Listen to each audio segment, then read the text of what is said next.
gonna happen. Mm-hmm. Oh, look at that. There go Peabody Scott. Yeah, Peabody Scott from Building 92. So you got the whole brew with him tonight. Peabody! Peabody!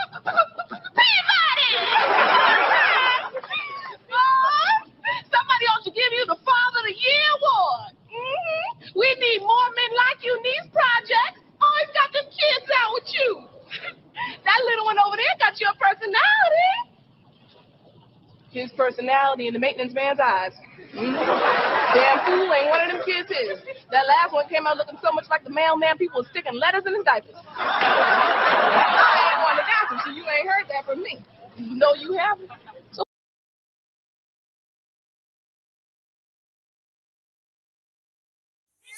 And now Public Access presents Men on Films. Hello, I'm Blaine Edwards. And I'm Antoine Merriweather. And welcome to Men on Films. We're going to be reviewing the latest films from a male point of view. First up is that controversial movie, Do the Right Thing.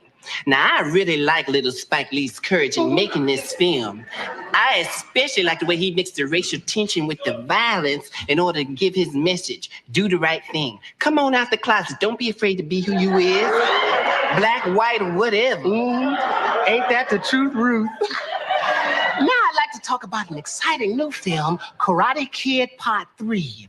It's all about men working out their problems in a very physical way. It was all so primitive. Mm-hmm. And I really enjoyed Mr. Miyagi, played by little Pat Morita. Ooh, and that Ralph Macchio. 3 words, fabulous.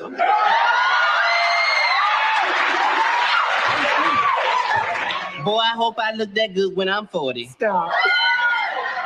But I have to disagree. I disagree. There's just too much violence in this movie. Don't get mad.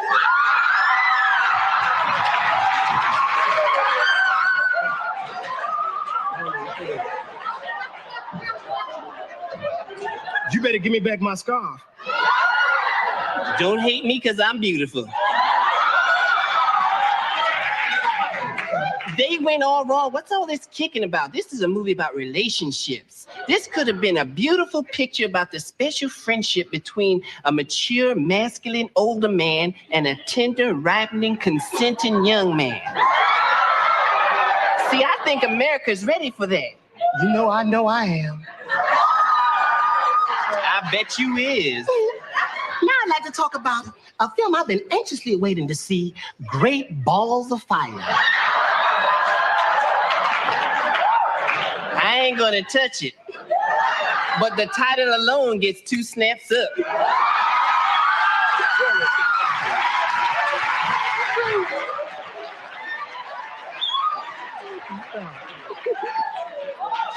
Now let's talk about some films that are soon to come out on video. First up is Black Widow, starring Teresa Russell and Deborah Winger. Hated it. Also coming out is Miss Firecracker. Is that Gene Anthony Ray's new movie? Holly Hunter. Hated it. And we finally have Dangerous Liaison, starring John Malkovich and Glenn Close. John Malkovich is like every moviegoer's fantasy. I found myself just alone at night, just thinking about his intensity. Yeah. What you think of Glenn Close? Oh, I loved him. And I really have to admire the producers for daring to cast a man in that role. I mean, that really made the picture for me. Hello? Glenn Close is a woman. Clutch the pearls. What a sneaky thing to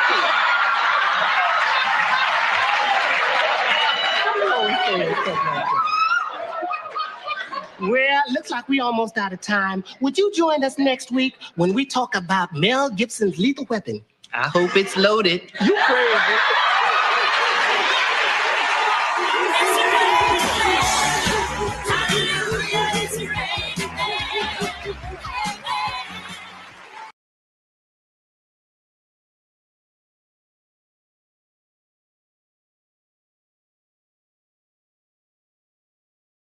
Yeah.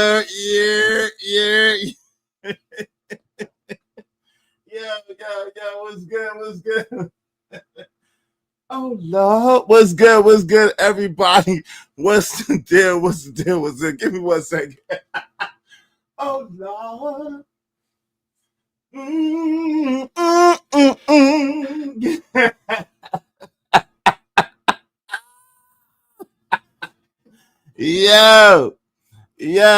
it's that kind of Saturday. I pray that all of y'all are having super fantabulous, super fantastic Saturday. We got to get it in. You know what I mean? We got to get it in. You know what I mean? Yo, shout out to everybody in the building. Give me 1 second. What the freak is happening? All right, we have technical difficulties, so we gotta just. I need some new batteries. I need some new batteries. Yeah, come on, man. Come on, man. Come on now, man. Shit, man.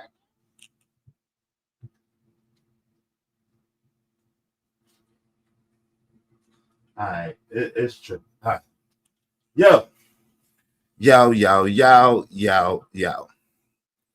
So we are gathered here today. To talk about some niggas that feel the need to always talk about me. Okay? We are gathered here today to talk about a nigga that always feels the need. What the freak is this possessed? Come on, man. I need some new batteries, y'all. I'm not trying to advertise nothing. Man, I'm gonna have to okay, shit. I have to unplug this shit. Yo, listen. So we talk about a dude that got the nerve, the audacity, the unmitigated gall to always talk about me. So we got to get it in. All right. So today's show is when you projecting poisonous, pandering propaganda about me. Why, Sway? Why are you projecting poisonous propaganda about me? Why are you doing it? It's no need to do that, brother, but we gonna get into it. And are they really brothers is the question. Are they really brothers is the question. But we're gonna get into it. So last night.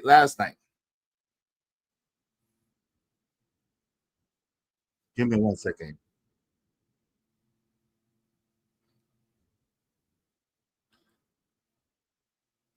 Give me 1 quick second, y'all. We gonna get to the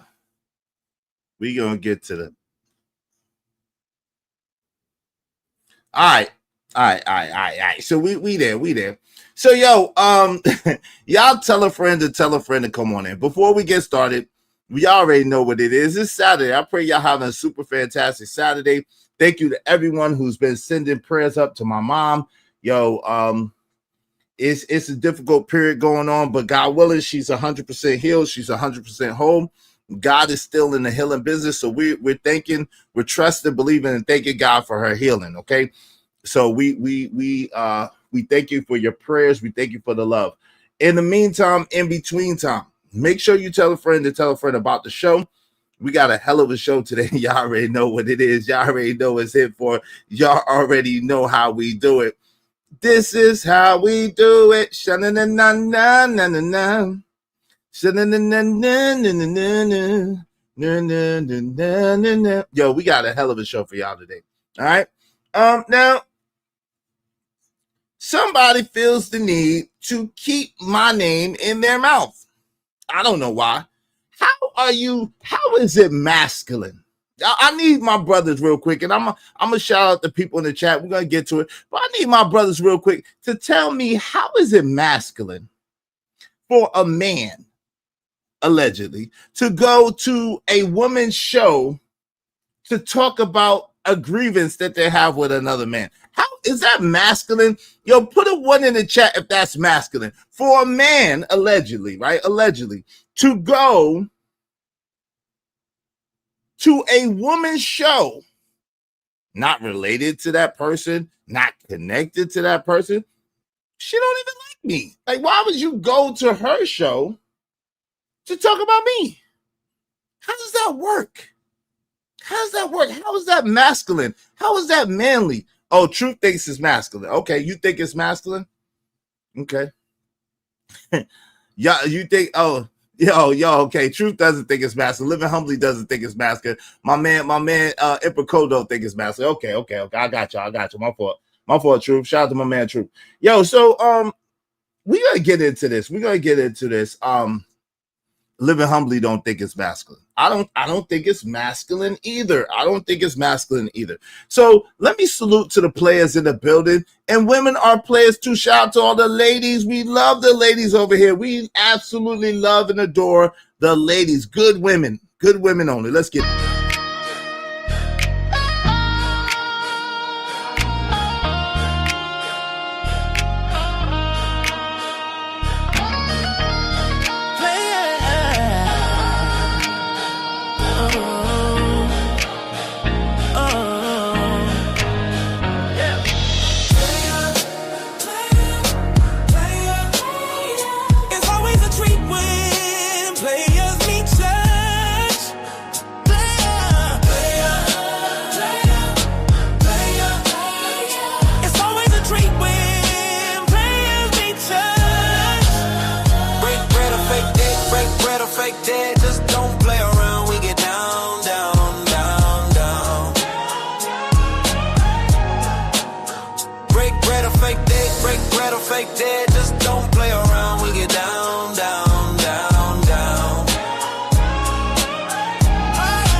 Yo,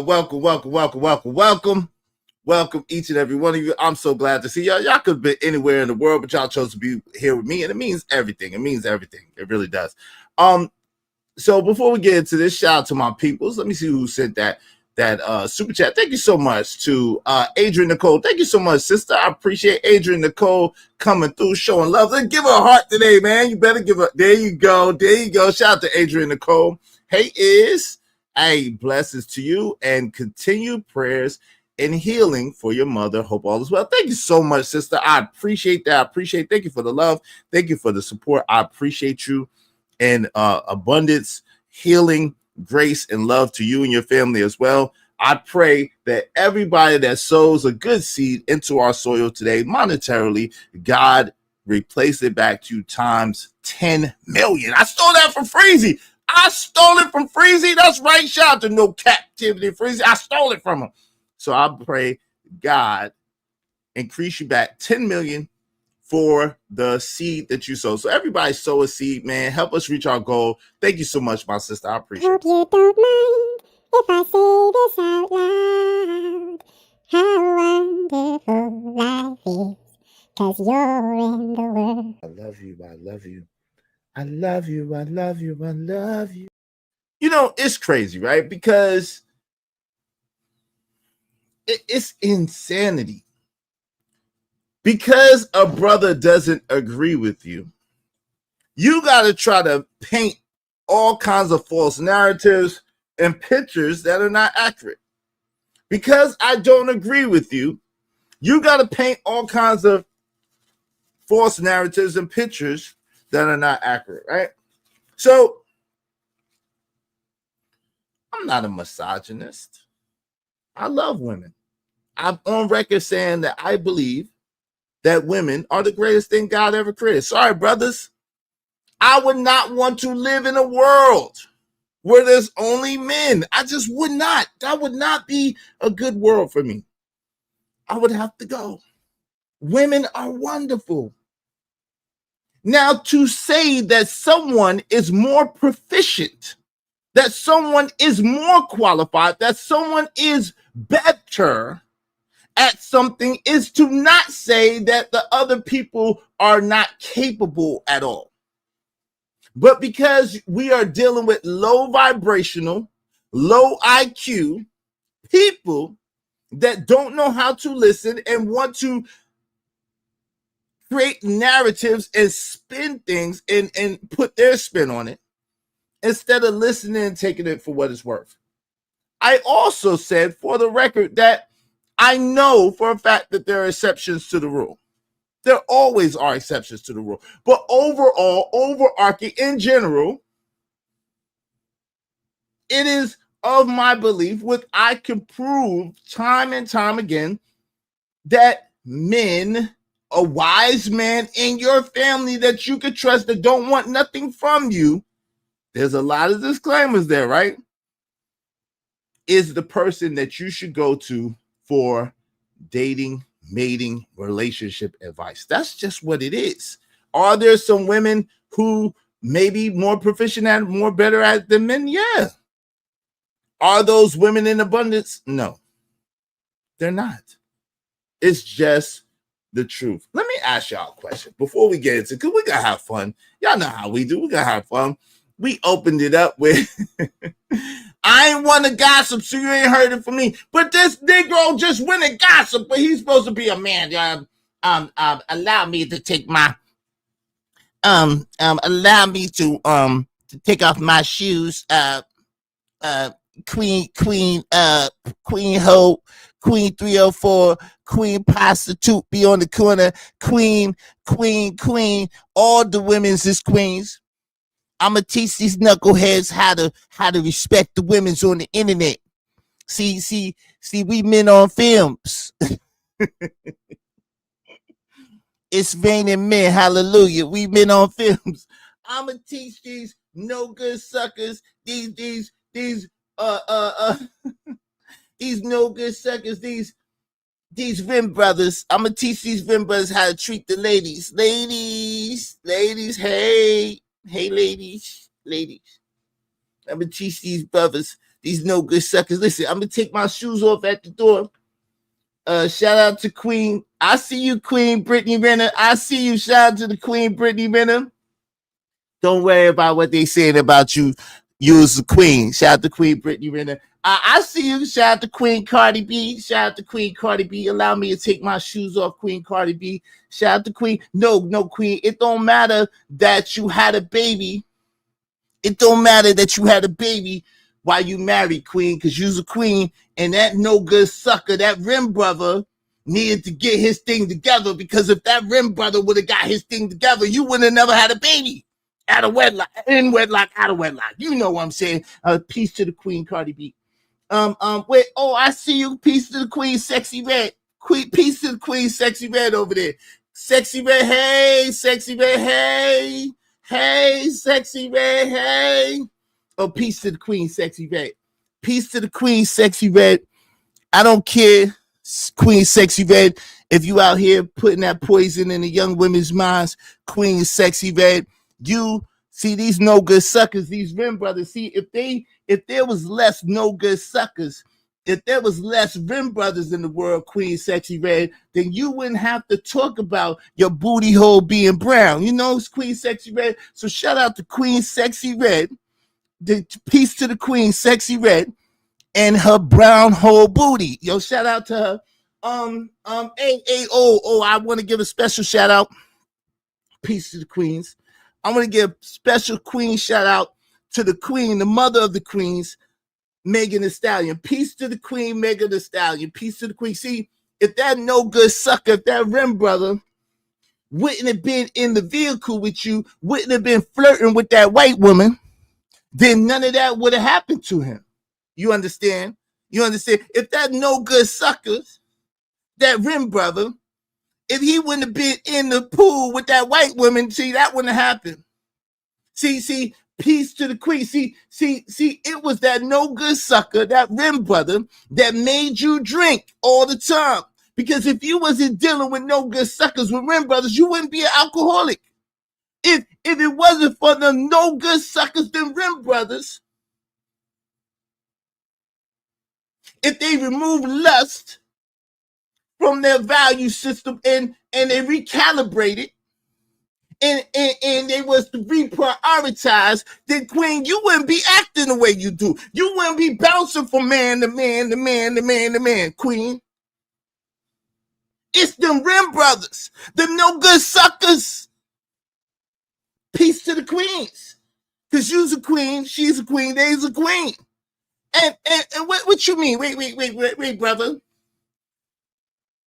No, brother. See, all the queens is queens, right? All the queens is queens. I don't mean like queens in the literal sense, but they ain't from Queens, but they queens. Okay, see, you don't understand. Yeah, my wife is a good woman, but she's a queen, just like Sexy Red, just like Cardi B, just like Megan Thee Stallion, just like Brittany Renner. They all the same queen to me.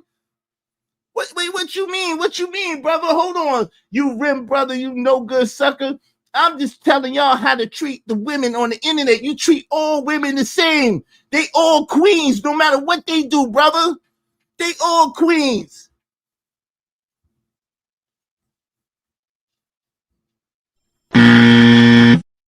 You shut your lying nigga lips up!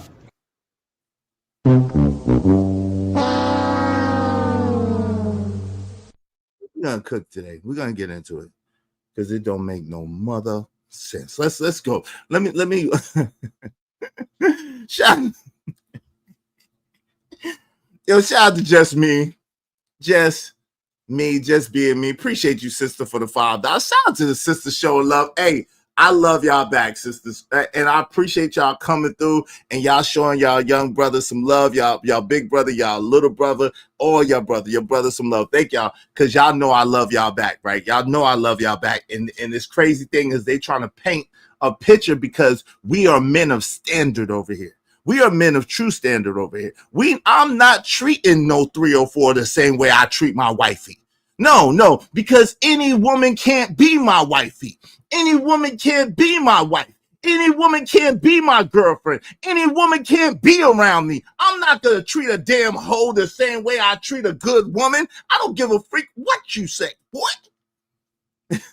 Shout out to Just Me. Say, hey, Izzy, just showing support. Now back to the clouds. Thank you so much, my sister. Yo, show much love to my sisters today. All my sisters that rock with me, that understand what I'm saying and understand where I'm coming from. Y'all show some love through the super chat like Adrian Nicole or like Just Me or through the Cash App preferably, whichever way is more convenient for you. And my brothers, y'all already know what it is. Let's turn up on these suckers. They the real suckers. They the real simps. They the real, man, they terrible, man. Let's get to it. Hope you don't mind if I say this out loud. How wonderful life is, 'cause you're in the world. Hide the money, y'all. There's poor people around. With your broke ass. Tell them again, Just Me. Tell them again. Hide the money, y'all. Shout out to Just Me. I appreciate you, my sister. Yo, we're gonna get into it. I'm gonna welcome y'all in the building.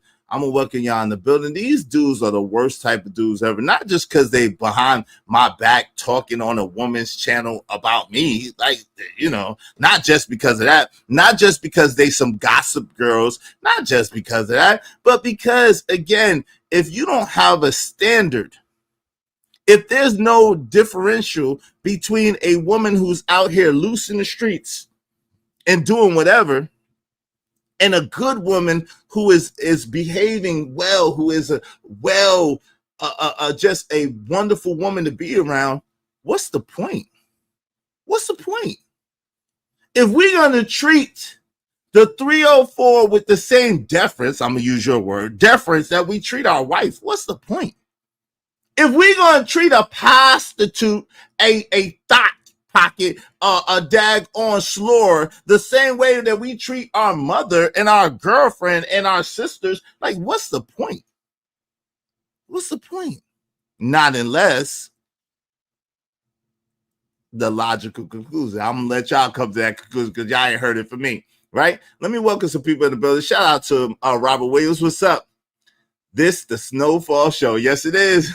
Robert Watkins. Shout out to Robert Watkins. Appreciate it. This is the Snowfall Show. Long overdue. Salute Robert Watkins. I appreciate you. Shout out to Living Humbly. Appreciate you, family. Hey, shout out to the real queens. We love the ladies. Yes, we do. Yes, we do. We love the ladies over here. Please don't let nobody fool you or get it misconstrued. A man that loves you will tell you the truth. I know ladies that don't feel good all the time. I know ladies all the time, y'all don't agree. I know ladies all the time, it don't sound sexy. But a man that really cares about you is going to be honest with you. He's going to tell you the truth. Yo, let me welcome some people in the building. Let me welcome y'all in the building. I appreciate each and every one of y'all. Make sure y'all support the show, support the stream. Thank you to my two brothers that hit the super chat. Thank y'all so much. Thanks, man. Hit y'all, brothers.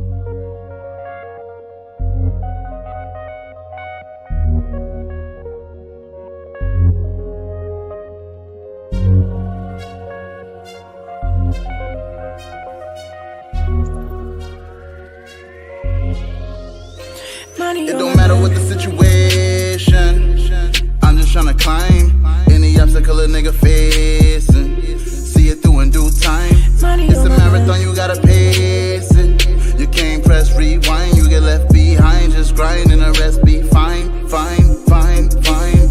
No matter what the situation, I'm just tryna climb any obstacle a nigga facing. See it through in due time. It's a marathon, you gotta pace it. You can't press rewind, you get left behind. Just grind and the rest be fine.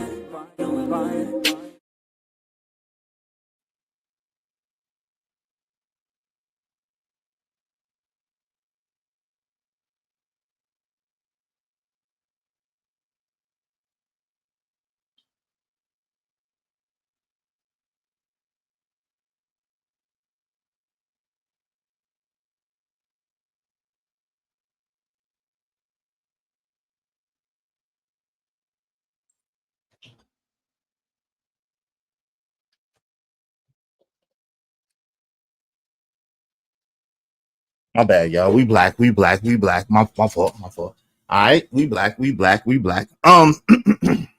So let me oh Lord, what the freak? Is it World War III outside? Yo, shout out to Emperor Kojak 3 and 3 the Great. What up, though? Tell him about the thumbnail. Shitsville attacked you again. Heavy, is he? Yes, he did. Yes, he did. Listen, the mere fact, it wasn't super crazy, but the mere fact that he went onto a woman's show to address or to bring up issues that he has with me, that already lets you know what type of dude this dude is. He ain't no man. And he don't represent masculinity. Hey, Too Low Keezy in the building. Good to see you. What's up, Living Humbly? Adrian Nicole Hayes said, damn. Living Humbly, what it do is the chat. What it do, family? What it do? Raj Will, salute. What's good, family? Y'all know how we do. We're gonna highlight y'all, read your comment at least twice. After that, if you want your comments highlighted red, unless you're a main mod, make sure that you support through the Cash App or through the super chat to get your comments read. Okay, we got time today. Shitsville and Sharon be pegging each other. F out of here. I don't know. Those recent comments by Ye would I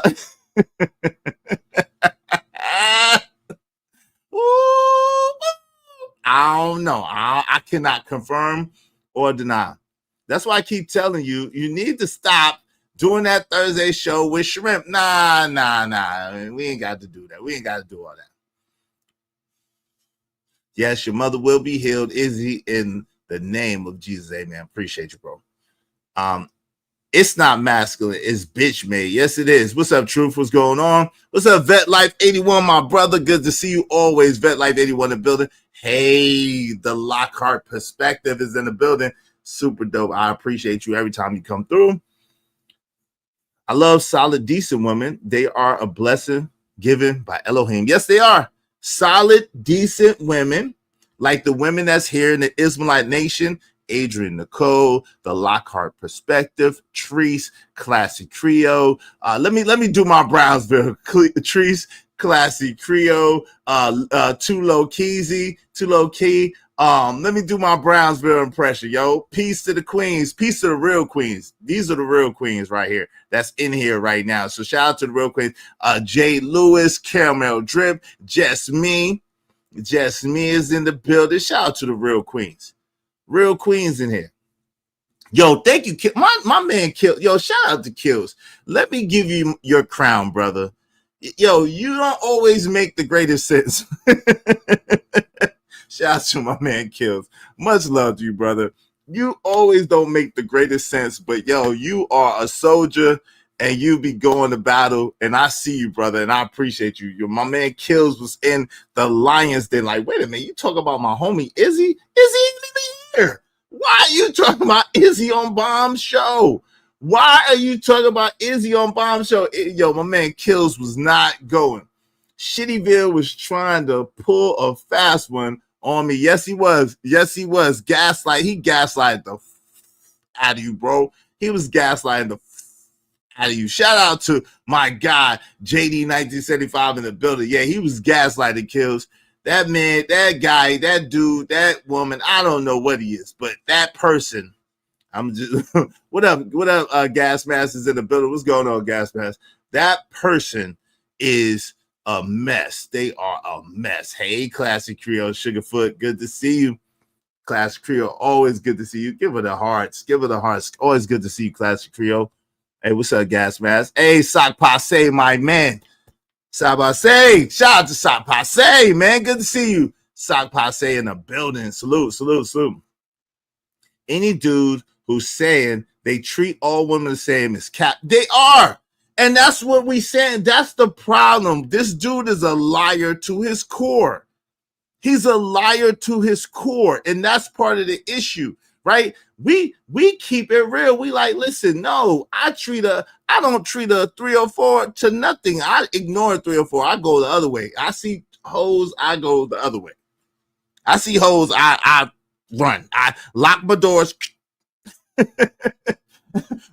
When I see a hoe coming, I lock my door and speed off. I'm not talking no hoe. Not that I know is a hoe. You know, sometimes you get tricked. Sometimes you get tricked, right? I'm not above getting tricked. I've been tricked a time or two before, but I'm not gonna love you too, sister. I'm not going to purposely mess with a hoe.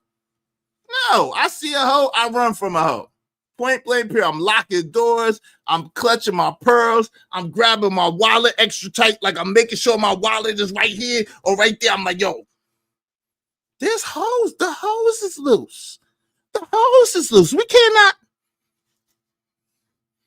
Shit. When the hose is loose, you got.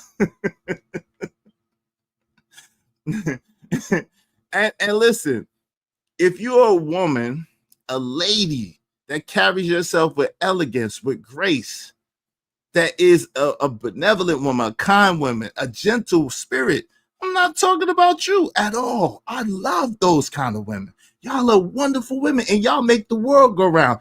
I would not want to live in a world without women. I can't say it enough. I would not.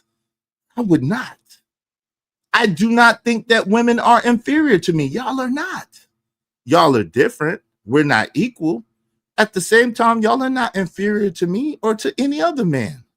Y'all can do things that we couldn't imagine doing. And I'm not just talking about having babies. Women can do things that men cannot imagine doing. Women are some of the most creative, some of the most discerning, some of the most innovative people, resilient people, strong people, just the backbone of society and the fabric of society. That is the truth. That's the truth. At the same time, do y'all be cutting up sometimes? Yes. Do y'all be acting up sometimes? Yes. And if we can't call you out, who can? If your man can't call you out, who can? I'm not going to be quiet because that means you won't like me today. I don't care if y'all like me or not. I love y'all enough to tell y'all the truth. I don't give a damn if y'all mad at Izzy this week. It's okay. Y'all be all right. Y'all be back, or either you won't, and okay. I love y'all enough to be real with you. I love you enough to be honest with you. I love you enough to keep it a buck. I ain't gonna sit here and pander to you and lie to you. They ain't gonna help you at all.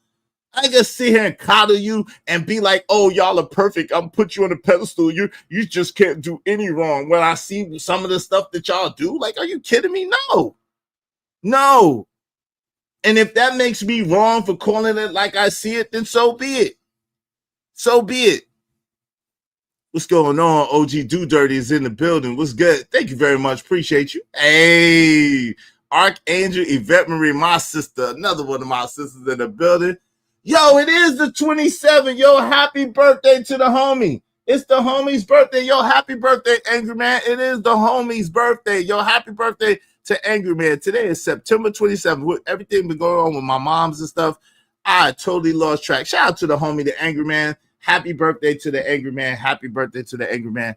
Yo, later when he goes live, y'all go over there and spread love to him, man, on his birthday. Shout out to Angry Man, man. Happy birthday, bro. Happy birthday.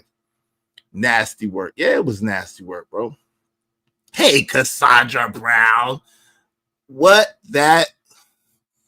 Who that would do? That's Clownsville. You ain't know? Wait, hold on. Act like you ain't know that that's Clownsville. Act like you ain't see these black African princesses. Act like you ain't seen these black African princesses. Who that? Hoppo, who that man? Hoppo, who that is? Act like you ain't seen these black African prisons. Hold up. I got something for you. So look, we got to see the transition of a clown to gowns. Okay, this is the transition of a clown to gowns. Okay, now we have Super Mario. We got Super Mario Clownsville. We got Scuba's Clownsville. Then we got Panda Bear Clownsville. And then the final transition. Then the final transition has been made. The final transition has been made. Right? Because he's a full woman now. Congratulations. You are a full broad, bro. You're a full girl. You're a girl. Congratulations. See, I at least was trying to respect you as somewhat of a dude. I knew you was shaky, but God, dog, you gonna go over to a woman's platform to talk about a grievance that you got with a man? I want y'all. Wait, hold on. We gonna get shit. Y'all support the show. Support the stream, you know what I mean? Help us reach our goal. I treat my mom differently than I treat my chick I'm trying to smash. Definitely than a yamp, hoe, skink, scut, tramp, strag, all of them above. Robert Watkins, how long your monologue? No shade. Send more money. Run from Ratchet. Yes, we do. Shout out to my man Nightish. What's up? Thank you for that. Big Giz composition in the building. What up, Big Giz? What's going on with you? What up, party people? What's up? Nightish was good. Mine is Monday. All right, yeah. We got you. Your boy about to be 44. Hey man, happy birthday, man. We gonna try to turn up for you, Vet Life 81 on Monday. Hey, my guy. I will forever love that thumbnail. This is the transition from clowns to gowns, okay? From clowns to gowns. This is the transition, okay? Y'all see the transition. More like black African pussy. God, dog. Yeah, Baps. Bitch ass Shitsville, yeah. Why we gotta be crazy? Hey, make sure y'all support the show, support the stream, but we gotta get into it. Hey, yo, Shitsville, the challenge still stands.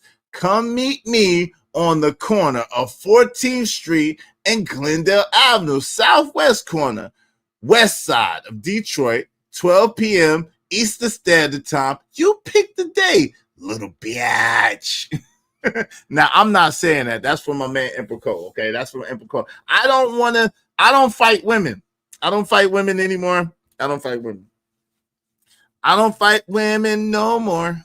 Okay, so I'm not fighting you. My man Emperor Cole wants to fight you. I got better things to do. So, as you see, the other day on Bomb Cherry's show, this is what happened. Let's get into it. Last night. You know, the last few nights, you know, it's been hot over there where JP at, J Prince, you know, and yeah, that's the only thing I know. J Prince has been wilding out. But his channel, he been building his channel, everything coming back. If he would, but you know, he attacked black women. And for some reason, they mention you a lot and still Sharon. They claim that y'all are the women, what they say about us, that they the supporters of black women and you won't let us take accountability. That's what they tell me. Yes. Now, shout out to Bomb Cherry. This is from Bomb Cherry's show last night. Shout out to Bomb Cherry. Give credit where credit's due. So, again, y'all know me. 9 times out of 10, unless it's J Prince. Because J Prince done messed up. J Prince done messed up. He done called one too many butlers. He done talked about one too many white penises. And he done entered me in some shit. So I'm forever in it now. He shouldn't have did that. So that's it's up and it's stuck with J Prince. In other words, is what I'm saying. It's up and it's stuck with J. See, we got eyebrows. See, my eyebrows be sticking up. We got eyebrows over here. But it's up and it's stuck with J Prince. But if you notice, most of the time I stay out of shit. 9 times out of 10, I stay out of shit that don't have nothing to do with me. I see my name in this stuff. It's okay. Shout out to Bomb. I ain't going back and forth with Bomb. I'm not gonna do it. I'm not doing it.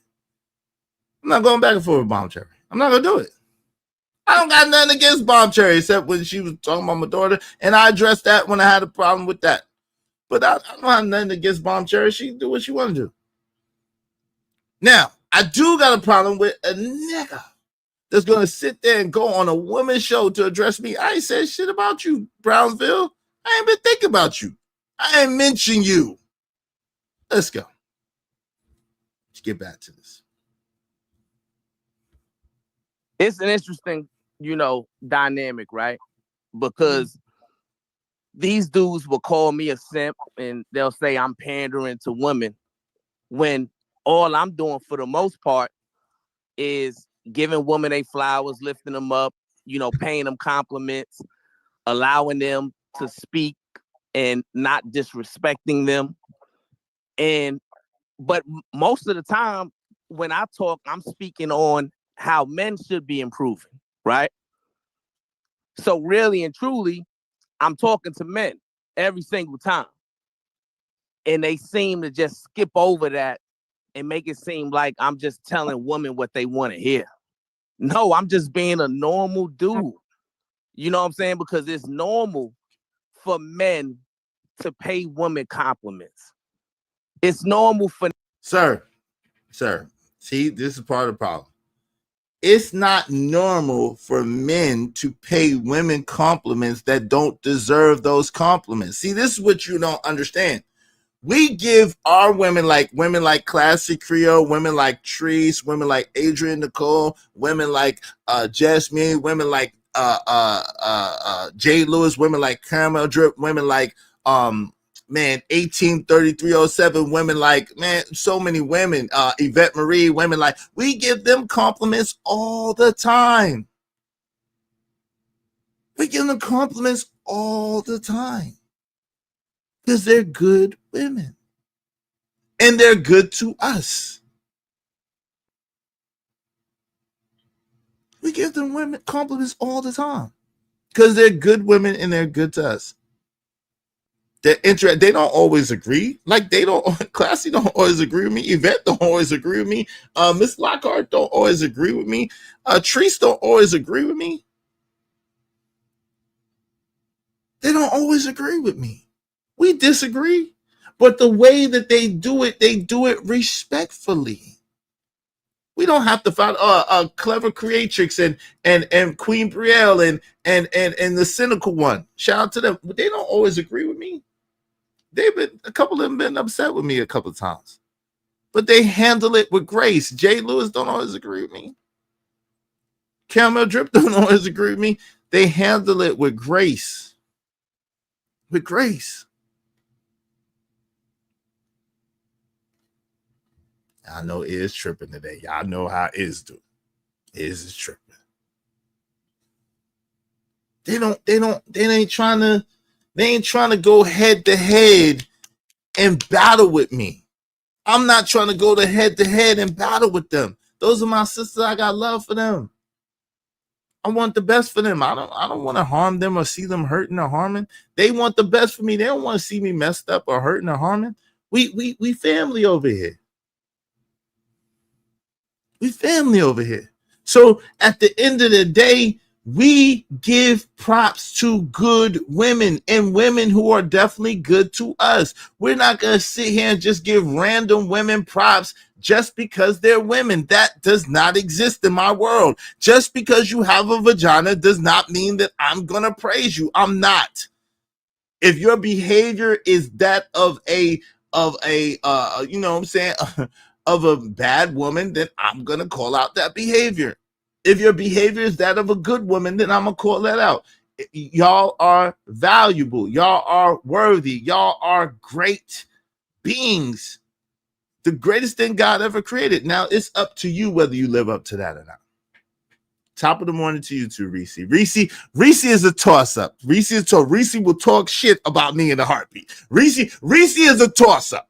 Okay, Reese is a toss-up. She come over here. She's a toss-up. She will talk shit about me in a heartbeat. Shout out to Reese. But I don't got no problem with Reese. But Reese be having a problem with me sometimes. She don't like some of the stuff I say. And then all of a sudden, I'm a this and I'm a that and I'm a this and that. But I don't never really go at Reese. She say what she wants. She cool. It don't matter. Shout out to her. But Reese is a toss-up. It can go either way with Reese. It can go either way with Reese. Some days, is okay. Other days, ain't shit. And the niggas like him.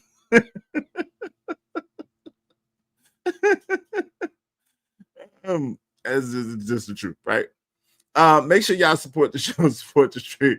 You know what I mean? My man Vet Life 81 said that's facts. Majority of the ladies over here are good women, with a few exceptions. Yeah, there are a couple. We do have the exceptions. We're not gonna talk about those women. Notice I didn't mention their names. Come on, Marcus. We ain't got. I ain't bashing Reese today. I'm not bashing Reese. She came up in here with top of the morning. I'm trying to go to heaven to meet my baby. I'm not trying to fight anyone. Shout out to you, Yvette Marie. May God rest the babies. So much love to you, my sister. Just don't be out there like them Africans. Yo, the people in Ghana, I had to tell Jay, maybe you don't want to go to Ghana, Jay, because the people in Ghana was out there in a droves and they was looking for the Lord. They was like, yo, what the hell is going on here? Listen, if you're going to get raptured up, you're going to get raptured up. You ain't got to stand and wait for the rapture. You're going to go. If your ticket is punched, yo, if your ticket is already punched, you going. You going to go. You ain't got to wait for the rapture. You ain't got to sell your shit. You ain't got to give your shit away. Just, you just be gone, and then people take your shit. It's okay. It's all right. You ain't got to be sitting there. No, it don't work like that. If you're gonna go, God got you. He gonna pack you up, send you on to the mothership. Don't worry. It's okay. None of y'all don't know when he's coming anyway. Y'all don't know. Right. Ain't nothing you to do to stop God when he wants you. Right. When he wants you, it's your time. That's the fact. When he wants you, it's your time. But even the rapture, it's gonna come, and then you're gonna get swept up. If you're on that list, you're getting swept up. So don't even worry about it. Just why are you trying to? I don't get it. It's okay. Reese said, I never claimed to be shit. Shout out to Reese. You good. Make sure y'all supporting the show, support the stream in the meantime. Let's get to it, though. I'm going to open up the panel shortly. If you want your comments highlighted red, do so through the super chat or through the cast. What's up, P? What's going on, P, in the building? Good to see you. They don't try to compete with us. Right. These women over here are not in our competition. We don't compete with them. We live and let live. We just chilling. All facts. All right. Let's get to it. Men to lift women up. It's normal for men to, put smiles on women's faces. You know what I'm saying? That's how I grew up. Like that was the way of the world at some point, years ago. And now it just seems like everything is flipped and turned on its head. Now, listen, I could agree that it seems like everything is flipped and turned on its head, but I can't agree with that was just the way of the world, because that's not necessarily true, right? We didn't go, that we didn't go around just kissing ass. Like we just wasn't kissing ass. We just wasn't doing that, okay? We wasn't ass kissing, okay? Let's just make that clear. We was not sitting there kissing ass and licking meat. We wasn't doing that. Okay? At the end of the day, a good woman was a good woman, and a 304 was a 304. Now, granted, this is what the difference was. 304s had a special place to be. It was called the stroll, right? You had to go and look for a 304. You had to go to where the 304s congregated in order to get engaged in 304 activity. That was the difference back in the day. Now, they're everywhere. They are everywhere. Everywhere. They are everywhere. Let's get to it, man. I'm not messing with y'all. Let's get to it. And these men, they rather give other men flowers. They rather give other men compliments. They rather lift other men up. Which is, why the lovers of men conversation is actually a conversation, right? A lot of people thought, well, Brownsville is just labeling us. He's, using all of these hyperbolic statements, and he's mischaracterizing us. No, I don't know y'all brothers, but I'm listening to y'all, and I hear exactly what y'all are saying, right? And when you speak and communicate, your listening school. I'm not gonna lie, man. I think Brownsville's on the spectrum. I'm not gonna lie. I think Brownsville is on the spectrum because, maybe he's not sus. Maybe upon listening to it again, maybe he's not sus. Maybe he's more just on the spectrum. And maybe I need to stop picking on him because because I don't pick on people on the spectrum. I just don't. I don't believe in that. That's bad karma. Just bad karma.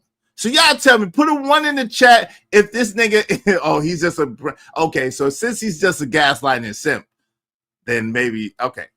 Put a 1 in the chat if y'all think that he's really on the spectrum. Put a 1 in the chat. Put a 1 in the chat if y'all think that he's really on the spectrum. Because if he's really on the spectrum, I might have to rethink this. If he's really on the spectrum, I might have to, because I'm listening to him again, and I'm like, maybe he ain't a simp. Maybe he's just on the spectrum. Because he's slow. Because this nigga ain't no way in the world he believed that he really be listening like it really could justify it. You don't listen. You listen with the air of, man, Yo, put a 1 in the chat if y'all think this man is on the spectrum. Because I don't pick on people on the spectrum. I just don't. I don't. I'm not making fun of people on the spectrum. I'm not picking on people on the spectrum. I'm just not. I'm not gonna do it. Y'all ain't heard me do it, and I ain't gonna do it. No, bro, he's a simp. Okay. JP spectrum or Charles Manson spectrum? God. Damn. That extreme, huh, JD? Damn, JP spectrum or Charles Manson spectrum? Damn, so you say he's a serial deleter in disguise? Woo-wee. Shit. Nah, he's not. It's an act. Him and Sharon conspired to be YouTubers, men antagonists. Okay. Yo, that sounds like some real shit. I don't think he's on the spectrum. He seems intelligent. I don't know about that, living humbly. He don't seem intelligent to me. I'm gonna be honest with you. At first, I was thinking that he was that dude off of Living Color. The agitation to the proclamation indoctrination of anticipation leads to a excretion diarrhea of the mouth, shall I say, or really a hypogenized or homogenized, if you will, execution of excretion, my brother. See, I was thinking that he was one of them. So he ain't never sounded intelligent to me. I'm not even gonna lie to you. He never sounded intelligent to me. Never. He never sounded intelligent to me. That's just not. He just be on his Scuba Steve superhero shit. Dun, dun, dun, dun. Captain Dummy is here. Captain Dumbass. Dun, dun, dun, dun. Captain Dumbass to save the day. Here we are to save the day. Dun, dun, dun, dun, dun. Captain Dumbass. The F out of here, boy. What's funny is, and I never said anything, I know Sharon in real life. It's an act. They are actually solid brothers. Wow. Oh,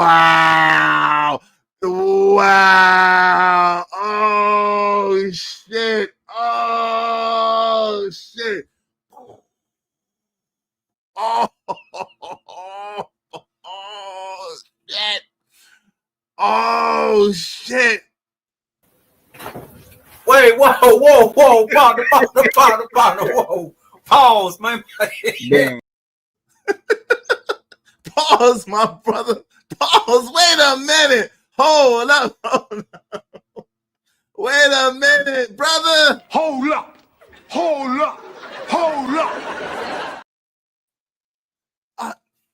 Are they grifting? Do I smell a whore? Yo, vet, do I smell a whore? Are they grifting, brother? Oh, shit. Do I smell a whore?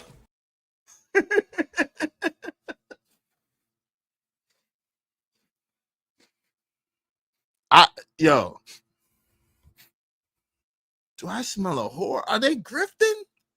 Are these niggas grifting? Now, I'm gonna be honest, Vet Life 81. That's why I can tolerate Sharon, because I know that some of the shit that he said, I know because I've been around him for a minute. But this nigga, goddamn Elijah Akbar, Minister Martin Luther King X, that nigga is just insufferable. I just can't with this nigga. I just don't. This nigga is like,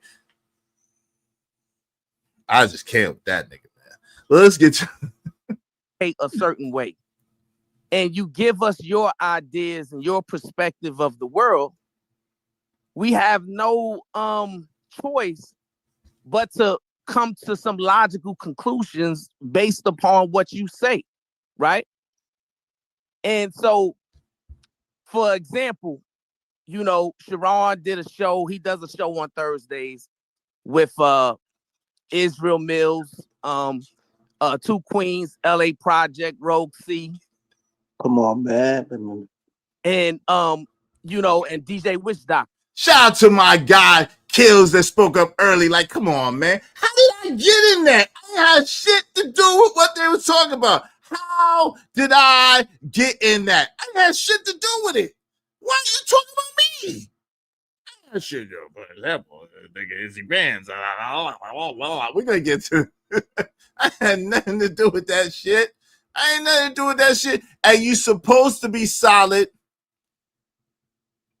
and off the internet and on and off the internet. You're supposed to be solid on and off the internet like me. Shout out to my man Vet Life 81 $5 is why you think you never see me say anything about them out of everyone in the chat. I be laughing my ass off when y'all be mad at them. Too funny. Yo, shout out to you, man. I appreciate you showing love. Y'all be like Vet Life 81 and show some love. Spread love. It's the Brooklyn way. Through the Cash App, through the super chat. If you want your comments highlighted red. Thank you. Thanks, man. Appreciate you, bro. Make money, make money. When shit hit the fan, we'll take money.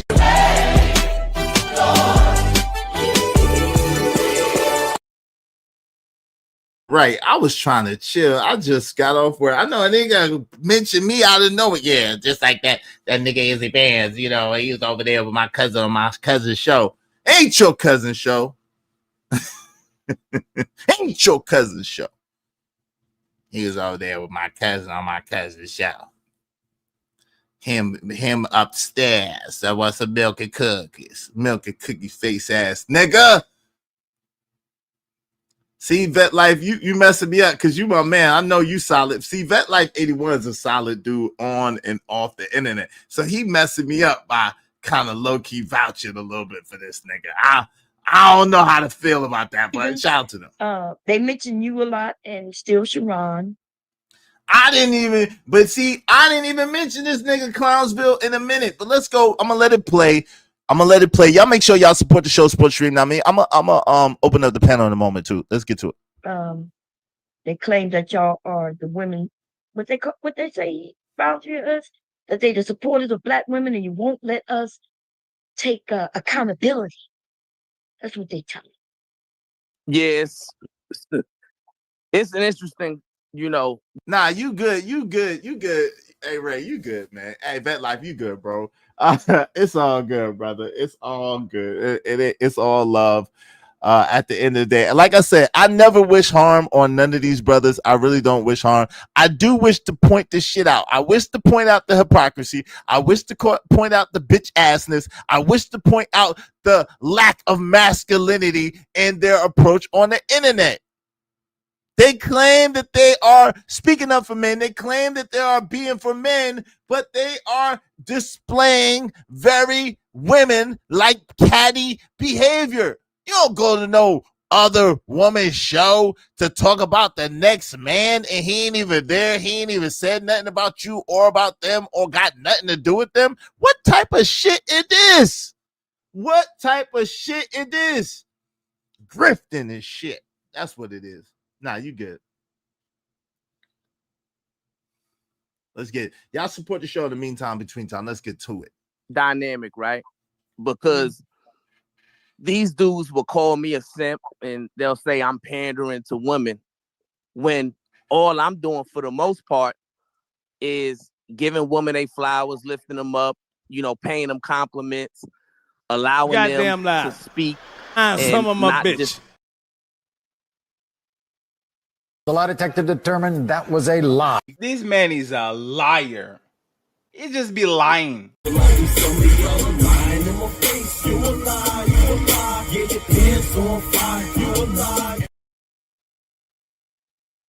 Respecting them. But most of the time when I talk, I'm speaking on how men should be improving, right? So really and truly, I'm talking to men every single time. And they seem to just skip over that and make it seem like I'm just telling women what they want to hear. No, I'm just being a normal dude. You know what I'm saying? Because it's normal for men to pay women compliments. This man is a liar. It's normal for men to lift women. He just be lying. This man is just a liar. Emotional damage. Emotional damage. You want some therapy? Do you want some therapy? Do you want some milk, nigga? Do you want some therapy? Do you want some milk? Stop lying, bro.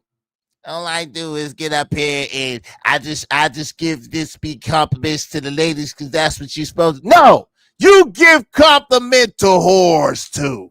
You give compliments to 304s too. You give compliments to prostitutes too, which is a disgrace to the good women's out here. You have to differentiate between the good women's and these 304s because these 304s ain't loyal. They ain't loyal. They ain't loyal. That's all I got to say about that. Yo, shout out to my peoples, man. I appreciate y'all coming through. That's a effing lie, Shitsville. F out of here. I know, right? Brownsville is one of the biggest simps of the simps, in the simps, around the simps. You're supposed to be solid on and off the internet. Yo, Manosphere Algorithm said Brownsville is the shit department of the Manosphere. He is the shittiest. Yo, shout out to Manosphere Algorithm. Appreciate you. Hey, DK to ATL and says suspect shit rolls off his tongue too easy to be solid. Hey, I tend to agree. And shout out to my man Vet Life 81. Listen, y'all be like Vet Life 81, Archangel, Yvette Marie, Living Humbly, Robert Watkins, Jess, me, and Adrian Nicole, and support the show, support the stream. Now, help us reach our goal. Help us reach our goal today. Because of them, we just need 23 more people, at least $5 a piece. Help us reach our goal today. All right, let's get to it. It's normal for men to, put smiles on women's faces. You know what I'm saying? That's how I grew up. Like that was the way of the world at some point, years ago. And now it just seems like everything is flipped and turned on its head. And these men, they rather give other men. My bad, y'all. I counted that wrong. We need 25 people, at least $5 a piece. My fault, y'all. I miscounted. 25 people, at least $5 a piece. All right, 25 people. Thank you. Men flowers. They rather give other men compliments. They rather lift other men up. Which is, Whoa, pot. See, this that shit that I be talking about. That innuendo shit. Rim Brother is bad enough. Wait, whoa, partner, whoa. Pause, man. Nah, nigga. Hell nah. Pause, my brother. Pause. That means you're gay. Stop the shit, man. Come on, bro. Let's stop the shit. Give other men exactly. You see the innuendos, classy. You catching it? You catching the innuendos that this Rim Brother is bad enough, but do you see the innuendos that this nigga be throwing out? Shout out to the Audacity Show. What's going on, Casey? Good to see you, brother.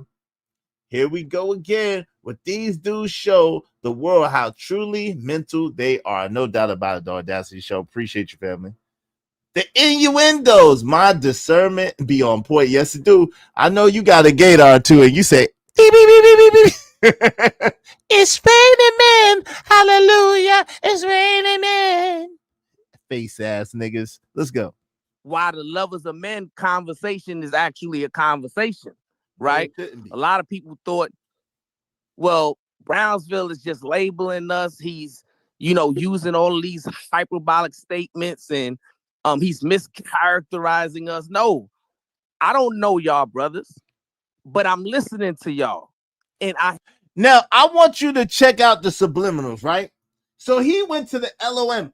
All the shit that he just said is shit that I said about him to his face, by the way.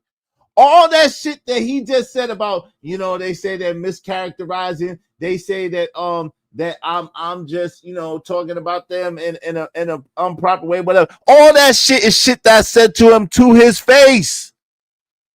You see the subliminals?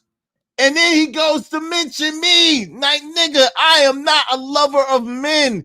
Stop exercising your mind like Richard Simmons. You lucky I can't play that Macho Man clip anymore from Daggone Nutty Professor. You lucky, because I'll be running the damn wheels off that shit. Shout out to Abby Wardy. Peace, Abby Wardy. Good to see you, bro. I wear the damn tape off that shit. That's such shit y'all be trying to do, man. Yeah, your family, Sharon Bracey, is a lover. Yes, he's a lover, man. Sharon Bracey called grown man sexy. You know, man, listen, Sharon is a lover of men, literally. Like, literally, it's always the dudes. Look at this nigga. Yo, first of all, I want y'all to see what Brownsville choose to be his daggone intro. This is what this nigga choose to be his intro. Look at this shit. Look at this shit.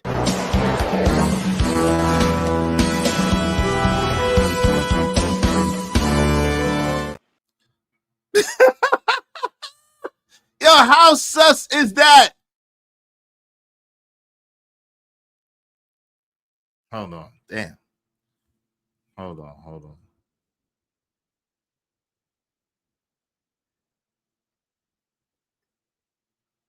Ah, man, it's acting up. I don't know what YouTube is.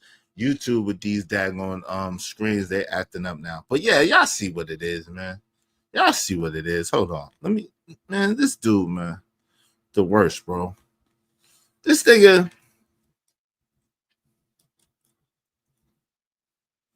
Look at this. This man hand movements. Look at this shit.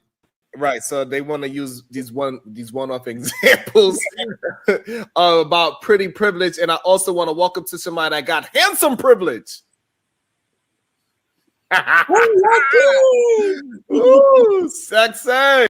Oh, right, so they want to use these one-off examples about pretty privilege, and I also want to welcome to somebody that got handsome privilege. Ooh, sexy. Oh, right. So they want to use these one-off examples about pretty privilege, and I also want to welcome to somebody that got handsome privilege. Ooh, sexy. Wait a minute. You want to talk to me about lovers of men again? Do you want to talk to me about someone being a lover of men again? Hold on. Let's rewind a little bit. And these men, they rather give other men flowers. They rather give other men compliments. They rather lift other men up. You can't make this shit up. Yo, is he talking about his cousin? Wait a minute. I thought he tried to send subliminals at me. Maybe he's sending subliminals at Sharon. This nigga, hey man, Sharon gotta be stopped, man. This shit got to be stopped. You can't make this shit up. What bigger compliment can you give somebody than they're sexy? What bigger compliment could you give somebody than they have handsome privilege?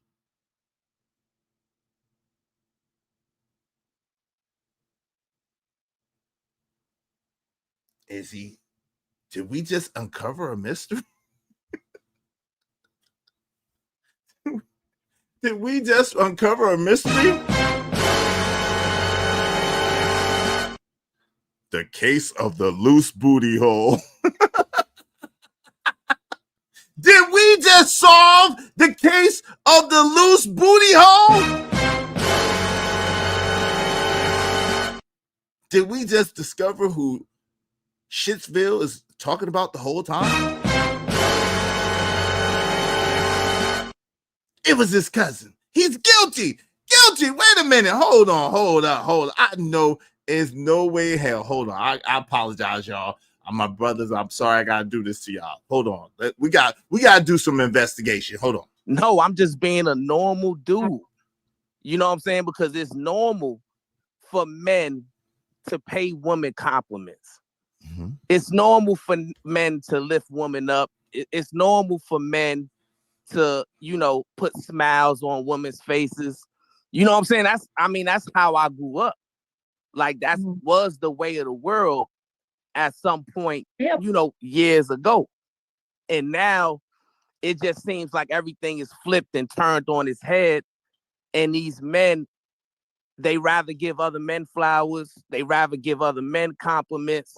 They rather lift other men up. Which is, you know, why the lovers of men conversation is actually a conversation.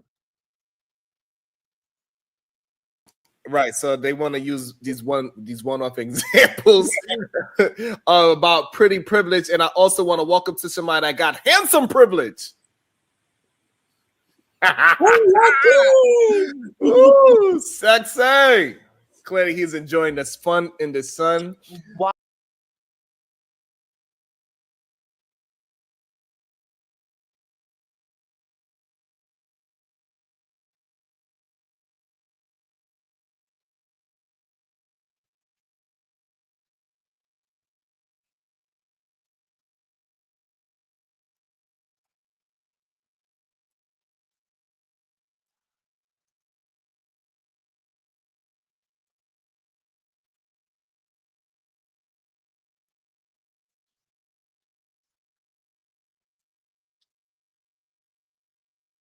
Right?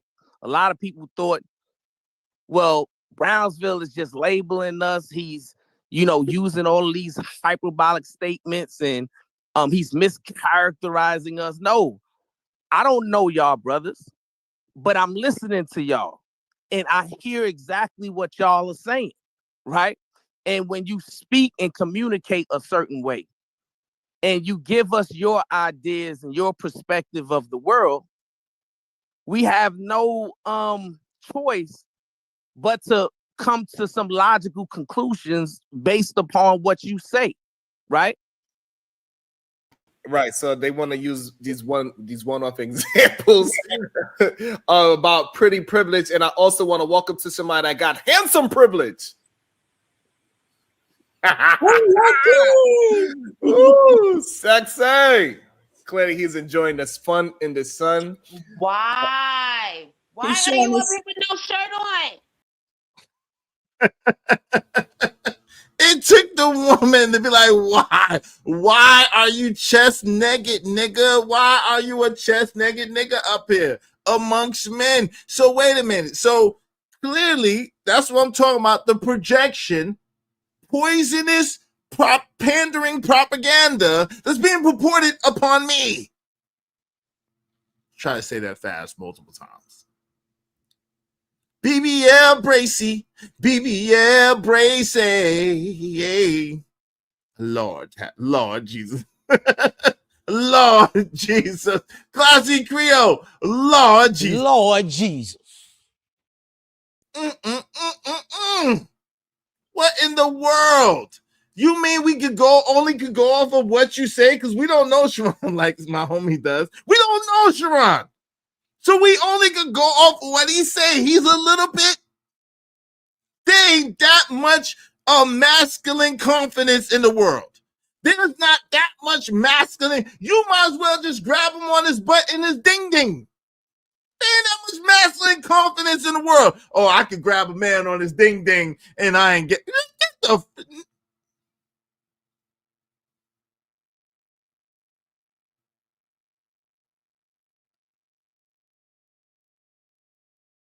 You grabbing ding ding, bro. You a ding ding grabber. You a ding ding grabber, brother. You a ding ding. You a ding ding digger. I see why Paul started. And come on, man, don't bring New York into Romello 747 back. Shout out to Romello 747 bad guy. Yo, don't bring New York in. New York ain't done shit to you. Don't bring this is this man. This ain't New York, man. This is not New York. But shout out to you, man. Shout out to Romello 747 bad cop. And listen, y'all support the show, support the stream, help us reach our goal. We just need 25 more people, at least $5 a piece. Y'all help us reach, bruh, indeed. Easy like Big Brother is watching. I be trying to be careful in this space, LOL. I got you, man. Felice Johnson Chronicles. Yes, it is. I want you and I need you. I want you and I need you, face ass nigga. Yo, shout out to Keon. Hey, man, that's your man's. That's your man's. That's your man's, Keon. That's your man's. Yo, he said it, not me. No wonder LMA. Exactly. Now you understand. Keon. Now you understand. Welcome to America, as my man Stan Autry says. Welcome to America. We're about to open up the panel shortly. All right? We're about to open up the panel shortly. Y'all make sure y'all support the stream in the meantime between time. I've never in my lifetime called it. No, me neither. I've never thought in my lifetime, oh, you know what? This guy is never. I can't even say it right now. No. I never thought, you know what? No, I ain't even thought it, much less said it. Because out of the abundance of the heart, says the Bible, the mouth speaks. I'm just saying. Out of the abundance of the heart, the mouth speaks. I'm just saying.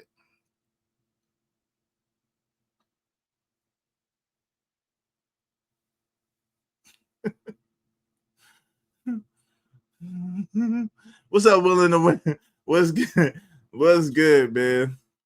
Shout out to Romello 747 Bangkok with the 10 big gifted membership sponsor of the show. Thank you, Romello 747. If you got a membership from Romello 747 Bangkok, make sure you thank him and make sure you keep it, because the membership has its privilege over here. The membership is where all the exclusives the first happen. First time I took off my glasses, y'all see my eyes. First time I bring a baddie on screen, y'all know what it is. Make sure you get your membership. Thank Romello 747 Bangkok and keep your membership. Welcome to the Ismailite Nation. I appreciate you. Thank you so much, Romello 747, sponsoring the show with the 10 gifted memberships. Big time.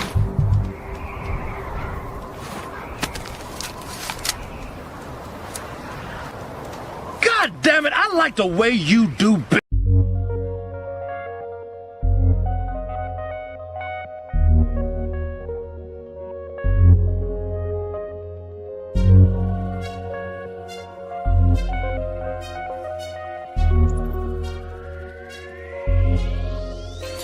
It don't matter what the situation, I'm just tryna climb any obstacle a nigga facing. See it through in due time. It's a marathon, you gotta pace it. You can't press rewind, you get left behind. Just grind and the rest be fine.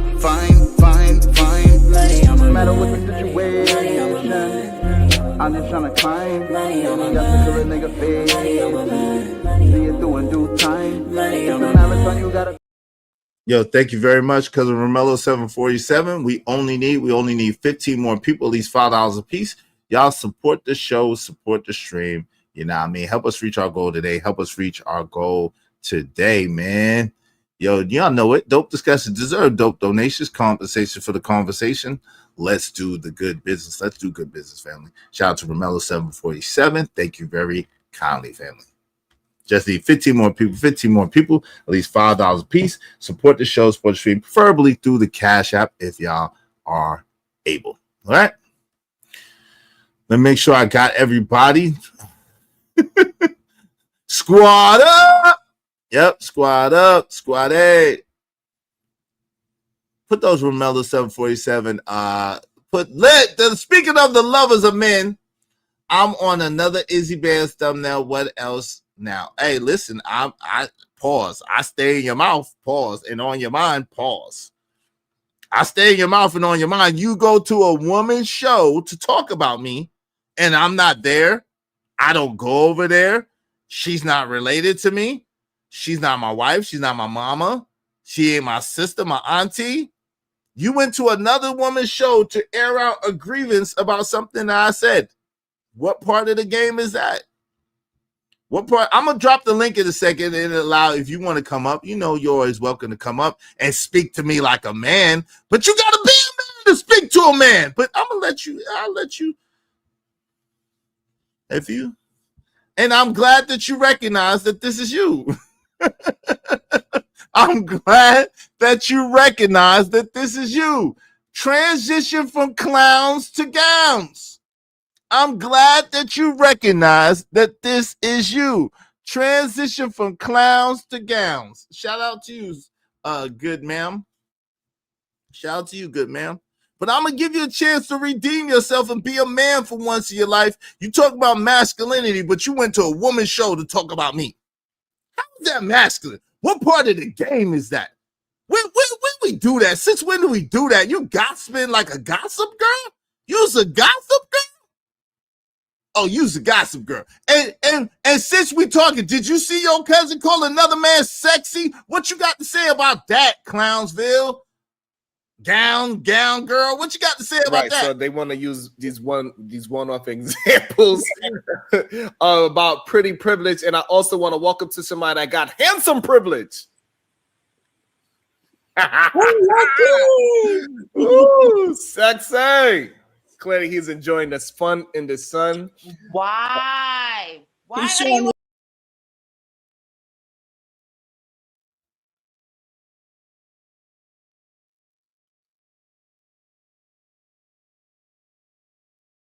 What you got to say about that? What you got? I'm about to drop the link. Give me a second. I'm gonna drop the link. Matter of fact, I'm gonna drop the link for Clint. I'm gonna drop the link for you right now. I don't mind. I will drop the link for you right now. Hold on. Give me a second.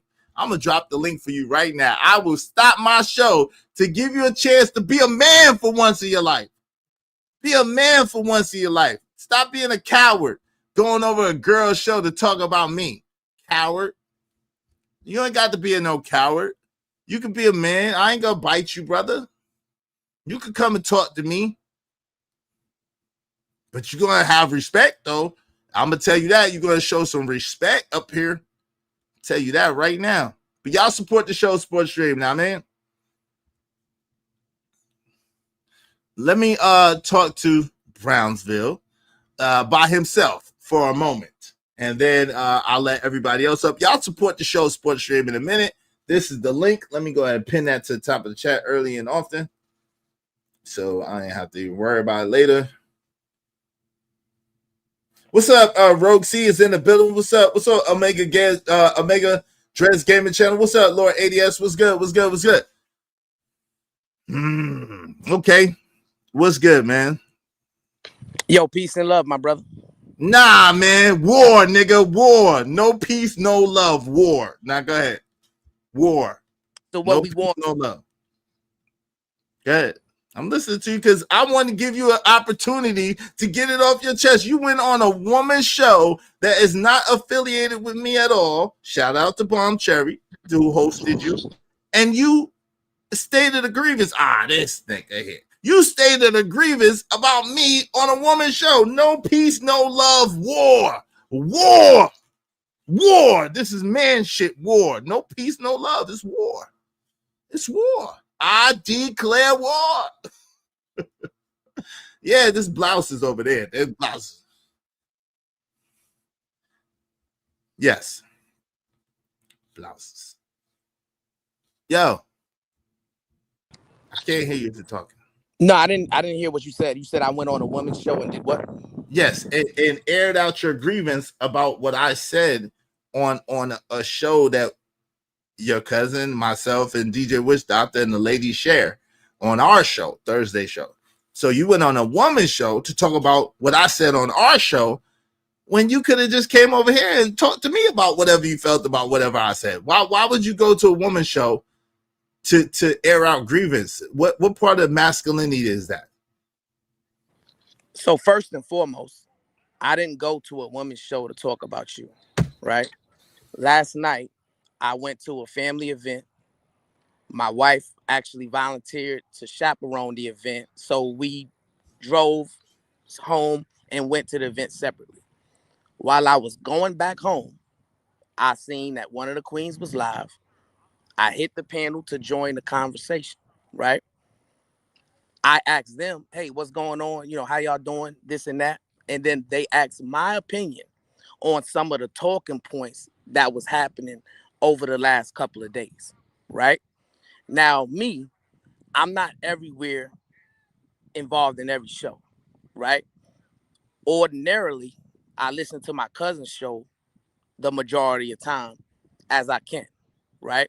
So the last show that I found intriguing or interesting that I participated in was the show that you did Thursday night with the Cuzzo, with the Queens, LA Project, Rogue C, and with DJ Witch Doctor, right? Which is a good show, dope show. Shout out to y'all. Keep doing your thing. A particular talking point that you had that I wholeheartedly disagree with, I expressed my disagreement of that opinion. Okay, right? time out. Okay, so before we go too far, because you told us, shout out to your lovely wife. We're not gonna bring her in it, right? But you told us about all the stuff that you did, which is, let me just tell you this. That's a very cute. In case you don't know, that is a very feminine communication style, right? Men usually get straight to the point. They don't tell you about what they ate for breakfast and how they got to where they got to and the detail. Men don't generally do that. Men are look at the whole picture, so we don't have time to go through all that shit that you just went through. But I digress. I just want to point out for the record, let the record reflect that that's a very feminine way of communication, just for the record. Now, to get straight to the point, they were not talking about me because I hadn't talked about you. I haven't talked about you in quite a while, right? So when I have an issue or a problem with something that you do or something that you say, I address it to you, or I'll address it to Sharon, or I'll address it on my show and put you in the title, put you in the thumbnail, put you somewhere so that you know I'm talking about you, so that you can come up and speak for yourself. So at the end of the day, what they were talking about had absolutely nothing to do with me, but you mentioned, not only did you mention talking points that I said directly to you about how I feel like you move, you also mentioned me by name and equated me with an LOM, which I'm curious, before we get into this, what do you think about your cousin being up on YouTube? What do you think about your cousin being on YouTube calling men sexy? What part of masculinity is that? To call a chest-naked nigga sexy? Where we do that at? That was egregious. And that's something that he has to answer to. That's not something that I align with or agree with. Okay, I appreciate that. That's one solid thing you did. Let me ask you a question. Would that, if that had been anybody else, would you not have used that as confirmation that they are lovers of men? If I didn't know them as well as I know my cousin, yes.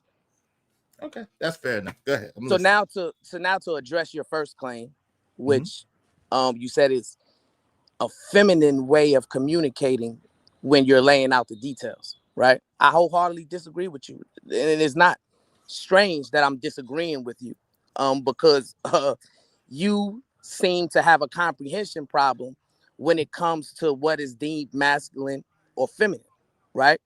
You are the same as Israel Mills, Izzy Bands, that was on your network telling other men, do something that makes me feel good.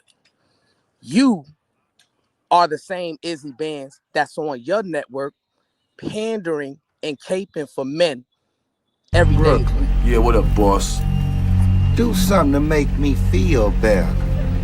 I thought you'd never ask. What you gonna do, man? What you gonna do to make you feel better? So this is, first of all, you twist things. You started out twisting things, and you're not smart enough to try to twist what I said to me right in front of my face. You're not that smart, right? So let me ask you a question. Are you on the spectrum? Because I don't want to devour you and daggone decimate you if you're on the spectrum. Are you on the spectrum? Because you're a little slow. Because you think I have a comprehension. So you think I have a comprehension problem, but I think you're just downright slow, right? Because at the end of the day, if you can't understand, this is a clip from Players Club where St. Louis was a boss and a gangster, and he told his homie, his henchman, do something to make me feel better, meaning put in that work. You apparently have a comprehension problem. So if you're on the spectrum, I want to give you grace and I want to give you bail, right? I don't want to decimate you because you're on the spectrum. Because you talking about I have a comprehension problem, but clearly you're the person that's slow. You talking about I said do something to make me feel good, which I never did. So it's funny how you're Give me a second, Robert. You're exposing your hypocrisy in real time, right? Because you said that my outline and context of the conversation I had last night was a feminine way of communicating. And then now you're trying to outline the context of why you use that clip to encourage men to give you money and support your show. Is along that same logic, right? So all I'm asking you to do, Israel Mills, is be more consistent, right? To actually stand on something, right? Own up to the fact that you are one of the main male panderers on this space. Own up to the fact that you are one of the main men who are coming on daily to communicate the lovers of men ideology, right? Which you did on Thursday night, which I had a problem with, right? So we can address that if you would like to address Goddamn lie. Some of my bitch. This man is a liar. He just be lying. Yo, guy. So I want let me show you something that may tickle your spirit. Shout out to my man, the Audacity Show. I got you in a second. My guy, Cage Darfire. Give me 1 second. So Adrian Nicole is a woman. Just Me is a woman. My sister Yvette Marie, these are women. So when I'm saying do something to make me feel better in the clip, it's not to men. And see, this is how your lovers of men ideology. I don't know what happened to y'all as youth, and I'm sorry that man touched you in a bad way. I'm sorry that man touched you and your cousin in a bad way. That is egregious. That is egregious. That man should have never touched y'all the way he did. I'm sorry. But please do not exercise your mind. I almost got touched one time because I put myself in the bad position. I was in the projects. I almost got touched, but I didn't. So I got all my masculinity is still intact. All my manhood is still intact. But I'm sorry that man did that to you, and it's twisted your brain and warped your mind, right? You could choose not to be warped, but you choose to be warped, right? Because do something to make me feel better is not to men. It's to my audience, which happens to be 35% women. My audience happens to be 35% women. So it's to my audience. My audience is 65% men and 35% women, which is pretty darn good compared to the space that we're in, right? So that's number one. So when I'm saying do something to make me feel better in the clip, it's not to men at all. That's number one. So you have got to try again. Secondly, to try to twist it and twist the narrative like you continue to do, either purposely or you're just too slow to understand yourself, that somehow I'm spewing lover of men ideology. I'm not. Women would tell you over here, I give good women praise every single day. I'm on record saying that women are the greatest thing that God ever created, that I would not want to live in a world without women. I'm on record. So for you to sit there and try to twist it up and flame me because you would rather give women who operate egregiously, rather give women who operate the worst of society, the worst of the worst, that are dragging our so-called race down, you would rather give them bail and grace than to call out their actions and call out what they do. And you're upset with me because I call out bad behavior, whether it be from men or from women. No, and everything you said was pretty inaccurate, right? First, number one, the only time I've ever heard you use that do something that make me feel better clip was to silence a woman. Was a back call to one of your male soldiers to silence a woman. So that's number one. You lied, right? And in order for you to prove me to be a liar, then this your channel. Show one time where you use that clip to get a woman to silence somebody, and I'm willing to guarantee you can't do that. So okay, so hold on. So you issued the challenge. let's put $500 because it's got to be worth it for me.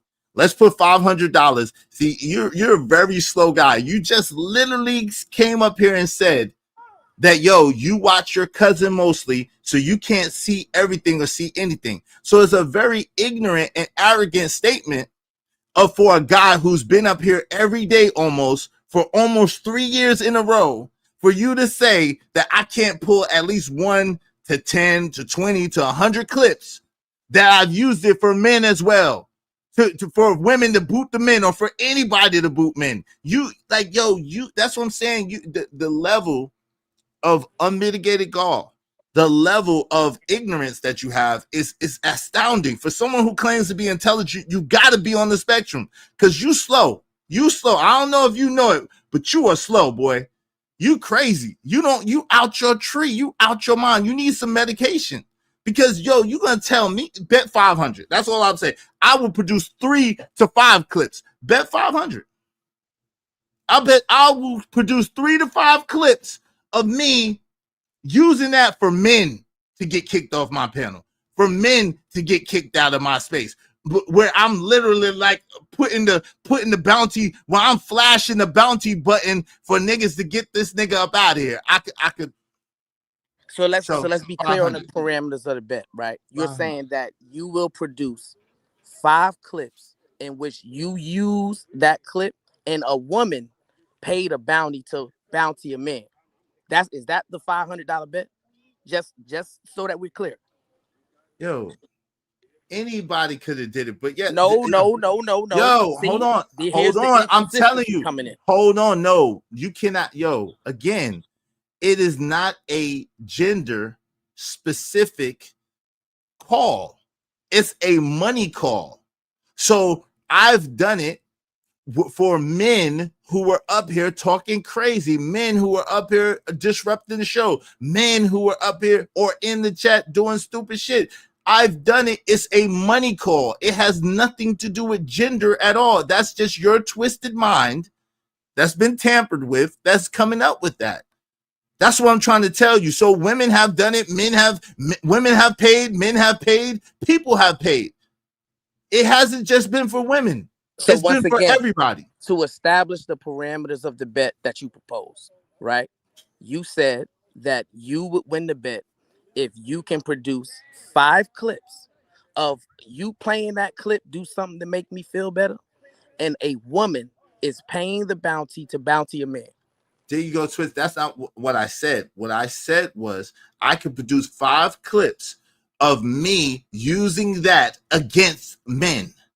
I could produce at least 5. I could produce 100 clips of me using that against men.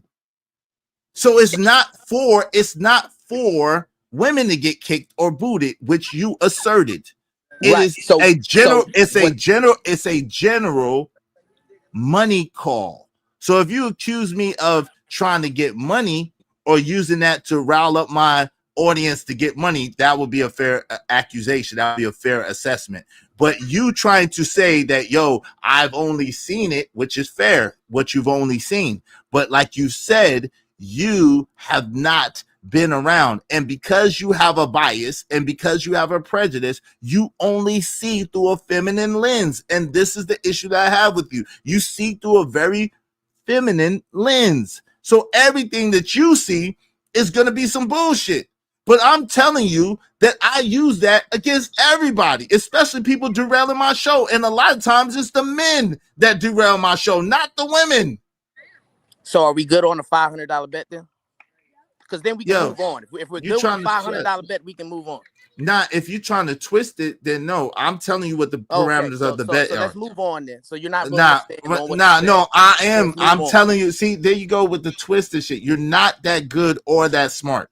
Again, you said that I used that clip to get men to boot women. I used it against women. My premise is no. I use it, period, on everybody, and I could show at least 5 off the rip for 500. But I got hundreds of times where I've used it against men. Where women have bounty. I can, but that's okay. We got up the stakes. I can, but we got up the stakes. That's not worth. You know how many videos I have done? You know how many times I've done this? So we could up the stakes, but I'm not gonna do that for $500. That's too much work for all right. $500. So let's move on. Yeah, all right. And let's not belabor that point. That's right? too much work for $500. Let's don't even try that. That's fine, right? So to your other point, right? What I have accused you of is totally accurate. The more and more I listen to you, the more and more I hear you speak, you have an lovers of men ideology. And it's clear and adamant every time you get into debating a topic, right? Thursday night, you made a claim and a statement, and to you, it was the truth. You said that men are the only qualified people that can advise men on relationships with women. And then you said that men are the only qualified people that can advise women when it comes to relationship with men. And I'm using only loosely because we're speaking in general, right? You cannot hold on, time out. You cannot use only loosely. Only is a very specific word. Only indicates something that I did not say. So you cannot use that loosely and make an accurate statement. Okay, so I don't want to get stuck there, right? Let's take the only out. You said that your advice is for women to seek out after men with wisdom and for men to seek out men for wisdom, right? Which no, that's not what I said. Do you see, this is what I'm saying? Yo, you hear with a woman's ear. Let's bet money on that's what I said. Let's bet money, since you're so confident that that's what I said. Let's bet money on that. I did not say that. You're leaving out. Hold on. So you're leaving out the context intentionally. But I don't even want to bet with you because you're a very slimy person. You'll try to switch it around. So let me give you the context again. I said when it comes to relationship, mating and dating. No, it's not what you said. That's what I said. You just said wisdom. You just right. now. I didn't have to say relationship again. Just now. Yes, you did. Yes, yo, fam. Listen. You can rewind it. No, time out. Again, you're not. I know that you think that your military psychological training and your police like psychological training equips you against anybody. It does not. So do you want to hold on? No, stop. Do not interrupt me. Do not interrupt me. Because this is what you do. You might have stated it at first. I'm not saying that you didn't state it in the very beginning. But you know, and I know, that when you make a statement like only, and then you follow it up and say that, oh, so you're saying that men are the only ones with wisdom that you should go to for wisdom. You know, and I know the impression that leaves in the uninitiated's mind. So at the end of the day, please stop playing with me. Yo, state what I said accurately, or we don't have to speak. And this is what you could get away with on a woman's channel that you cannot get away with over here. You are purposely being obtuse and intentionally trying to scar my reputation and scar my presentation, which is not going to happen. Now, people could come to whatever conclusion they want to come to, but what I will not allow you to do is intentionally lie about me and what I'm presenting. So, my brother, I cannot intentionally scar your reputation further than what you've already done with your own words. That's number one. Number two, we both know what you said, and everybody who heard you know what you said.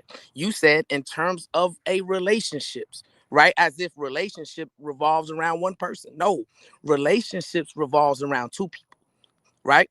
A man and a woman. Wait. Before you go into your soliloquy or diatribe about what a relationship is, like we all don't know already, and then you went into the stupid shit about daggone what was the movie that you went to last night? Yo, some dumb shit. But anyway, listen, before you go into your diatribe about that, clearly state what I say. And see, this is what you do. Again, your psychological tactics are weak. They're not even strong. They're not even good. You try it to the uninitiated. It's cool, right? But yo, you're not dealing with someone uninitiated. You're dealing with someone who's a thought leader, who's someone who actually thinks, for someone who actually thinks for themselves. So please stop with the psychological bullshit. Please stop with the games. You can clearly state what I said, and then you could state your premise afterwards. Don't try to convolute and muddy the waters between what I said and your premise that you're trying to add under that. Y'all support the show in the meantime, between time, because y'all are going to get a master class on how to deal with clowns, because this nigga is a clown. Period. Point blank, period. I'll tell him to his face. He either on the spectrum or he's just a point blank clown. Go ahead. And do you see the difference between you and me right now, right? Your mischaracterizations and ad hominem attacks of me serves no purpose and has no effect, right? Because I'm not as sensitive as you. I'm not as easily emotionally triggered as you. And I don't operate out of a sense of lack of self-confidence like you do. You see, if somebody says those things about you, you blow up emotionally and you have this need to defend your masculinity as if your masculinity is always in question. I don't have the need to defend my masculinity, Israel Mills, because my masculinity is never under question, right? So I don't have to come online and say, well, you know what? I was almost touched by this dude, right? That's what you have to do.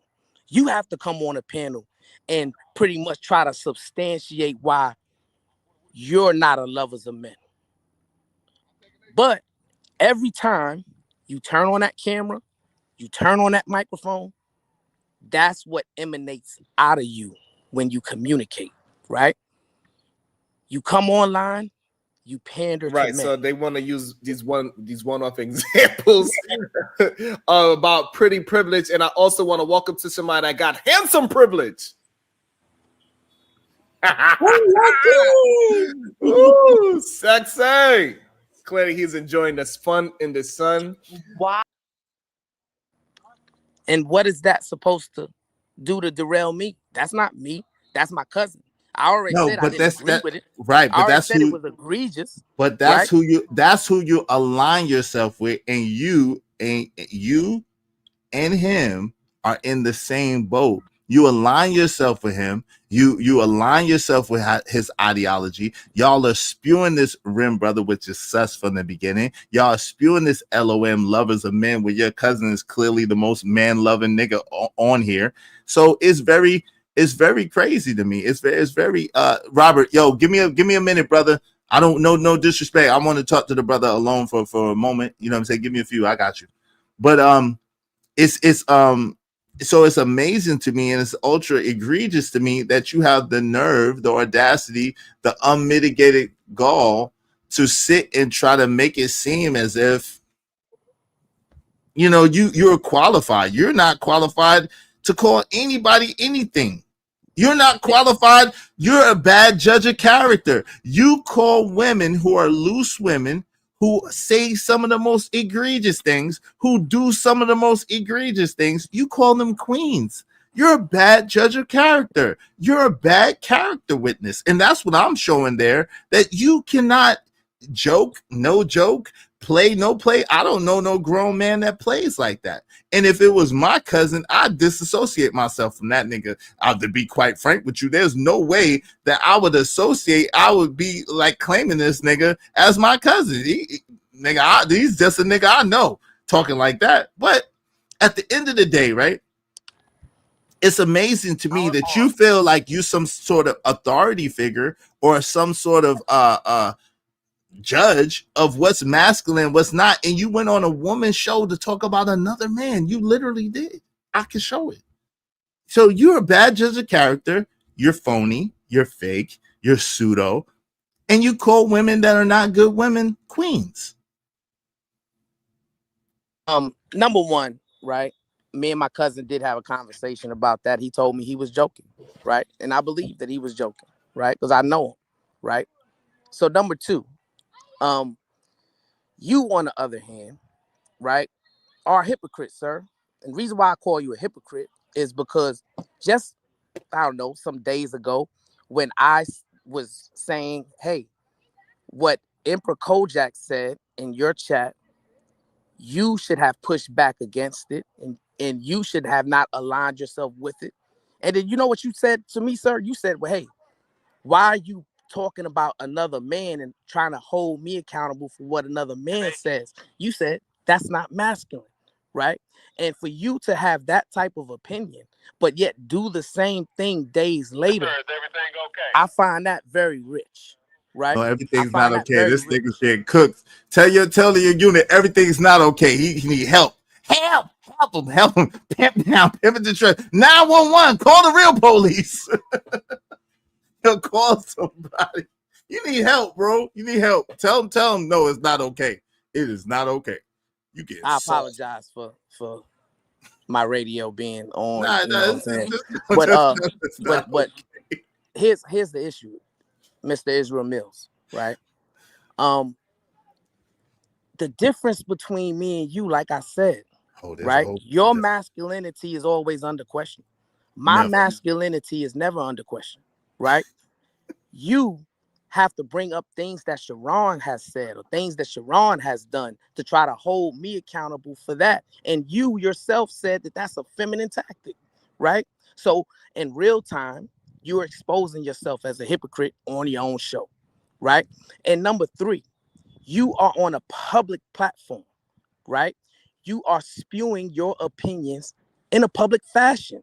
So therefore, right, you have no privacy in that, right? Anybody, anywhere can speak on topics that you debate publicly, just like they do on topics that I debate publicly, right? You've had several shows, right, where people have mentioned me and I have not been present, I have not been there, etc., etc.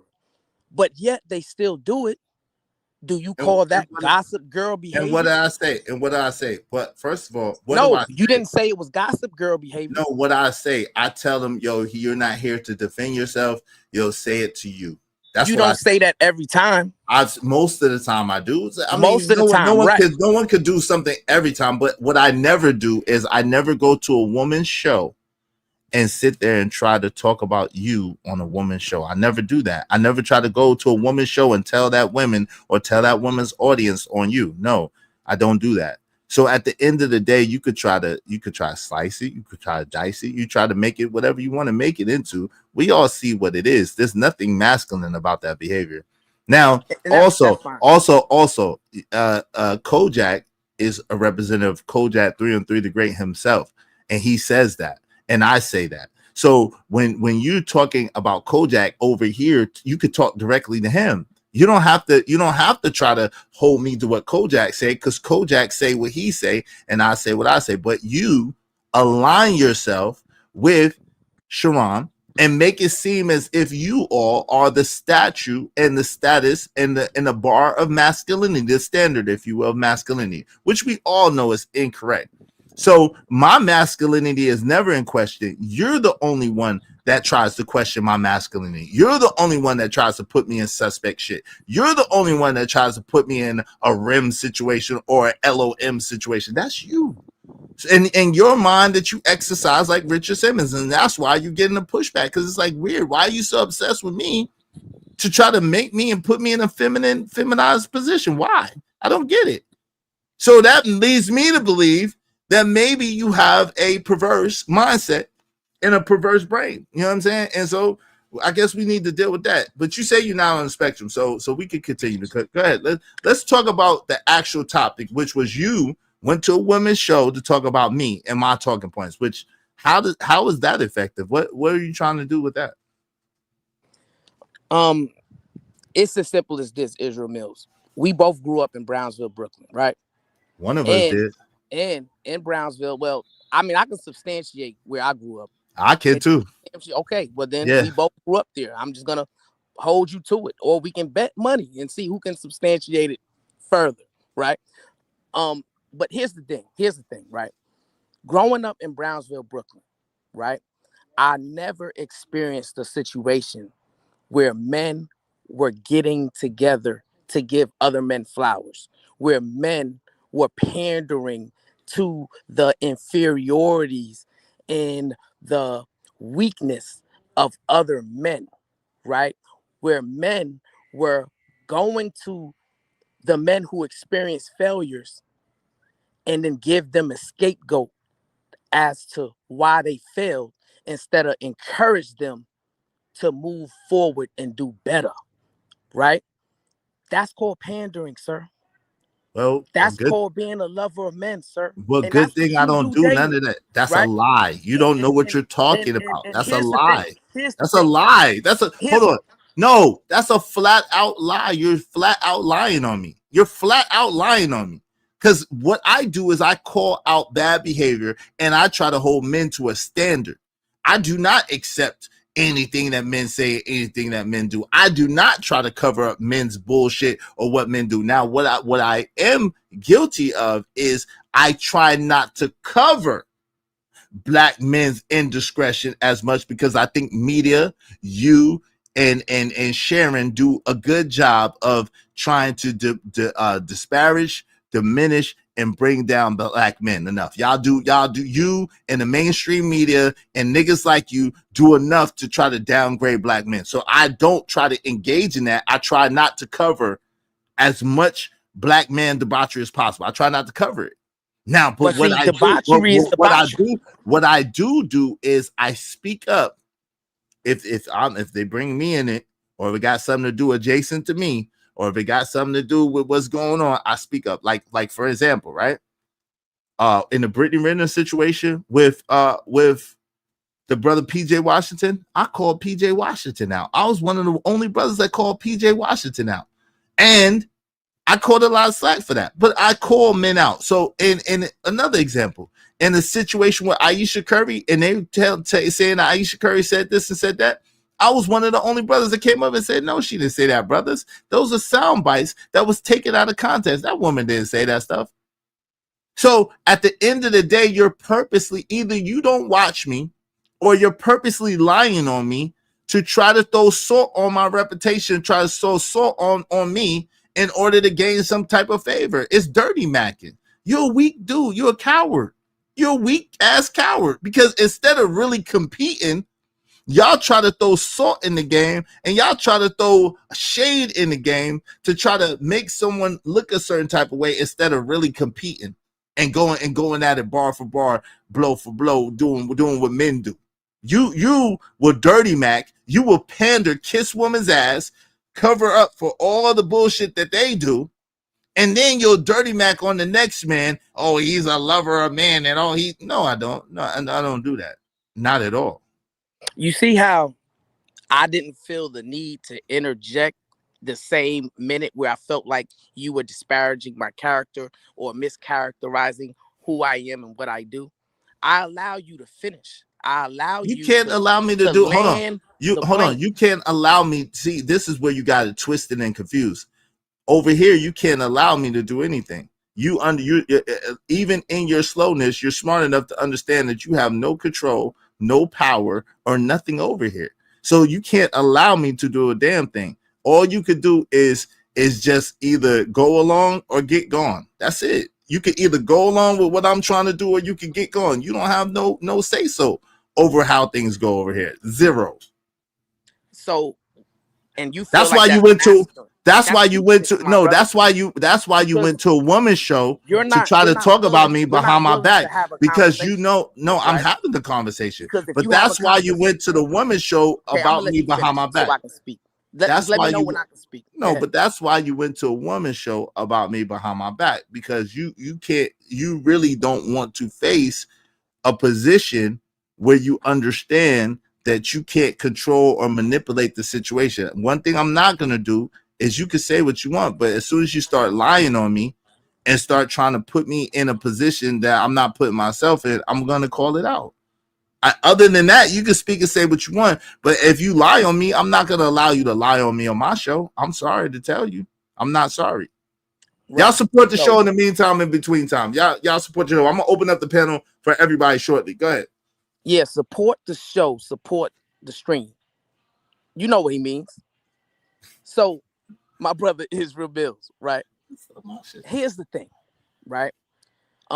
I am strong enough to have a conversation without being in control, right? Because like I said, even when you mischaracterize me and what I say or what I do, it's of no effect, right? Because I'm not easily emotionally triggered.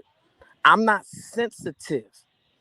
I'm not someone who shies away or runs away from confrontation, right? The problem with you is, right, you're too sensitive, my brother. You need a little bit more self-confidence, especially if you're going to be on these public platforms doing these public debates and you want to grow and actually go somewhere prolific, right? You have to have the ability to have a little more stoicism. You have to have the ability to have a little more emotional intelligence, right? Stop leaning on your ego, which is all emotion, right? And lean on your discipline. Lean on your knowledge, wisdom, and understanding. Lean on your ability to maneuver and think 10 steps ahead so that you don't have to always be in defense and just respond and get angry and get emotional because you feel like, oh, somebody's lying on you or somebody's mischaracterizing you. I didn't make one lie about you, my brother. What I am doing is I'm calling out your egregious ideology. I'm calling out your inability to understand that debauchery and degeneracy does not have a gender. And you said you purposely go out of your way to highlight the debauchery and degeneracy of women, but you don't do it for men because you feel like, well, the media does it.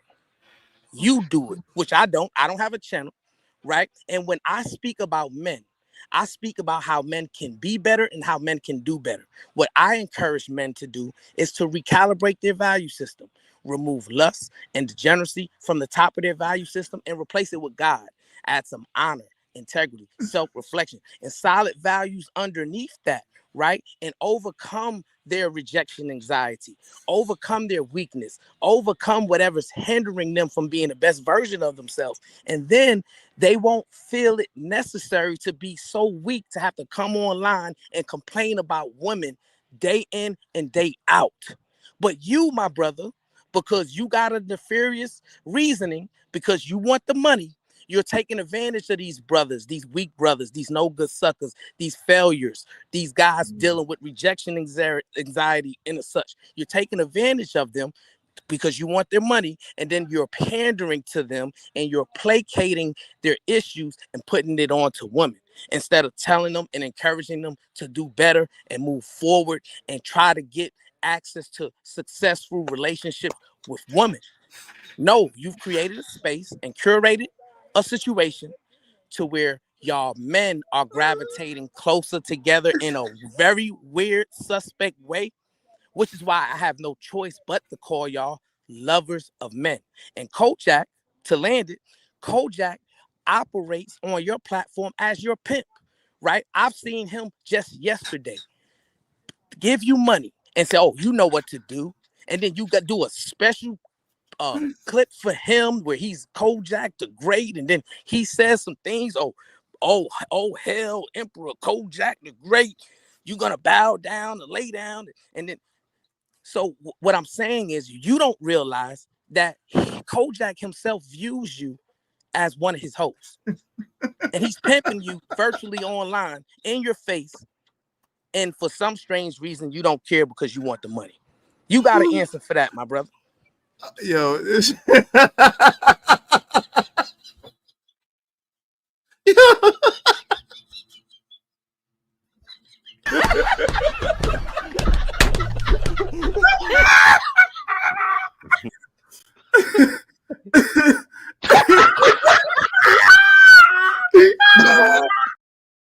Yo, this is too goofy to even respond to, fam. Like, listen, you might want to check.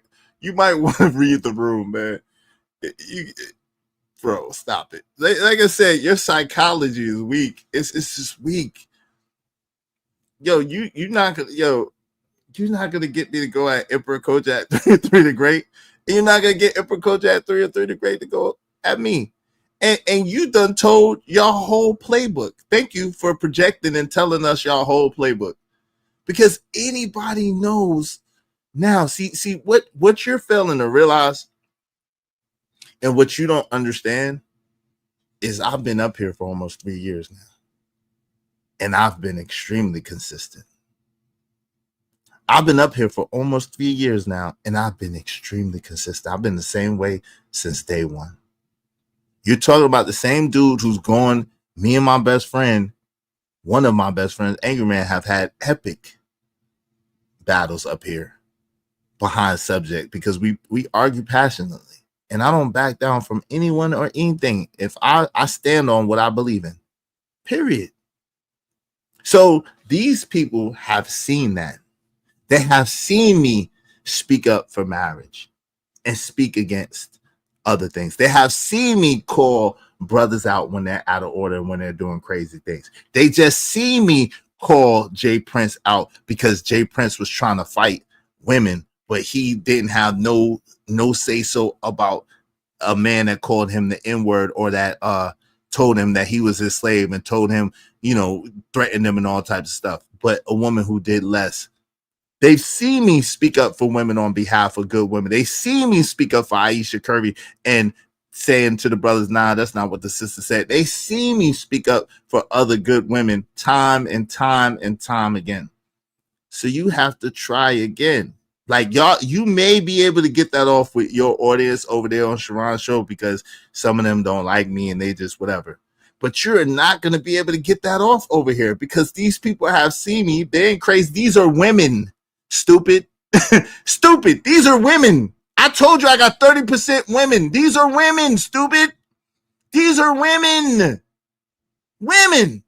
Stupid boy. These are women speaking up for me. These are women saying what they're saying. These are not men. Some of them are men, but these are women. That boy is gone. You see, he had to run because he gone.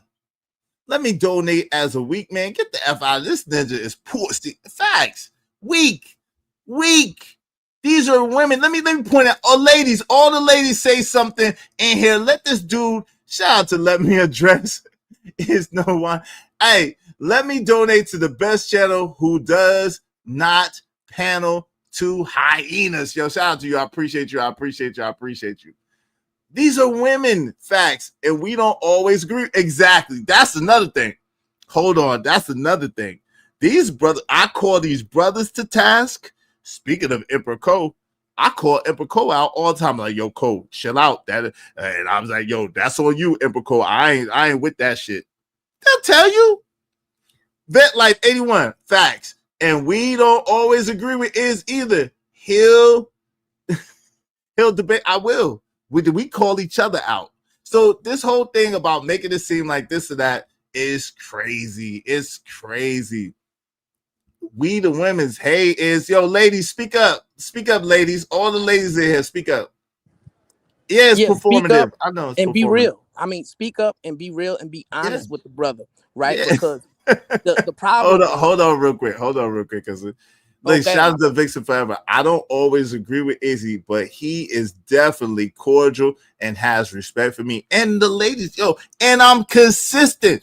I am extremely consistent. So that's the crazy thing. But anyway, shout out to my man KP for KC5. Let me read. Thank you, KP. Bruh, I dropped my He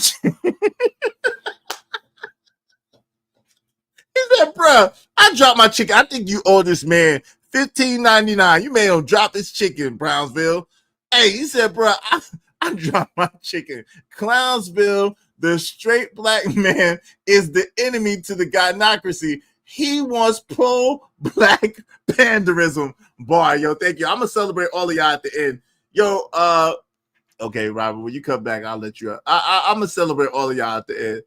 Hey, what's up, Shanika? Shout out to my sister, Shanika from the clouds. Hey, sis. Yo, thank you. I love y'all too. I love y'all too. Hey, we always honest with is. Yep, the ladies don't always agree with me, and I don't require them to. See, that's the crazy thing, right? I don't require the ladies over here to agree with me. I don't try to silence them because they don't agree with me or because they don't see what I see. We have a conversation. As long as they come at me respectfully, I respect them. Now, there's some women that come over here that don't donate a dime, that come over here to troll and act crazy. And yeah, you'll see them get got at. But the women who are good women, who speak good and well, they never have a problem. Never have a problem. I damn sure, I guess she was trying to say, I damn sure don't agree with Izzy, but maybe 5 to 10%. Yes, I mean, Izzy is cordial. We agree to disagree all the time. Ladies, tell us, man. Go ahead. And be honest. I mean, here's the thing, right? Sometimes it's difficult to see how we're being viewed when we're in the midst, right? And what I'm saying is, my brother, virtually what I depicted is accurate. And the reason why you should know it's accurate is because all of the laughing emojis that came out on your chat room after I said it, you think they're laughing with you, but actually they're laughing at you because it was an actual depiction of how they view what goes on your network, my brother. And we know this. We know this, right? Being from Brownsville, right? We know. Wait, hold on, Tom. I can't let you get that. Nigga, my name is Izzy Benz. I'm not Jay Prince for president. You got the wrong dude. If anybody laughing at me, cool. But I guarantee you most people are not laughing at me. Most people are laughing at you. Most people see you as a pandering clown. Most people see you like you you got zero credibility over here. Yo, put a 1 in the chat. Yo, real quick. I want y'all to put, Robert, hold on real quick. I got you. I'm going to let you get it. Yo, put a 1 in the chat if y'all think that Brownsville, and y'all know y'all can speak freely. Put a 1 in the chat if y'all think Brownsville has any credibility. Matter of fact, I should do a poll so people could do it. It's over 100 people in here. So I should do a poll so people can do it anonymously. That's what I will do. I'm going to put a poll if y'all think this nigga have credibility, and y'all tell me if y'all think you have credibility, yes or no. I'm going to do a poll, all right? Go ahead, Robert, while I do this poll. And shout out to my people, Vet Life 81. Appreciate you, man. How you doing today, boss? I'm doing well. And yourself, how you doing, Rob? Hey, you consider yourself a G in the game? Huh? Do you consider yourself a G on this YouTube thing? A G? What do you mean by that? It depends on what you mean. Like you dictating how things go. Like you ain't out here playing. You putting out a message, right? Okay. You consider yourself a G? I'm asking you. In that way, yeah, on my show, yeah. Do I control my show? I consider you a G too. You know, we talked like years ago. True or not? Okay. So we play on Snowfall all the time, right? Yeah, no doubt. We supposed to do so make sure we got the connection. I know who you are. Good. I'm listening to you. Okay, so we run on that. So I don't know the issue you got with that man Brownsville, and I don't know how the internet worked, but why he not on camera? He good. He working right now. So that's how he usually do. Okay. Yeah. He's working right now. So I don't press that brother on if that. Both y'all from Brownsville, wouldn't y'all have a face-to-face conversation? Well, I don't live in Brownsville. I don't know if he still lives in Brownsville. I thought both y'all was from there. All right, yeah, we're from there, but I don't live there anymore, and I don't think he lives quite there anymore either. I respect you. I listen to you once a week, and I always think you on point with what you do. I don't know what's going on with you and that man right there, but it's silly. It's silly, and you trying to check him, and I don't know what he doing. It's kind of like this is not even a good conversation because he's standing on some kind of position and not addressing what he really said about you. So what are we gonna do with that? And I'll pause and listen because the back seat was really good. Yeah, and you make an honest point, man. And you don't always come up. This is the first time in a long time. I think about a year and a half that you come up here. So you make a real good point, Robert. That's what I'm saying. Like, no doubt, it's like he's dodging the real topic that I'm bringing, and he's trying to bring all this other distractory stuff into it to try to make his point, to make something moist that he did seem solid when it's moist. Let me say, because I come to you as a G, I believe in checking in. Because I don't know how this internet thing works. I got a little beef too if I could come to you with it, but I want you and your man to talk about y'all. You know what I'm saying? Got beef with me or with somebody else? No. It's some other people on the internet, but you can't get to them. and I don't want to disrespect your platform. Yeah. Nah, please don't. Please don't. Right, so Yeah, I'll please leave it don't. alone. Yeah. I don't like that, Rob. You know what I'm saying? Shit. Yeah. I don't. If and it I'm don't not a have messy nothing to nigga. do, if it don't have nothing to do with me, I stay out of it. It's your You know what I'm saying? homeboy though too. It's your homeboy though too, so I'll leave it alone though. Wait, who? Anger Man? Yeah, that bitch ass fat ass Anger Man. Yeah. But I said that to be funny. I got you. But look, Robert, if you got a problem with him, please take it up with him. And I know it's difficult sometimes. I know it's difficult. So I'll let you in Brownsville get it, because the point I said was, yeah, take it up with him, because I don't got nothing to do with that. Let's get back. All right. Brownsville, I'll say to you directly, it seemed like you ducking that man. He asked you direct questions and you talking about everybody else. Talk to that man directly. And I'll pause. So at what point did I not answer his question directly? Right? If you were attentively listening, my brother, then you would have heard him ask me a question and me answer the question. Wait, and hold on. You asked him. Hold on. You just asked him what right here. He's interjecting. Hold on, real quick. Again. No, I am. Time out. Because you got to let him tell you. You said, what point do he feel like you didn't answer me directly? Go ahead, Robert. What point do you feel like he didn't answer me directly? It seems to me, Brownsville, and I'm trying to be respectful to both people. I don't know the situation, but it seemed like the problems with you and your cousin. You trying to fight for your cousin and you ain't fighting for yourself. What is your position on everything? Because I'll give you a bail. I think your cousin was joking about the man that came on there shirtless. I think he was joking. But see, I've already sitting here throwing a whole bunch of stuff up in the air. Speak directly to that man. Izzy was like, yo, you talked about me on a female platform. Speak to that. What did you say? I mean, let's be real, nigga. Go ahead, Brownsville. Address that directly. And I'm being real, my brother. And what I was telling him was, I spoke about the show that he did Thursday on a public platform. It happened to be with ladies. That's correct, right? But we were speaking about what he said, right? Which is fair game in the YouTube world. Is it not? No, it's right? not. It wasn't me trying to duck a conversation with him. Anything that I say about Israel Mills, I'm willing to say to Israel Mills. I've always stood on everything that I say. I've had conversations with him on camera and off camera. And he knows that. I don't run from conversations, right? So anything that I'm willing to say, that's why I'm here today, right? Because I seen he had me on a thumbnail. So he must have some things to say to me. That's why I pulled up, right? I know I'm at a disadvantage coming to his network because he has all the controls. He has an audience, right? He has the power to pull me up, pull me down, to mute me, et cetera, right? But I'm just that courageous.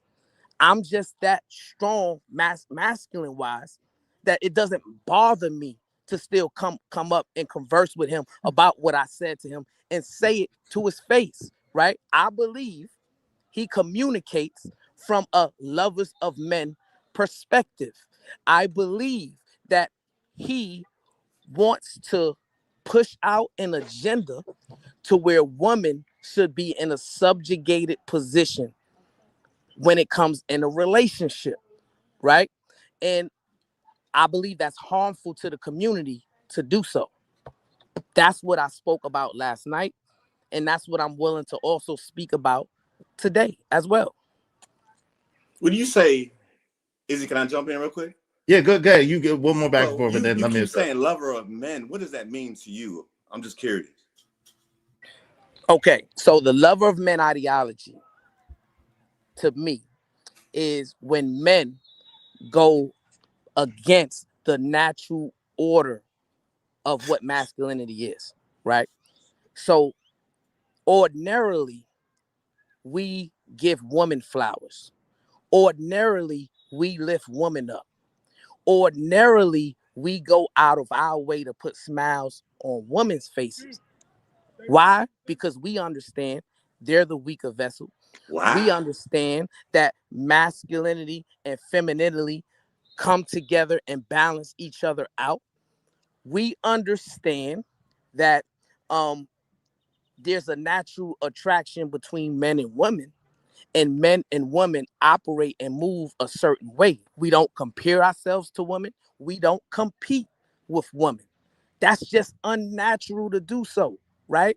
So if you are a man who gets some type of weird gratification from comparing yourself to a woman, from competing with a woman, from putting a woman down and calling a woman out her name and cussing a woman out, from degrading a woman day in, day out, that goes against the natural order of masculinity. And therefore, you've gone from being a lover of women to being a lover of men.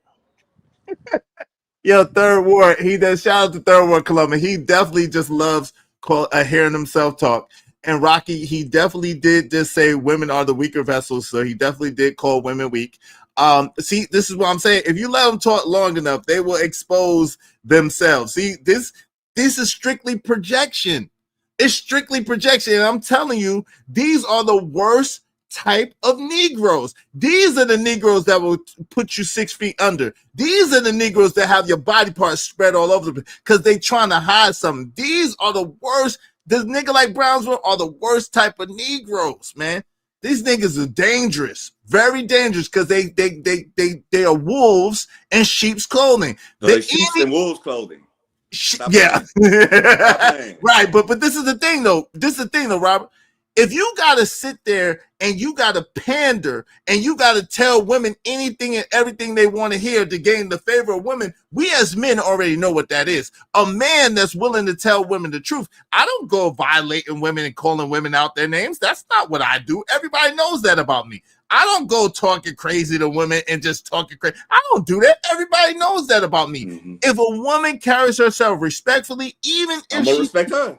Even if she disagrees with me, I allow her to do that. And that's why they were trying to call me a white knight.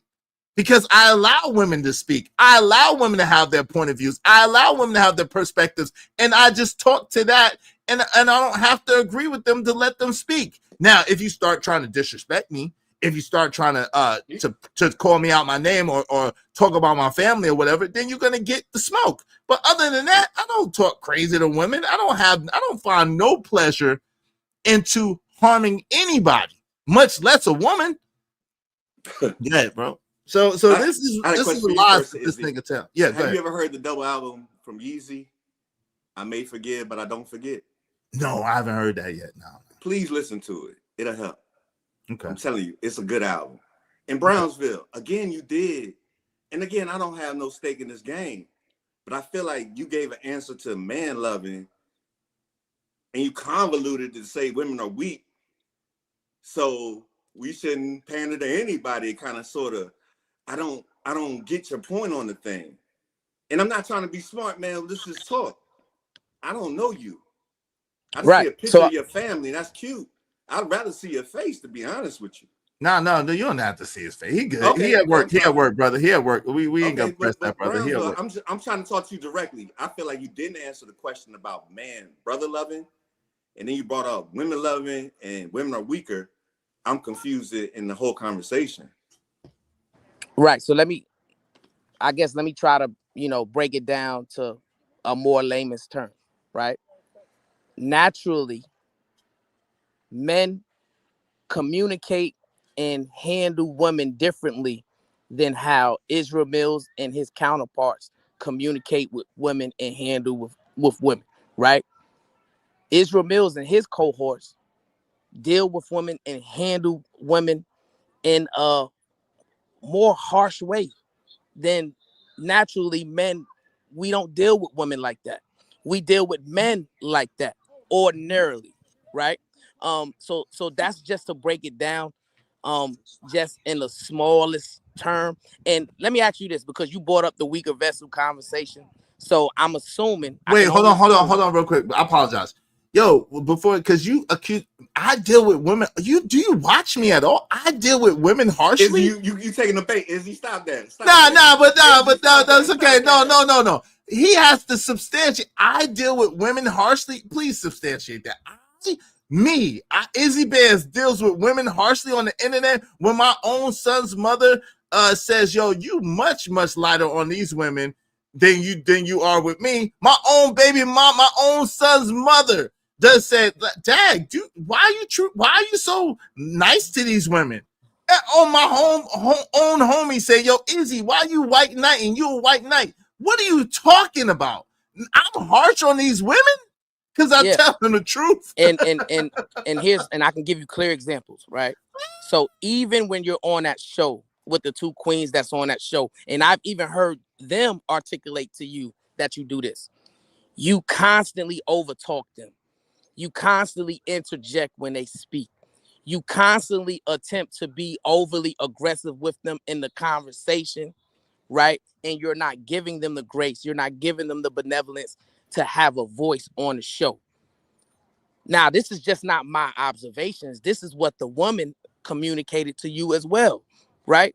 So what I'm saying is, like I said, sometimes it's difficult to see how you're perceived if you're unwilling to undergo the necessary self-reflection, right? And that's what I'm encouraging you to do, my brother, because if you believe that you communicate with women the way a stand-up masculine man is supposed to communicate with a woman, then obviously you got a far to go when it comes to communicating with women to have a successful relationship. He got a wife. You better listen to that. Nah, nigga. it's not. He It's got a not wife, good. nigga. You better listen to him. Nah, man. He got Please, a wife.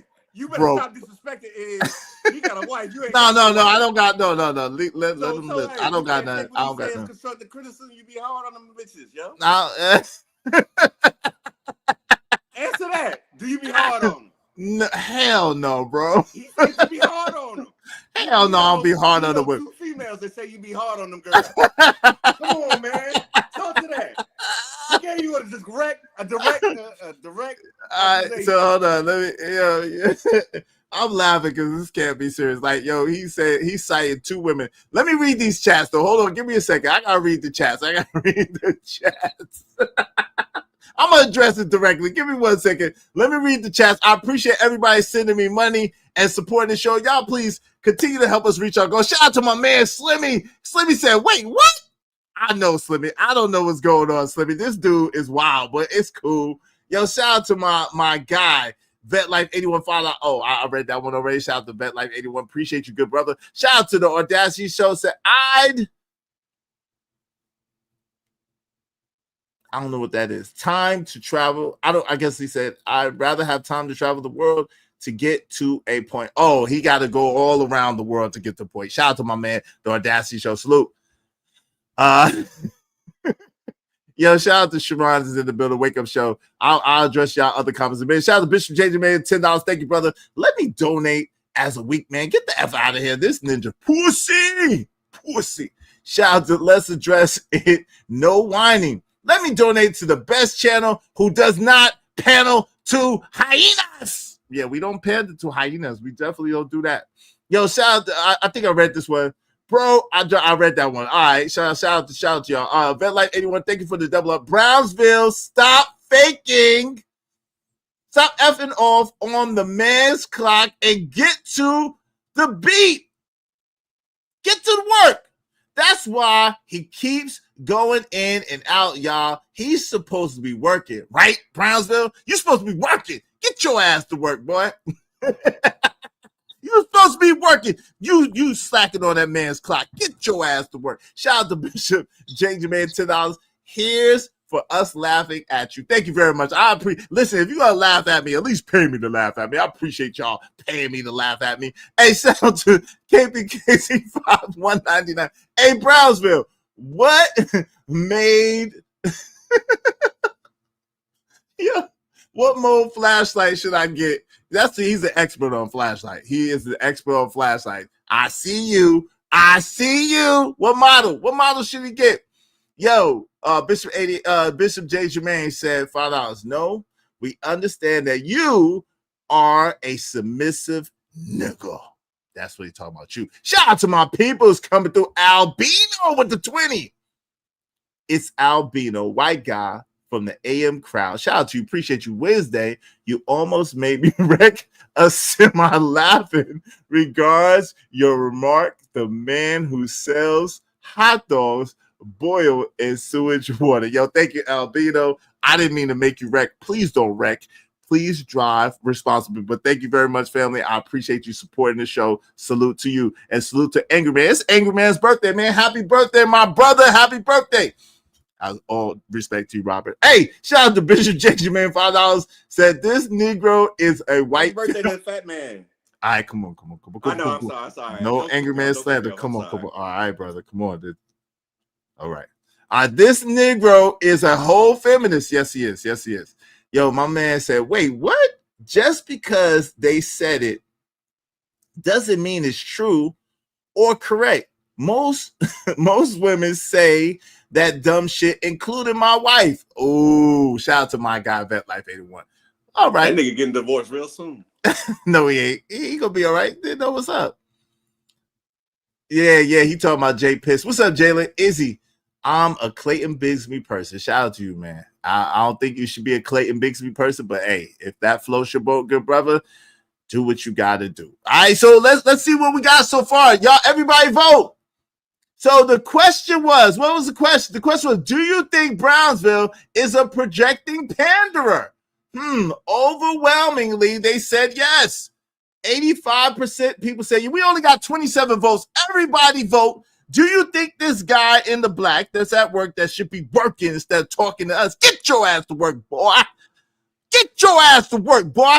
Yo, Izzy, I can't be part of this piling on that man like that, yo. For real. Brownsville, I don't know you, dog. Wait, hold on real quick, Rob.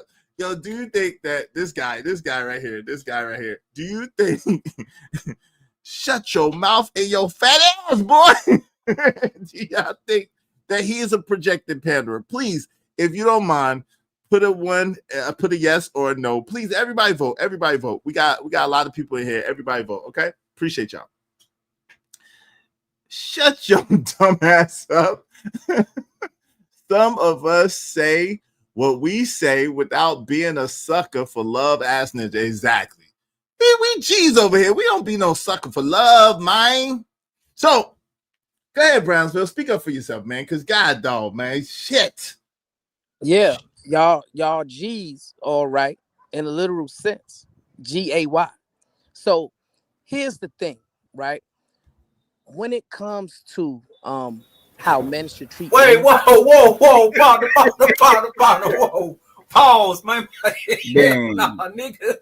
Hell no. Pause, my brother. Pause. Yeah, so here's the thing, right? If a man desires a successful relationship with a woman, he's going to treat her with benevolence. He's going to communicate with her with discipline. He's going to handle her with care, not with harshness, right? And that is the issue that I have with y'all brothers. And see, here's the thing, right? I very rarely see married brothers who are in successful long-term relationships communicate the way you guys communicate, right? Majority of you guys are failures when it comes to relationship with women. And that's what you are projecting online. Your failures. That's all it is. There you go with the bullshit. See? You shut your lying nigga lips up. Y'all always try to find a way to bring people into situations that have nothing to do with this YouTube shit. And that be part of the problem. See, if I don't know your wife, nor do I have a desire to speak disparagingly about your wife. I don't know your children, nor do I have a desire to speak disparagingly about your children. At the same time, you and your cousin are habitual line steppers when it comes to that. Y'all don't have any respect, any common decency, because women and children are civilians. They're off limits. You think that it's okay. Hold on real quick, Robin. You think that it's okay to try to point to a man, which a man is not judged by his relationship. That's how we understand that you're a bitch ass nigga that doesn't understand your ass from your elbow. That's how we understand that you're very feminized and have a very feminine mindset, because no man judges another man by a relationship. The women change their last name, not the men, or a real man, number one. Number two, again, for you to continue to try to take that dig like it means something, which it really doesn't. At the same time, only stupid women and bitch made dudes would agree with you with that. Oh, well, y'all failed the relationships. Y'all failed the relationship. Like what? Like, huh? Y'all hero, Steve Harvey, would say otherwise, right? Your hero, right? The king of the panderers, like how y'all do. So, like, at the end of the day, the only way for us to really understand and see that is to dox each other. And I don't have the desire to dox you. I want you and your family to be well. I pray the best for your family. And I don't desire to bring your family into this. I would appreciate if you keep it about me and stop trying to insinuate stuff that you have no idea or no clue about. Keep it about me and keep it about you and the fact that you felt the need to run to a woman's show to talk about me and to talk about what you thought about me instead of coming like a man directly to me and saying it to me first. You wanted to go and pander and get Scooby snacks from women and the women over there instead of coming like a man and addressing this man shit. But again, I understand that you think like a woman and you act like a woman. So of course you're gonna say, "Oh, y'all don't have success." That's the main feminist talking point. Don't you know that, boy? But see, this is the difference between you and me, Israel Mills, right? You took personal what I generalized, right? I wasn't talking about you specifically, especially not talking about your woman, especially not talking about your children. Hold on. Hold on. You are a liar, yo. You literally said, Izzy Benz, you are a failure at relationships. You literally said that. So how is that? What are we talking about? See, this is what I'm saying. And y'all talk about people being dishonest, and y'all talk about people not having genuine conversations. I listen very well. I don't listen with the air of femininity. I listen with the air of listening. And you literally just said that about me. Right, but that wasn't in an attempt to disparage your character, because the fact that your relationship failed is truth, because you articulated your relationship failing online. I did not. You did Hold that, on, sir. I did not say that my relationship failed. I said that my relationship changed. I didn't say that my relationship failed. Only a bitch thinks like that. I didn't say that my relationship failed. So the problem is you think with a bitch brain. And so you don't understand the difference between someone who's mature enough to understand when things are not really going well and they have to make a transition or they have to make adjustments to make it work better. You don't understand that. You don't understand nuance. You don't understand context. The bitch brain, right? So you got no, Robert. You could drop because I'm not holding back, brother. I don't hold back on bitch niggas, right? Like I if I see a bitch nigga, I call a bitch nigga, I tag a bitch nigga, right? At the end of the day, this is a bitch nigga, right? He went behind my back to a woman's channel to talk about me. Number one. Number two, he keeps trying to slide, bring my family into it. And then it's so much of a punk, so much of a coward, so much of a bitch that he's trying to say, oh, well, I wasn't talking about your family. You showed it. You really like, yo, come on, man. Like, stop it, yo. You gotta stop it because there's other things that have been shown. There's other things that have been seen. And you gotta stop, but I'm not willing to go to the depths of hell like you are about people's family. Like I said, leave that alone. We could talk about you and me. We could talk about your character, my character. We could talk about things that I'm doing or I'm saying. But like, why you gotta feel the need to keep bringing in relationships? You are not fam. Regardless to however you try to put whatever man down about whatever relationship, you will never be the standard. Let me say this again so you understand me clearly. You will never be the standard of what a man wants a relationship to be. Never. Because you believe happy wife, happy life. And we all know better than that. So you got to get that shit up. Like, so find another route, find another angle. Shout out to my man, Bishop JD Man, $5. Yo, this Negro is a whole feminist. Yes, he is. Yes, he is, bro. See, and here's the thing, right? The thing is this. You see how I don't get offended? I don't get easily emotionally triggered when you talk so vociferously and you're so rambunctious with your communication style, it doesn't affect me at all, right? I don't feel the need to interject. I don't feel the need to interrupt. I don't feel the need to get emotional, right?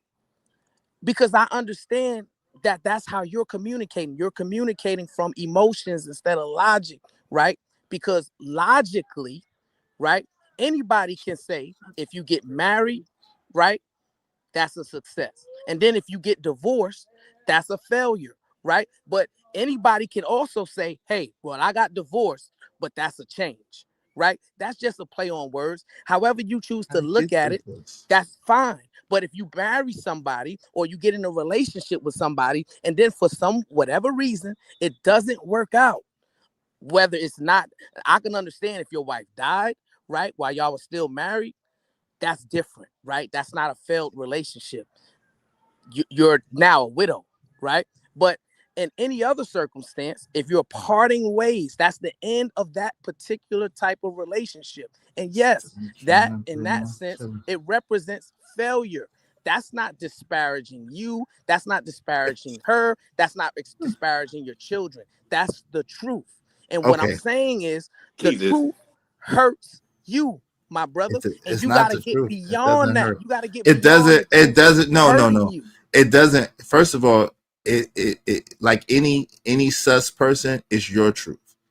It's not the truth. It's your truth, and like you can have that. At the same time, that yo fam, what you try to do is you're very like you're a very weak dude, and it is just evident. It's just obvious, right? You're a coward. So you try to hide behind, oh, I don't get excited. I don't change. Is you just being mean right now? No, I'm not. Yo, being fam, mean. come on, man. Let me cook. Let me cook, man. Being mean. I'm not being mean. I'm not being mean. I'm just keeping it real with you. Somebody, listen. Hold on, real quick.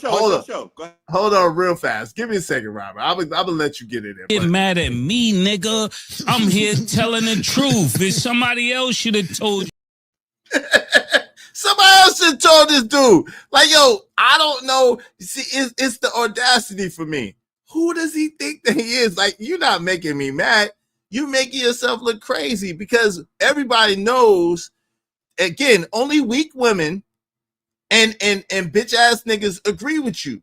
There's no man that's going to stand and agree with what you're saying because we all know in these spaces, women and children are off limits. Why are you sitting there continue to try to bring my situation? Yo, it's crazy because I could call my son's mother right now. She'll pick up, be just as pleasant, just as nice, just as sweet. If I say, yo, I need a plate, she'll make me a plate. Yo, I need this, she'll give it to me. I need that, she'll give it to me. And yo, at the end of the day, it's amazing. I take my son to school every day. Well, and I pick my son up from school. I pick my son up from school every day. Like, yo.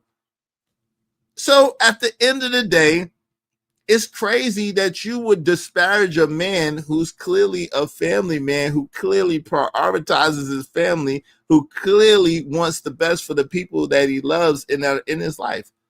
I still make sure they're straight.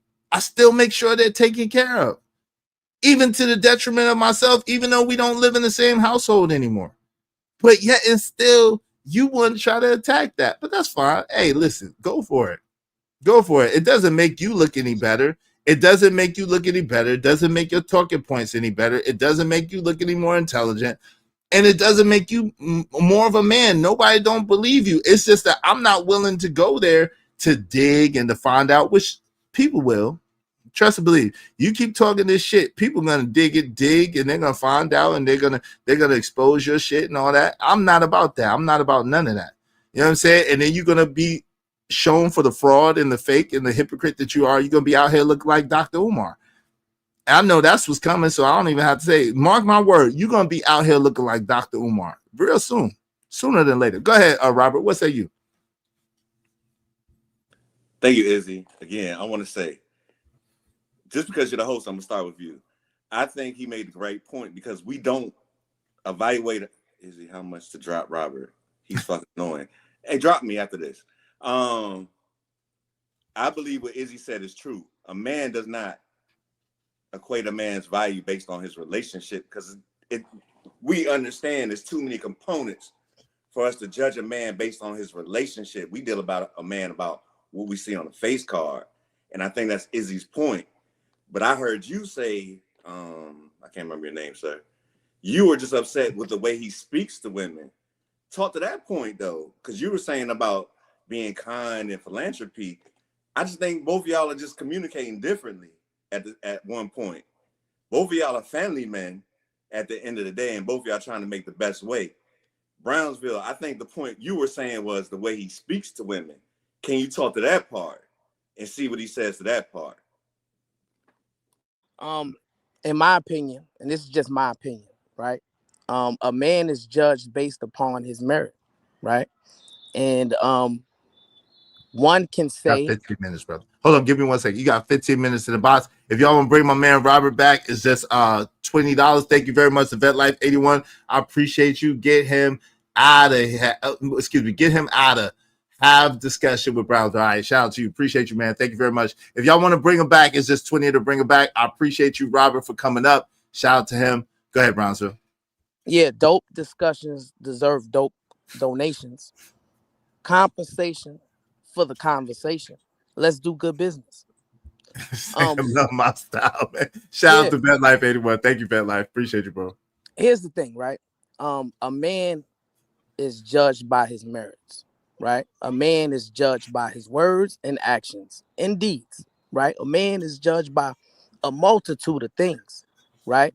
So you will find that, oh, well, a man who still supports his family that he doesn't live with, I don't think that man can be measured with a man who never left his family, right? I believe those are two totally separate things, right? I feel like, in my opinion, a man who chooses to leave his family or separates from his family is doing it out of selfishness, right? Because in order to sustain a successful relationship, a man and a woman have to make numerous sacrifices, have to undergo enormous amount of self-reflection, have to compromise in ways that you might not like, right? You have to do so in order to build a stronger bond so that you never have to separate, right? But once you separate, it's not salacious to say that relationship, not the people, that relationship is a failure, right? Because it is. When a relationship is no longer in unison, it is divided, right? So you got to stop being so sensitive to certain truths. Stop being so easily emotionally triggered when people are just holding up a mirror to your face and saying, Izzy, look in the mirror, my brother, right? I'm not taking personal attacks, disparaging anything about your family, right? All I'm doing is speaking to the truth of how your relationship, your last relationship culminated, right? And I'm not doing guesswork. I'm just going off of the words that you articulated when it actually happened. And then when it did happen, and when you did articulate those words, if you go back and review that show, you will see that I sent you a super chat, right? And I sent you a super chat with a prayer of restoration. What I said is, hey, I pray that your family will be restored and made whole. Maybe you will remember that, maybe not. But if you go back and review that show, that's what you will find. Hey, look, I appreciate the super chat, man. Thank you. I appreciate the super chat. I also appreciate the super chat from Vet Life 81 and from my man Telebell. Thank you. Compensation for the conversation. I appreciate you. Thank you very much, man. Let me welcome some people in the building. Yo, shout out to everybody that's in here, y'all. Appreciate y'all. I try to get to all of y'all at least once. I gotta go way back. Hey, shout out to Raj River. I said, Izzy, that thumbnail is wild. Yo, what's up, Lord ADS? What's going on, brother? Ramelo 747 Bangkok just laughing. He sponsored the show. JD975, I told you, Izzy, war and vitriol. Yo, shout out to my man, Emperor Coach at 3 3 Great. Said exactly, Izzy. Classy Creole. Salute, love. She said, right, is. My man, Slimmy. Izzy, bro, you killing me. You're killing me, Smalls. It's do something to make me feel good. No, it's not. That's from Monsters Ball, yo. Can you do something to make me feel good? It's from Monsters Ball. And daggone Halle Berry said to the white man before he crushed her. But yo, this is do something to make me feel better. It's from Players Club. Y'all are wild, man. Shout out to Sharon. Said, however, you are talking to the majority? Huh? Yo, what's up? Hey, mostly men have had. Oh, excuse me. Most men have been booted off. Yes, they have. Call it out. I got you, man. Y'all laughing. Shout out to Roswell laughing. Shout out to my peoples, man. What We Know podcast. What's up, JT? Is Izzy being schooled by Clownsville? Apparently, I need this nigga to tell me some shit. You can learn a lot from a dummy. Y'all do know that, right? I told y'all about the crash dummies. You can learn a lot from a dummy. Hey, let's address it. No one and say he's trolling now. Shout out to the man, the myth, the mother effing legend. It's his birthday. My man's in them. Happy birthday, G. Salute.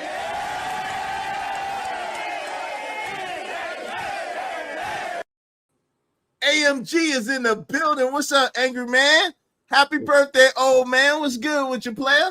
What's up? Can y'all hear me? Yes, sir. Yes, sir. We can hear you. What's good, man? Ain't no echo or nothing, is it? No, not at all. Hey, man. So welcome to the show. This nigga trying to school me on the proclivities of positivity and posteriorness. So that's where we had this conversation. This nigga sound like a complete idiot up here. He said I'm a failure. You was a failure because you's a failure in relationships. Because I'm like, man, this dude had no clue, man. Well, first of all, his logic is flawed, because based on his logic, that means that every single relationship that starts is supposed to be successful. So basically what you're saying, Brownsville, is that, let me ask you this, Brownsville, the first chick that you ever dated or had sex with, was that your wife? No.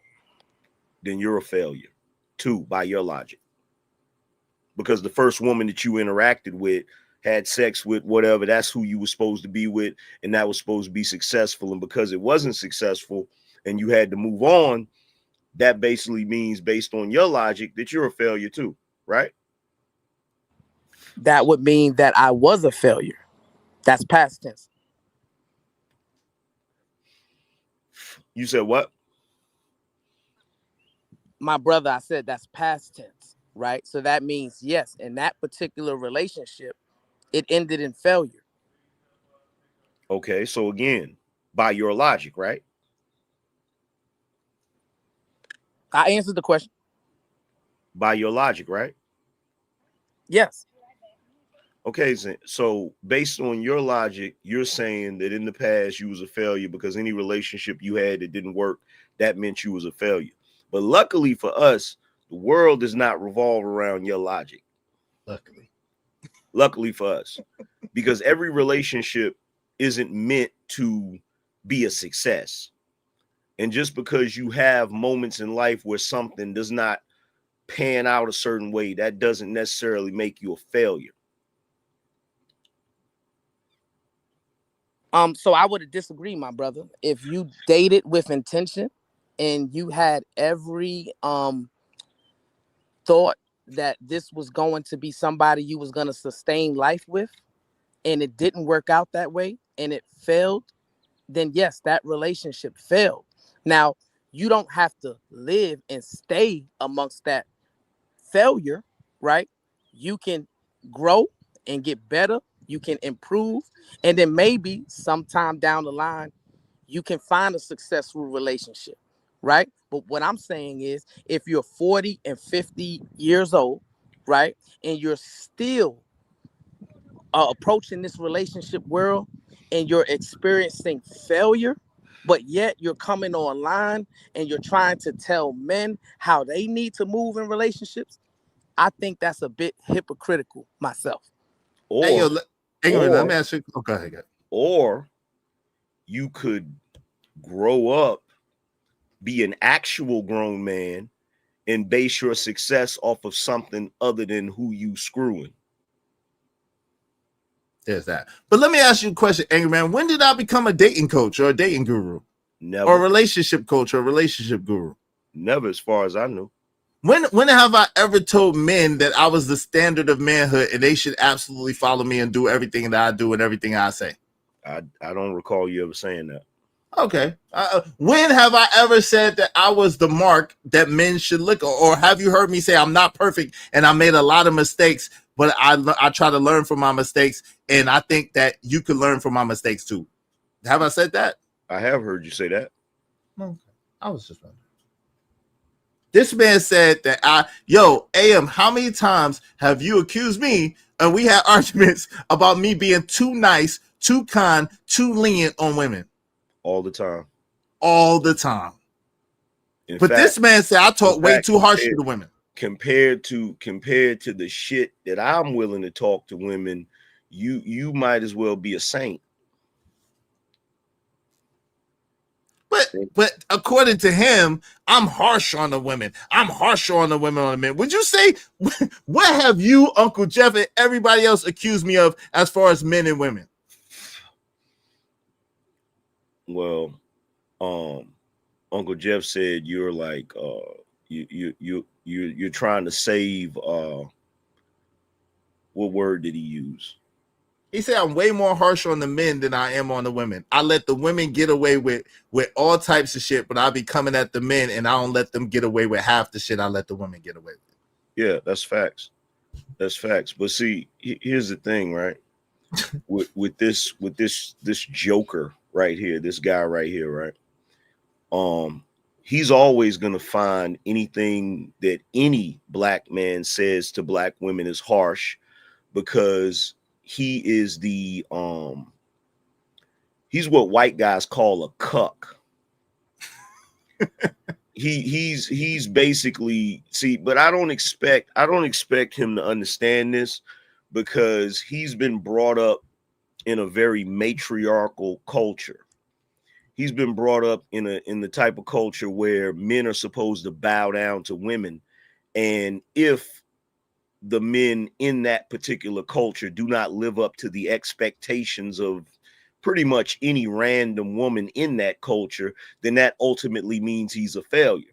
So basically, he's basing his entire existence on the validation and approval of women. And it doesn't really matter what type of woman it is. It could be a renegade that's a streetwalker, but if she's melanated, you know, he's going to consider that an authority figure. That's what his problem is amongst other Negroes. You feel me? And the other reason is because he has this mission in his head that he has to accomplish. He has to rescue his mama. Ooh, damn! Please don't talk about that brother mama, because I said that mamas, women, and children are off limits. So please don't talk about the brother mama, because last time you said that, he said that I let you talk about his mama. So Angry Man, please don't talk about that. I didn't say anything bad about his mama. I know, but please, I said brother. I said he was trying to rescue her. I got you. That but would please. be a good thing, wouldn't it? According to his logic, it would, but please do not talk about this brother's mama. I forgot. That's another. My bad. My bad. Scuba Steve. I forgot. That's also part of the unspoken Negro contract. You can't even mention brothers' mamas because they gonna get butt hurt. My fault. They're gonna accuse. Here's in response to that, right? If I am what white men would call a cuck, you, my brother Angry Man, are what white men would call a down low Sambo, right? Because all you do is epitomize pandering to men. All you do is epitomize simping for men. That's what you've pretty much put your whole life on the line to do, right? you cannot convince me that you have a love for women, right? When it comes to lovers of men, you are the godfather of lovers of men, because you epitomize everything that is spoken. All of these other brothers, Israel Mills or whoever, they're just sentience of you, right? Because Goddamn lie. Some of my bitch. This man is a liar. He just be lying. You Man, shut your lying nigga He lips just be up. lying. see, you want to interrupt me, right? But you don't interrupt him. You let him say what he had to say, and I can't respond, right? That's not a good faith conversation, my brother.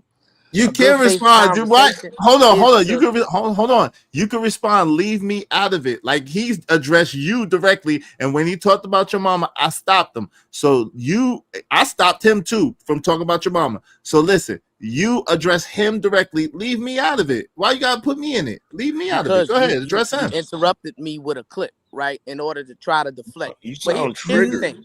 You sound triggered. You sound triggered, Scuba Steve. Are you triggered? No, you talked about his mama. Him mad because you talked about his mama. There's nothing you can say or do to trigger me. Well, why right? are you complaining to Iz right now instead of finishing your point? If you're not triggered, I'm just trying to ascertain if he's willing to have a good faith conversation. Ascertain. I thought you was gonna use epitomize like 2 more times. You know, if you use it like 3 more times, it belongs to you, right? Yeah. Go ahead. Yeah. We'll wait. No, but here's the thing, right? You come online and you denigrate black women each and every day, right? And you know, I don't know what your background is, but I find that weird when I look at you, right? You come online. How can I denigrate a group of people that denigrate themselves every day? Well, that's beside the point. That's not right? beside the point. We're talking about you. That's not how would it be beside the point? How would it be beside the point for someone to denigrate someone who denigrates themselves? How is one more important than the other? Because we're not talking about them, we're talking about you. No, you're Israel not Mills talking. would say No, that's a feminine tactic that you're using right now. Technically, you are talking about them. You just now made them the centerpiece of your argument. I'm talking about you. And but what you brought them up and what you communicate. But you brought them up though. You brought them into the conversation. You brought them up when you was talking about me as well. So if you brought them up in the conversation, then that means they're part of the conversation, correct? Not the intricate part. But still part, right? Well, yes. Just like like words are still part of the conversation. Okay. Are we going to argue over words? I'm not arguing. I'm just clarifying. Right. So what I'm saying is I'm speaking to you about how you communicate about black women. Okay. Right? Which am I a black man? Weird. Am I a black man? I don't know. I don't know your background. I just said you don't know if I'm a black man or not? Okay. I don't know your background. No. Then you should really be offended. Why is that? Because if I'm not a black man and I'm talking about black women, 1, you should be offended, and 2, you have failed as a black man because you're allowing this so-called non-black man to talk about black women. You should be ashamed of yourself. So are you saying that you should be subjugated to me? What? What? You intimated that I need to allow you to do something, which means that I'm either dominating or controlling how you speaking or communicating. Is that correct? Okay, so first of all, I'm trying to figure out why you're using words like why you're using those words when you're speaking to another grown man. That's what I'm trying to figure out. Do you have fantasies about dominating? Do you have S&M fantasies about other men, brother? You use the word me allowing you to do something, right? If you understand and define what allow mean, right, you would know that I can't allow you to do anything unless you are subjugated to me. Is that correct? Brother, you just used a reference to S&M. So you can't answer the question. You just used a reference to S&M to refer to another man. Let me ask you a question. What is it with you darker skinned brothers and light skinned men? We're not women, bro. You do realize that, right? I know y'all have a thing for light skinned women, but brother, y'all taking it a little too far, fam. Well, it seems that you don't understand the definition of subjugation, because if you did, you wouldn't be bringing up S&M fantasy. You're right. You will probably be talking about slavery. You're right. I don't understand. Be talking about Jim Crow. You're right. Be talking about other forms of subjugation, right? You're right. And all the word means, brother, is to be dominated, to be in control of somebody else. Brother, you're right. I don't understand the word subjugation. I understand what subjugation is, but subjugation, I don't know what that is. Is that submitting to education? What is that, brother? What is that? You do realize was on the spectrum. There's no C in that word, right? And I didn't say subjugation. That's what you literally just what? The same is. Am I hearing things? No, you're not hearing things, sir. He literally said subjugation. See, okay. Here's the thing. Here's the thing, Oswald. Here's the thing, Oswald Bates. First of all, you got to stop. First of all, you have to be educated and have a sufficient lexicon to articulate yourself well, brother, because you sound like a brother that just got out of prison that's trying to show everybody all the shiny new words you learned. That's what you sound like, bro. I told him that earlier. I told him that earlier in a different way. Are you intimating that you are more educated than I am? Could you define intimating, please? Can you use it in a proper sentence? Please define intimating. I need the definition of that, brother. Are you expressing the idea that you are possibly more educated than me? Yes or no? No, I'm expressing the idea that I'm smarter than you. Okay, so substantiate it. I just did a second ago when I pointed out that you incorrectly said a word that did not have the letter C in it. Okay, all right. So there you have it. Yes, you're smarter than me because I misspoke. Whoop-de-doo. Well, see, and that's the thing, right? I thought you didn't misspeak. You said you didn't say that. Well, if you heard it, right? I didn't mean to say it, but you said you heard it. Israel Mill said he heard it. Then obviously I misspoke, right? And I said, yeah, I misspoke, right? Yeah, because I appreciate that. The difference between me and you sound triggered, brother. I don't have a problem with being held accountable. I don't have a problem with undergoing real-time self-reflection. Do I have a problem being held accountable? I don't have an issue with being easily emotionally triggered and all that stuff that you guys do. You just said the is earlier that you don't easily get emotionally triggered. He did say that. And you just said just now that you don't have a problem like we do with being easily emotionally triggered. So which one is it? Both. Because both says the same thing. It's both? Okay. Yes. How? Both is both a word either? Hey, do not try to make no sense of this shit. Just let it go. I thought it was both. B-O-T-H. Both, not both. What's both? What is that? Let him cook. And that's the thing, right? I asked him, hold on real quick, brother. Angry man, I asked him because legitimately, I don't like, you know me, I'm a kind-hearted brother. I do not pick on people with autism or on the spectrum. I asked the brother, I think he might be on the spectrum. I'm being honest. And so I really would like to know that so I do not pick on this brother. So we do not literally, dismantle this brother. I told him he's not equipped to match wits with me. And I'll just be playing with him. But it's like, I don't even understand. Something's got to be wrong with this young man. Something's wrong with this young man. I want to know what his score was on that security guard test. 5. That's what I want. 5. What are you securing in the city of New York? I need to know, brother. What are you guarding? Because if it's something detrimental, we need to reevaluate this whole thing. He's guarded ticket meters. And once again, right? I don't mind you guys joking about me being a security guard, right? If that's what y'all think, if that's what y'all want to believe, y'all can believe it, right? It is what it is. I mean, I don't have nothing to prove. You know what I'm saying? The world Here's the the thing, world right? needs laughter, I brother. can tell you this. I can The tell you world this. needs laughter. I Nothing can wrong tell with you joking. this, right? My life is so good, right? That I put on my channel, and you can go watch it. I've been to 6 countries already this year. 6, right? On vacation, where I'm having a great time, spending a lot of money, right? And if y'all feel like that I can do that on the salary of the job that y'all depicted me to have, so be it. Well, Brownsville, here's the thing, brother. You acting like me or Izzy Bands would have a problem with you having a good life.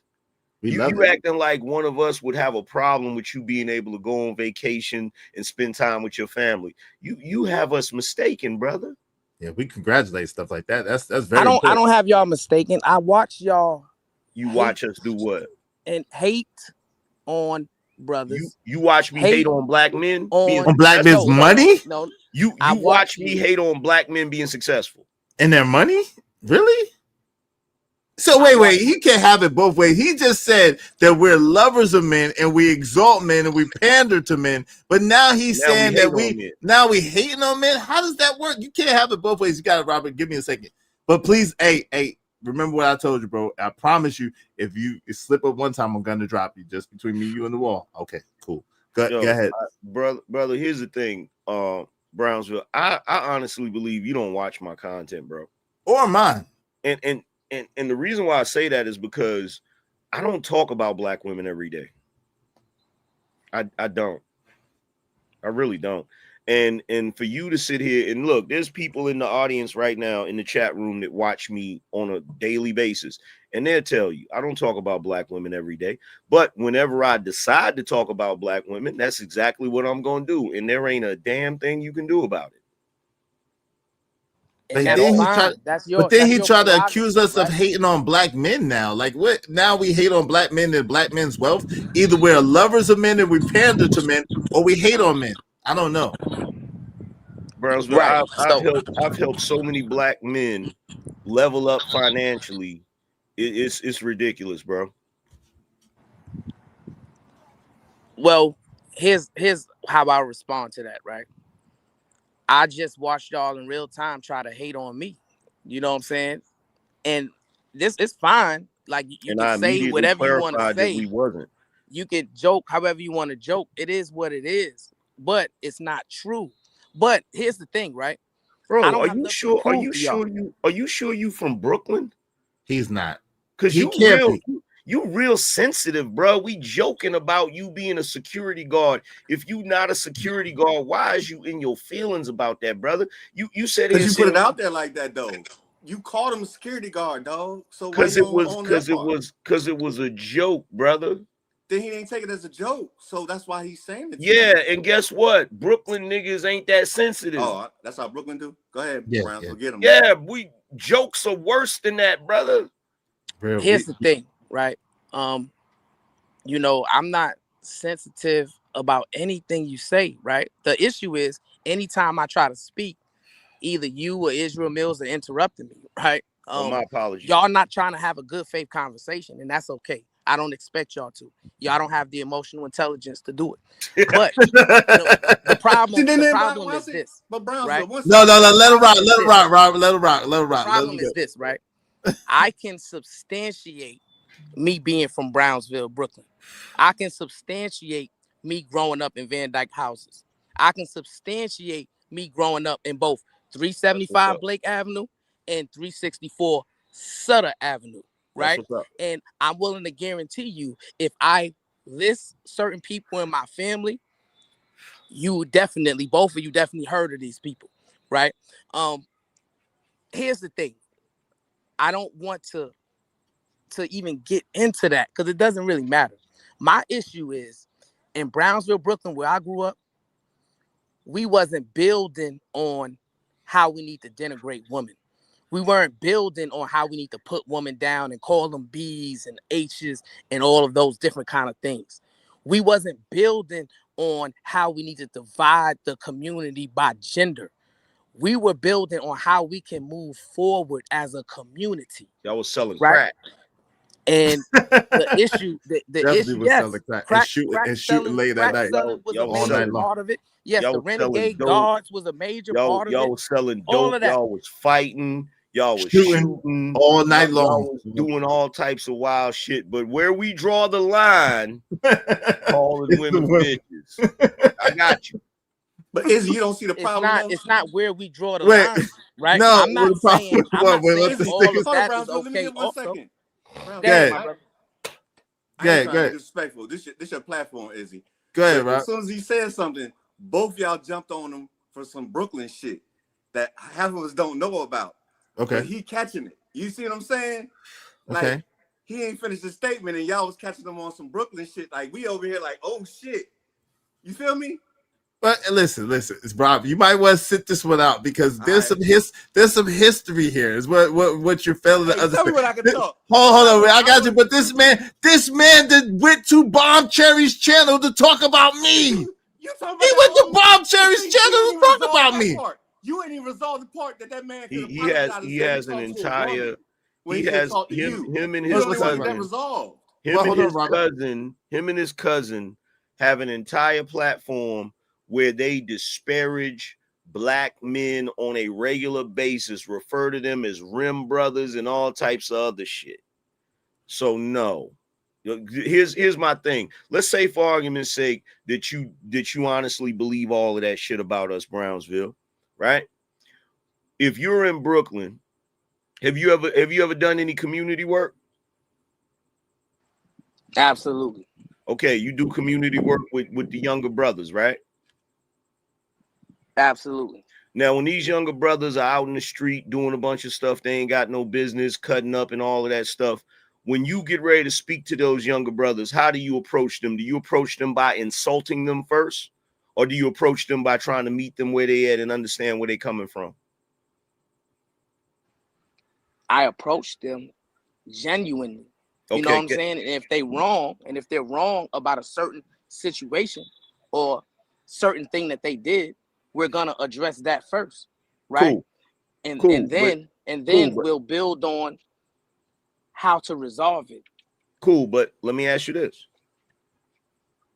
That's what's up. But the one thing you don't do is you don't walk up to them and immediately call them a name, right? That's correct. Okay, so then why did you do that with the so-called Rim brothers? Because before I even had a conversation with you, I was a Rim brother. Me too. Is Rim Mills? Right. So that's a good question, and that's a fair question, right?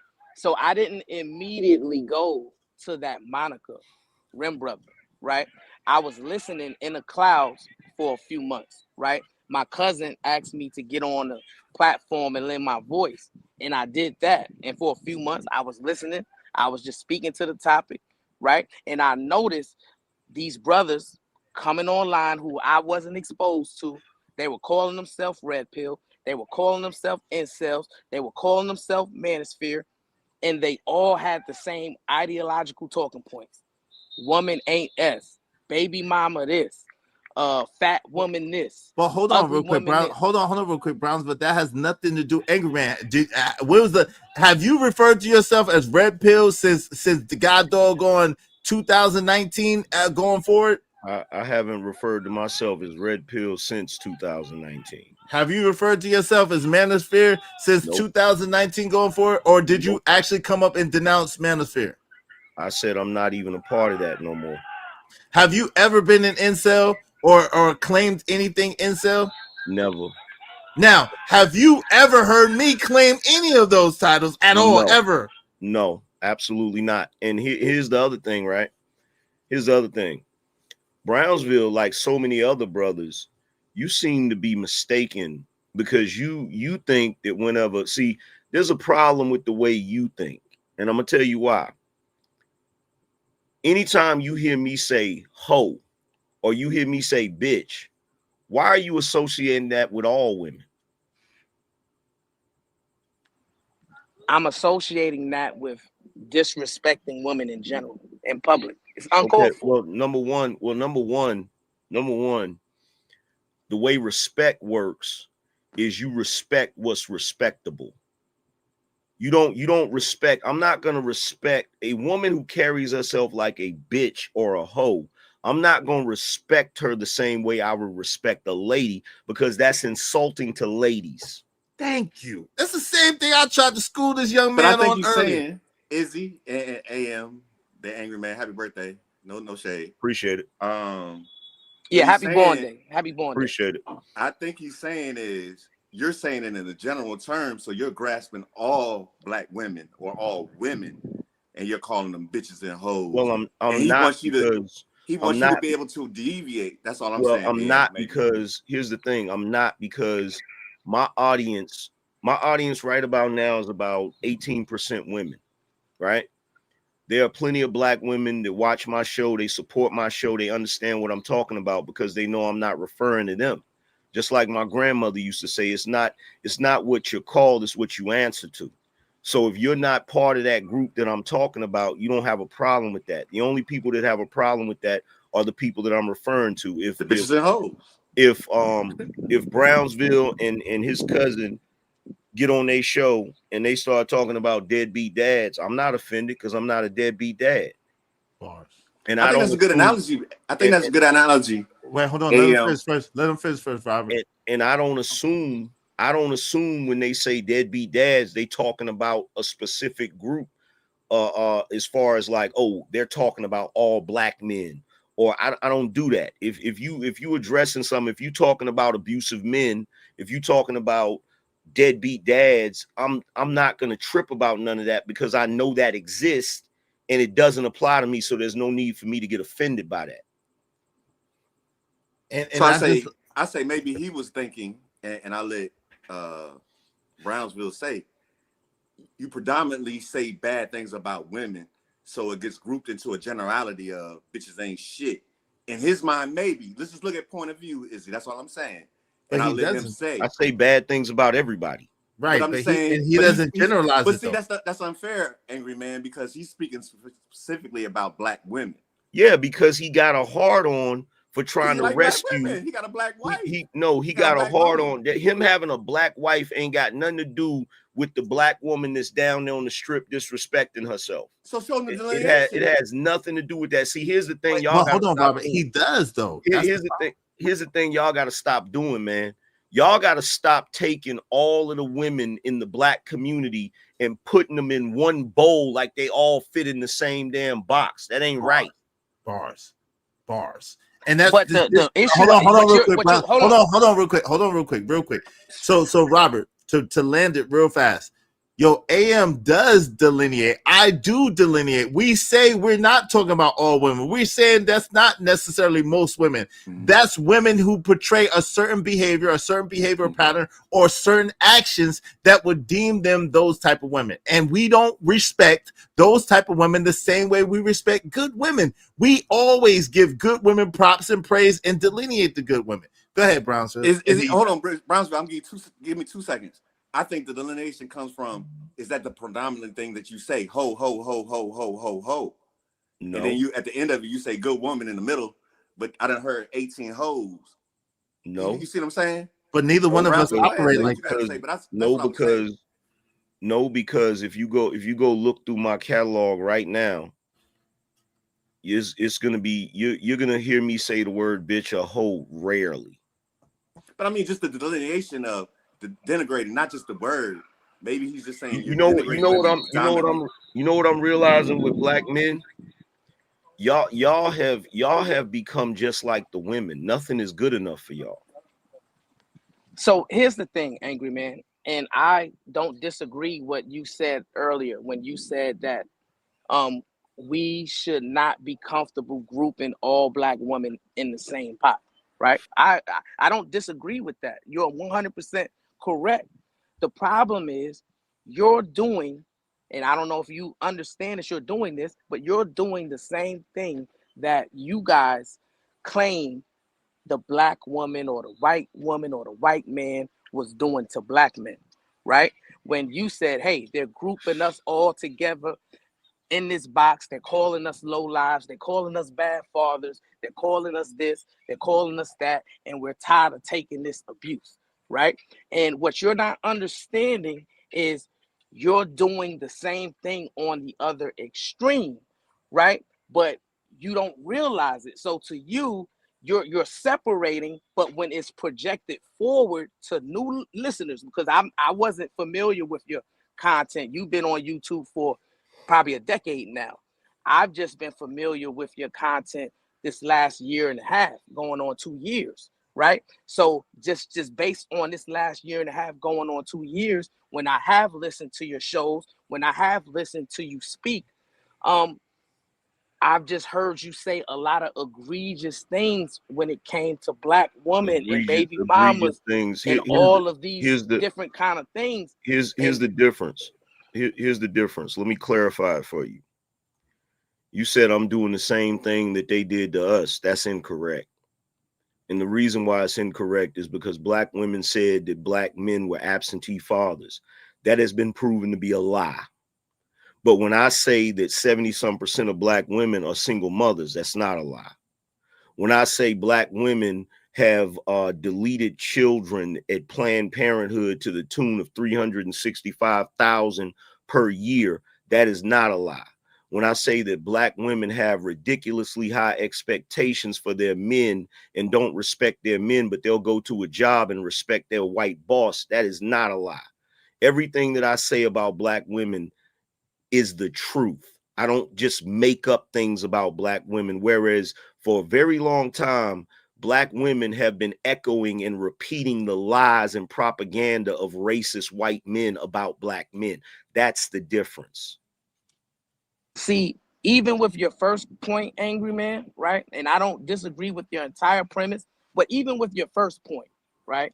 You spoke about single mothers, right? But in order for it to be single mothers, that would imply that we have absent fathers, right? Because it takes a man and a woman, or a boy and a girl, to create a child, right? So when we have a child being created, right, the expectation is that both parents are going to be there to rear that child up together. So if that is a schism that's created and we have a single mother, then we can't just say it's a single mother. We have to say either it's a broken home, or if we're going to say single mother, we have to also say absent father. In any other circumstance, let's say prior to the 80s. Prior to the 80s, you'd be 100% correct. However, there was an event that happened in the 80s, and I'm pretty sure you've heard it numerous times. There was a theme in our culture where Black women said, I don't need a man to raise my child.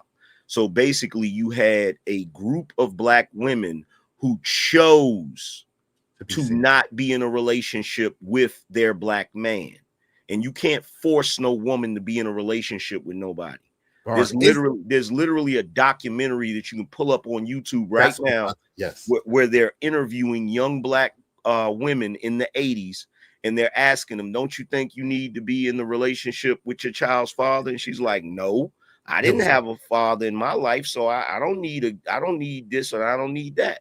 And that sentiment has been prevalent throughout the Black community for a long time. It's only been recently, once Black women realize they do need Black men, even if they don't want to admit it, it's only been recently that they've started saying, well, yeah, we do need Black men.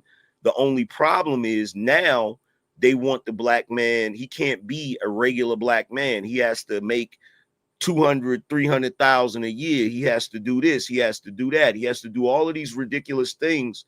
Meanwhile, she doesn't want to hold up her end of the bargain as far as being a good mother, being a good wife, you know what I'm saying, holding the house down, things of that nature. And so you have a lot of Black men out here who want to be in relationships with Black women. They haven't given up on Black women. They're just tired of this ridiculous notion that they have to meet all of these expectations, while on the flip side, the women have absolutely no expectations because of brothers like yourself that always want to put the onus on the men, even though there are plenty of men out here doing what they're supposed to do, but it's not enough for these women.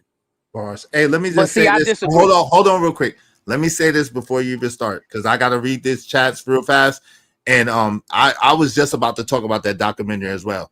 It's documented where they literally, it was out of 7 women, it was only 1 woman who said that she wanted to get married to her baby daddy. All the other women is like, no, I don't want to get married. I don't need no man. I don't want no man. I don't need no man. I was raised by myself. I could raise my baby by myself. What I need a man for? Yo, let me read these real quick. Shout out to my guy, Bishop JJ, man. Appreciate you. He sound like a ninja from prison who got some knowledge. Yo, shout out to Bishop JJ, man. Again, appreciate y'all. Be like Bishop JJ, man. If y'all want your comments, holler and read, support the show, support the stream. I mean, he said, so where you ninjas and where were you in the 70s, 80s, and 90s? That's a bar. Yo, let me read this real quick. Shout out to VetLife81. He said, yo, he getting cooked. Yes, he is. What's up, J000? What's going on? He laughing. Third World Columbia in the building. When trying to sound like a smart ninja goes wrong looking ass. Hey, Mark Chapman said bad. Oh, excuse me, both. He said both. He said both. Yo, shout out to VetLife81. He said apparently nothing. He up here playing instead of working. Hey, you better get to work. You better get to work. Hey, Bishop J. Jermaine said period.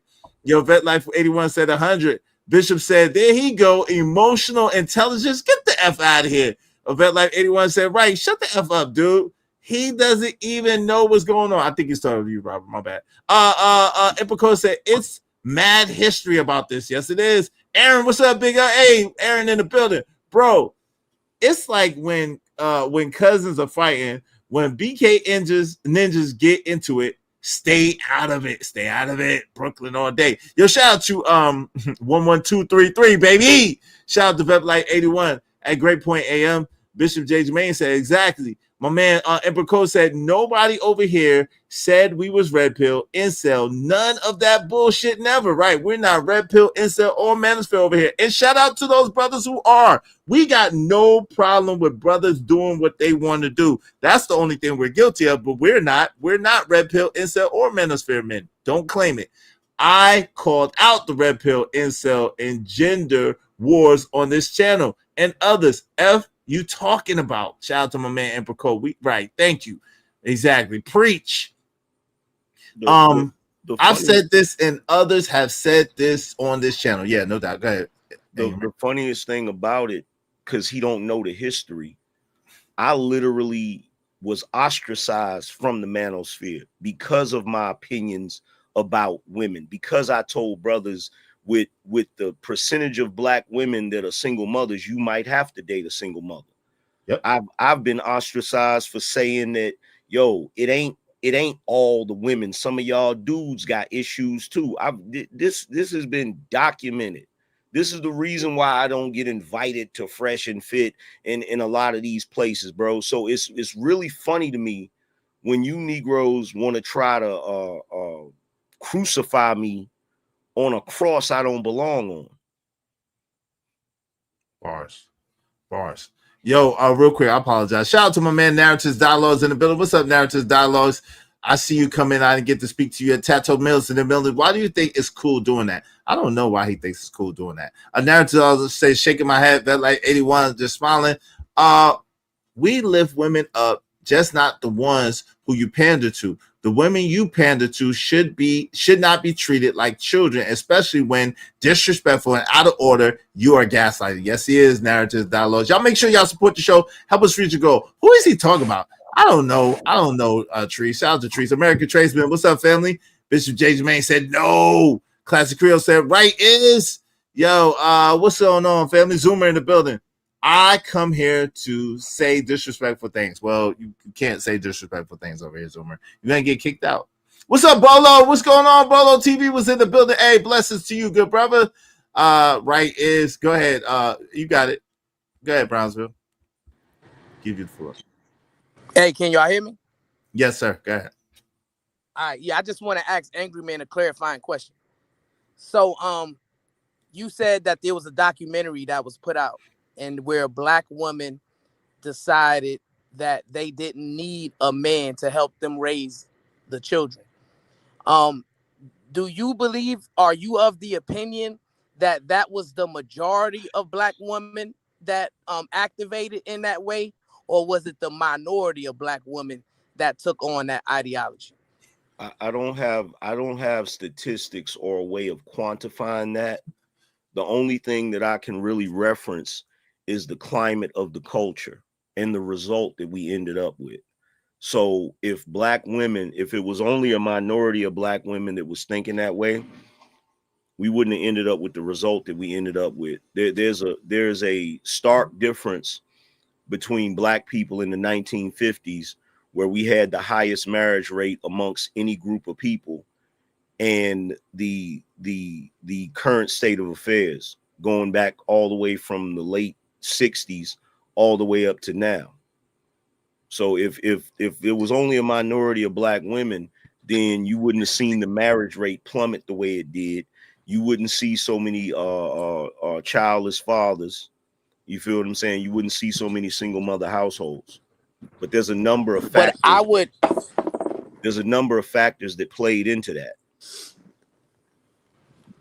I hear you, but I would argue that there are also contributing factors that also culminated in that phenomenon Yo, you breaking up really, really bad, bro. that you're talking about. Right? Contributing factor. Will you hear me? No, you breaking up really, really bad. Back. Yeah, go down, come back. Vet Life 81 said, absolutely, the truth is in your face. Yes, it is. Go ahead, Robert. You want to say something, bro? I want to talk about the years. Not even trying to fight with your AM, but do you believe in the fact that good times make soft men? Absolutely. So we're in a good time right now, right? 2025. This is probably the best time of our lives for any human, right? Do you agree with that part?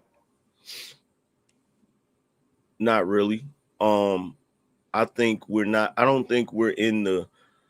I think we've already passed the good times, and now we're looking at the result with the soft men now. But you know we're about to go into bad times. Can you confess to that part? Yeah. And that's why niggas are standing up and saying, "Hey, y'all need to fucking pull up, do what you got to do." So yeah, but the problem is this, and this is an old African proverb: you can rise a nation no higher than its women. So as long as that one though, it's the truth. It's the truth, and the reason why it's the truth is because mother is the first teacher. So whatever the mother is teaching the children, that's what the result will be. And if you look statistically, this is something that you can look at statistically. When you look at single mother households, what you notice is that 90% of the children that come from those households always end up in some sort of delinquency. However, when you look at children that are raised in single father households, they do just as well as children that are raised in two-parent households. So there is a problem with the women.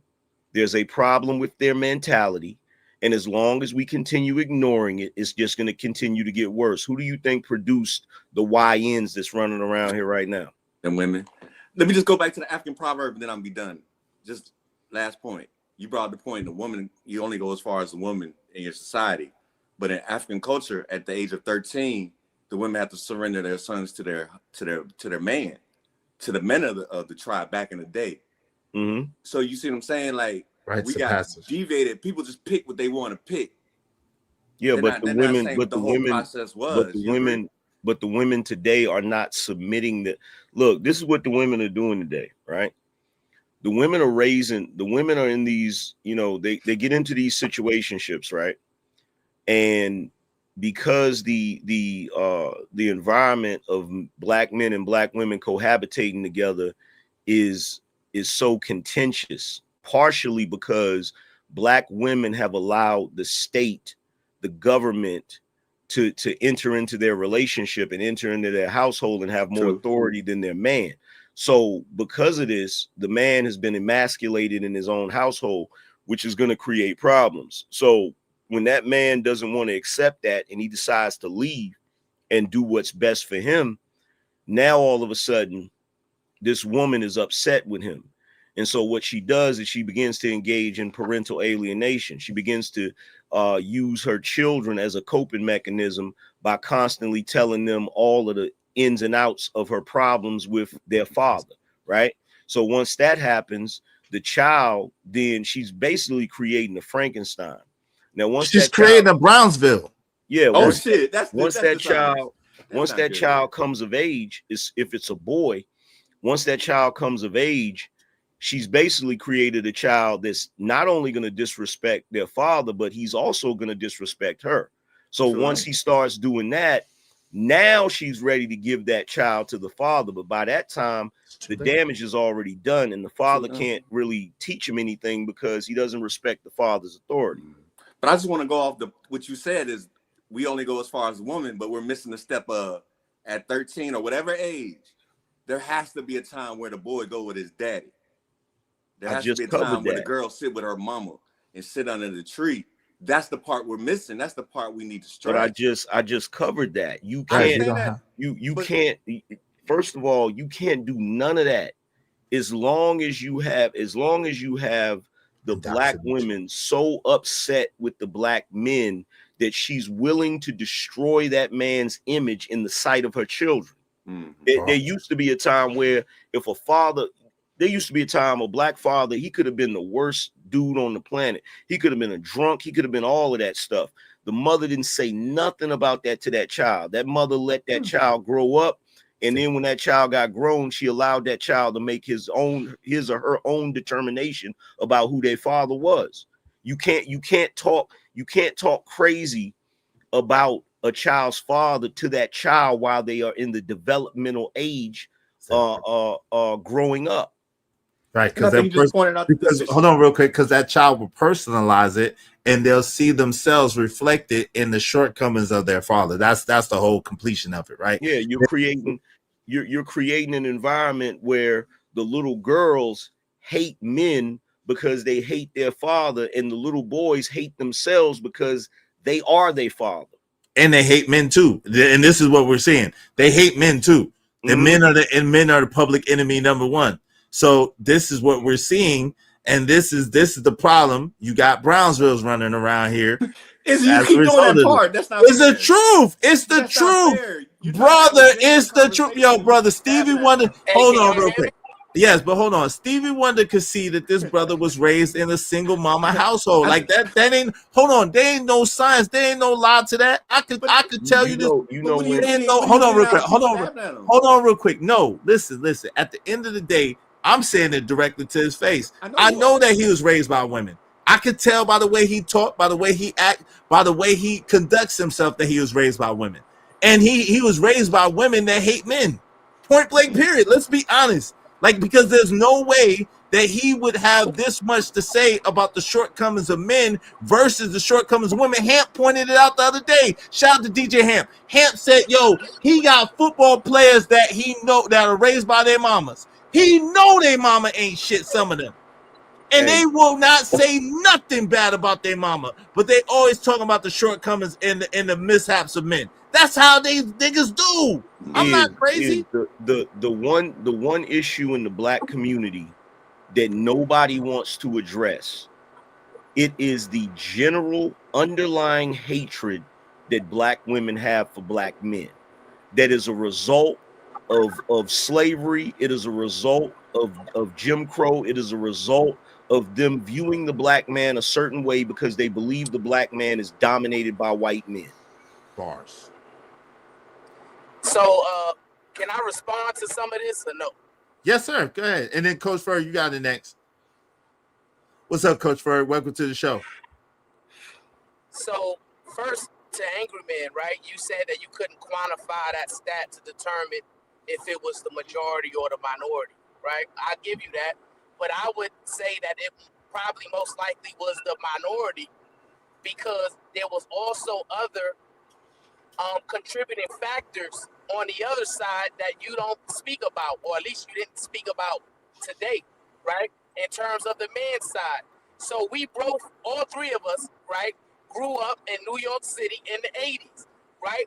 What plagued New York City in the 80s crack cocaine. Crack cocaine. Right? Yep. So to me, in my childhood, when I look back, that was the biggest contributing factor of why everything went wayward and why everything became toxic within our communities. It was the infusion of crack, and some of our fathers became crack dealers. Some of our fathers became crack addicts. Some of our fathers ended up in a situation of incarceration, right? Which also contributed to households where the mother was the predominant person rearing up the children, right? So we can't just automatically say, well, because of that study, that's just how things were, when we all are a product of a different reality. You can't tell me that you grew up in New York City in the 1980s and you're saying the problem that happened in our communities was because women decided they didn't want to raise kids with men no more. No, Wait, the hold on. problem is crack cocaine. Wait, hold on. That two things can be true at the same time. I grew up in Brownsville, Brooklyn, New York, 252 McDougal Street between Rockaway and Mother Gaston. And yo, me, my homie Christopher Frazier, shout out to Chris, who's Drew Frazier's his brother. I just made one, shout out to my man Chris. Dagon and Tony that lived next door. We were the only three niggas in a god doggone 6-block radius that had our fathers in our lives. Me, Chris, my father, and Chris's father were about something. My man Tony's father, not so much. But we were the only kids that had a father in their life, and that's before crack hit. So I can't let you tell that lie. That's before crack hit. Crack hit, and hold on real quick, AM, let me just land it real quick. Crack hit, and crack hit the community hard. At the same time, these were single mother bastards running around the hood way before crack hit. Let's don't even tell that damn lie. Go ahead, AM. Well, here's the thing, right? If you want to look at the timeline, I already broke it down on my channel one time. It once 1965 hit, right? Around the same time you got the Voters' Rights Act, you also had LBJ revamping the criminal justice system to basically create a revolving door in urban centers. This is when you start getting probation officers, parole officers, things that didn't exist before, right? Going into this whole creation of the prison industrial complex. So you have black men being policed heavily, right? You have that. So you have some black men being taken off the streets because of policing, right? Then in addition to that, you also had him revamp the welfare system. One part of the welfare system was that if you were in a relationship with a man, you weren't able to get certain assistance, right? So this created a problem in households too, where you have black men that are already impoverished and women seeking help and realizing that they can't get that help as long as they have a man in the house. Now, if you go back and you look at the book From the War on Poverty to the War on Crime by Elizabeth Hinton, which is a sister, a black woman that is a professor. I think she went to Yale. You look at this timeline, you start to notice a breakdown in the black family long before crack comes along, right? And due to this, you start to see these single parent households. In fact, you can track it. You can look at the rise of it at the same time that you see policing, at the same time that you see the welfare system kicking up. You see all of these different things, right? So you want to bring up crack. It's like, okay, cool, that is a factor. But the thing that you're not realizing is this became a cultural theme in our community. And anybody that's a black man, that's a Gen Xer that wants to say, oh, well, women weren't saying, I don't need no man. You must have been living under a rock, because most of the women, their sentiment was, I don't need a man. Now, it wasn't as bad as it is today. But my question is this. You see, another factor with the boomers, there were a lot of dads that were deadbeat dads. There were dads that just walked away, right? However, when it comes to the Gen X men, you see the Gen X men making an adjustment. You see the Gen X men saying, okay, you know what? My father wasn't in my life, but I'm going to make sure that I'm in my child's life. That is what contributed to the new statistic that shows that Black fathers are the most involved fathers, which means that we saw and identified a problem in our community and we made the adjustment. My question is, where is the women's adjustment? Well, and I would say that that's a bad question, because that's not a bad question. Because what we should be asking is, where was the community adjustment, right? Because we don't have to even start with crack. The only reason why I started with crack, because I was specifically talking about what happened in the 80s. But what happened in the 70s before crack, if you was living in New York City, you would know it was the dope era. It was the heroin era. There was dope fiends all around. Yeah, blame anything. Well, Blame any. well, hold on real one, quick, Am. This nigga blame anything. Hold on. I wasn't even Nah, but hold on. You blaming anything and everything except for what the actual facts is. Well, So here's the thing. What you're saying is Here's I the can't thing. even You're being. plan Wait a minute. You're being disingenuous. There's a reason why the crack era hit harder than the heroin era. The reason why is because what do you have to do to shoot heroin? Needles. Everybody don't like needles. You feel what I'm saying? So you didn't have half as many people on heroin as you did on crack. So that's being disingenuous. When you look at the 70s, you didn't have the same amount of people on heroin as you did on crack in the 80s.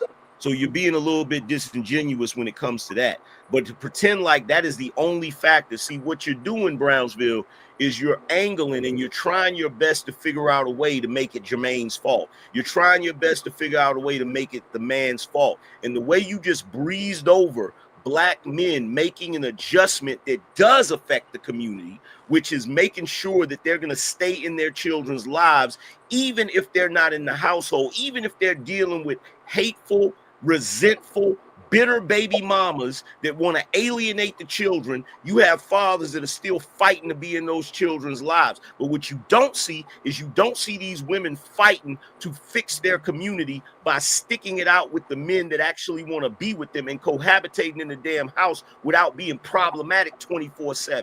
Gosh, let me let Coach Ferg get in here. Go ahead. Coach Ferg was next anyway, Brownsville. You jumped, Coach Ferg. Go ahead, Coach Ferg. Welcome to the show. No, man. What's up, fellas? Like an interesting conversation. You know, we talk about sort of these devices that sort of got us caught up in this modern day dumbness that we are in today. You know, during the 60s and the heroin era, it was mostly men who may have gone to combat a war or something, came back. So it wasn't as big as an issue because the men that were getting hooked on these drugs, they sort of owned it for themselves. So they went out and just lived the life of a hermit almost. But when that crack came into the community, you started to see women, mothers being strung out on the drugs with children. A lot of these women even sold drugs. And listen, if you sold drugs as an individual, you're part of the long-term problem. If you sold drugs, you didn't discriminate whether or not you sold it to a man and a woman. You sold it to mothers, 2 or 3 children. Yeah, you might have got sent down river, which maybe probably should have, but also the social dynamic was destroyed because you might have been the only enforcer in the family. You might have been the only father figure for those children. And now the fact that you are no longer there, these boys have been growing up watching their sisters, mamas, aunties all walk around, ass and titties out, shaking it in their face, allowing the young boys to sag pants, and the deletion rate of black-on-black males quadrupled in the last 35 years. So yes, there's factors. However, the factors wasn't as important, it wasn't as a dynamic and affecting the community when the men were just strung out on heroin. And most of those men, again, when a man can't produce, when they already were putting, I guess, brick walls up so a man couldn't go into these factories, couldn't go into these positions to take care of their family, the greater society understands this. White people understand the game of chess. We playing checkers. So yes, over time, because we're now like 2, 3 generations in, and I'm looking at most guys 45 and under around that age, they all struggle with being in front of a woman.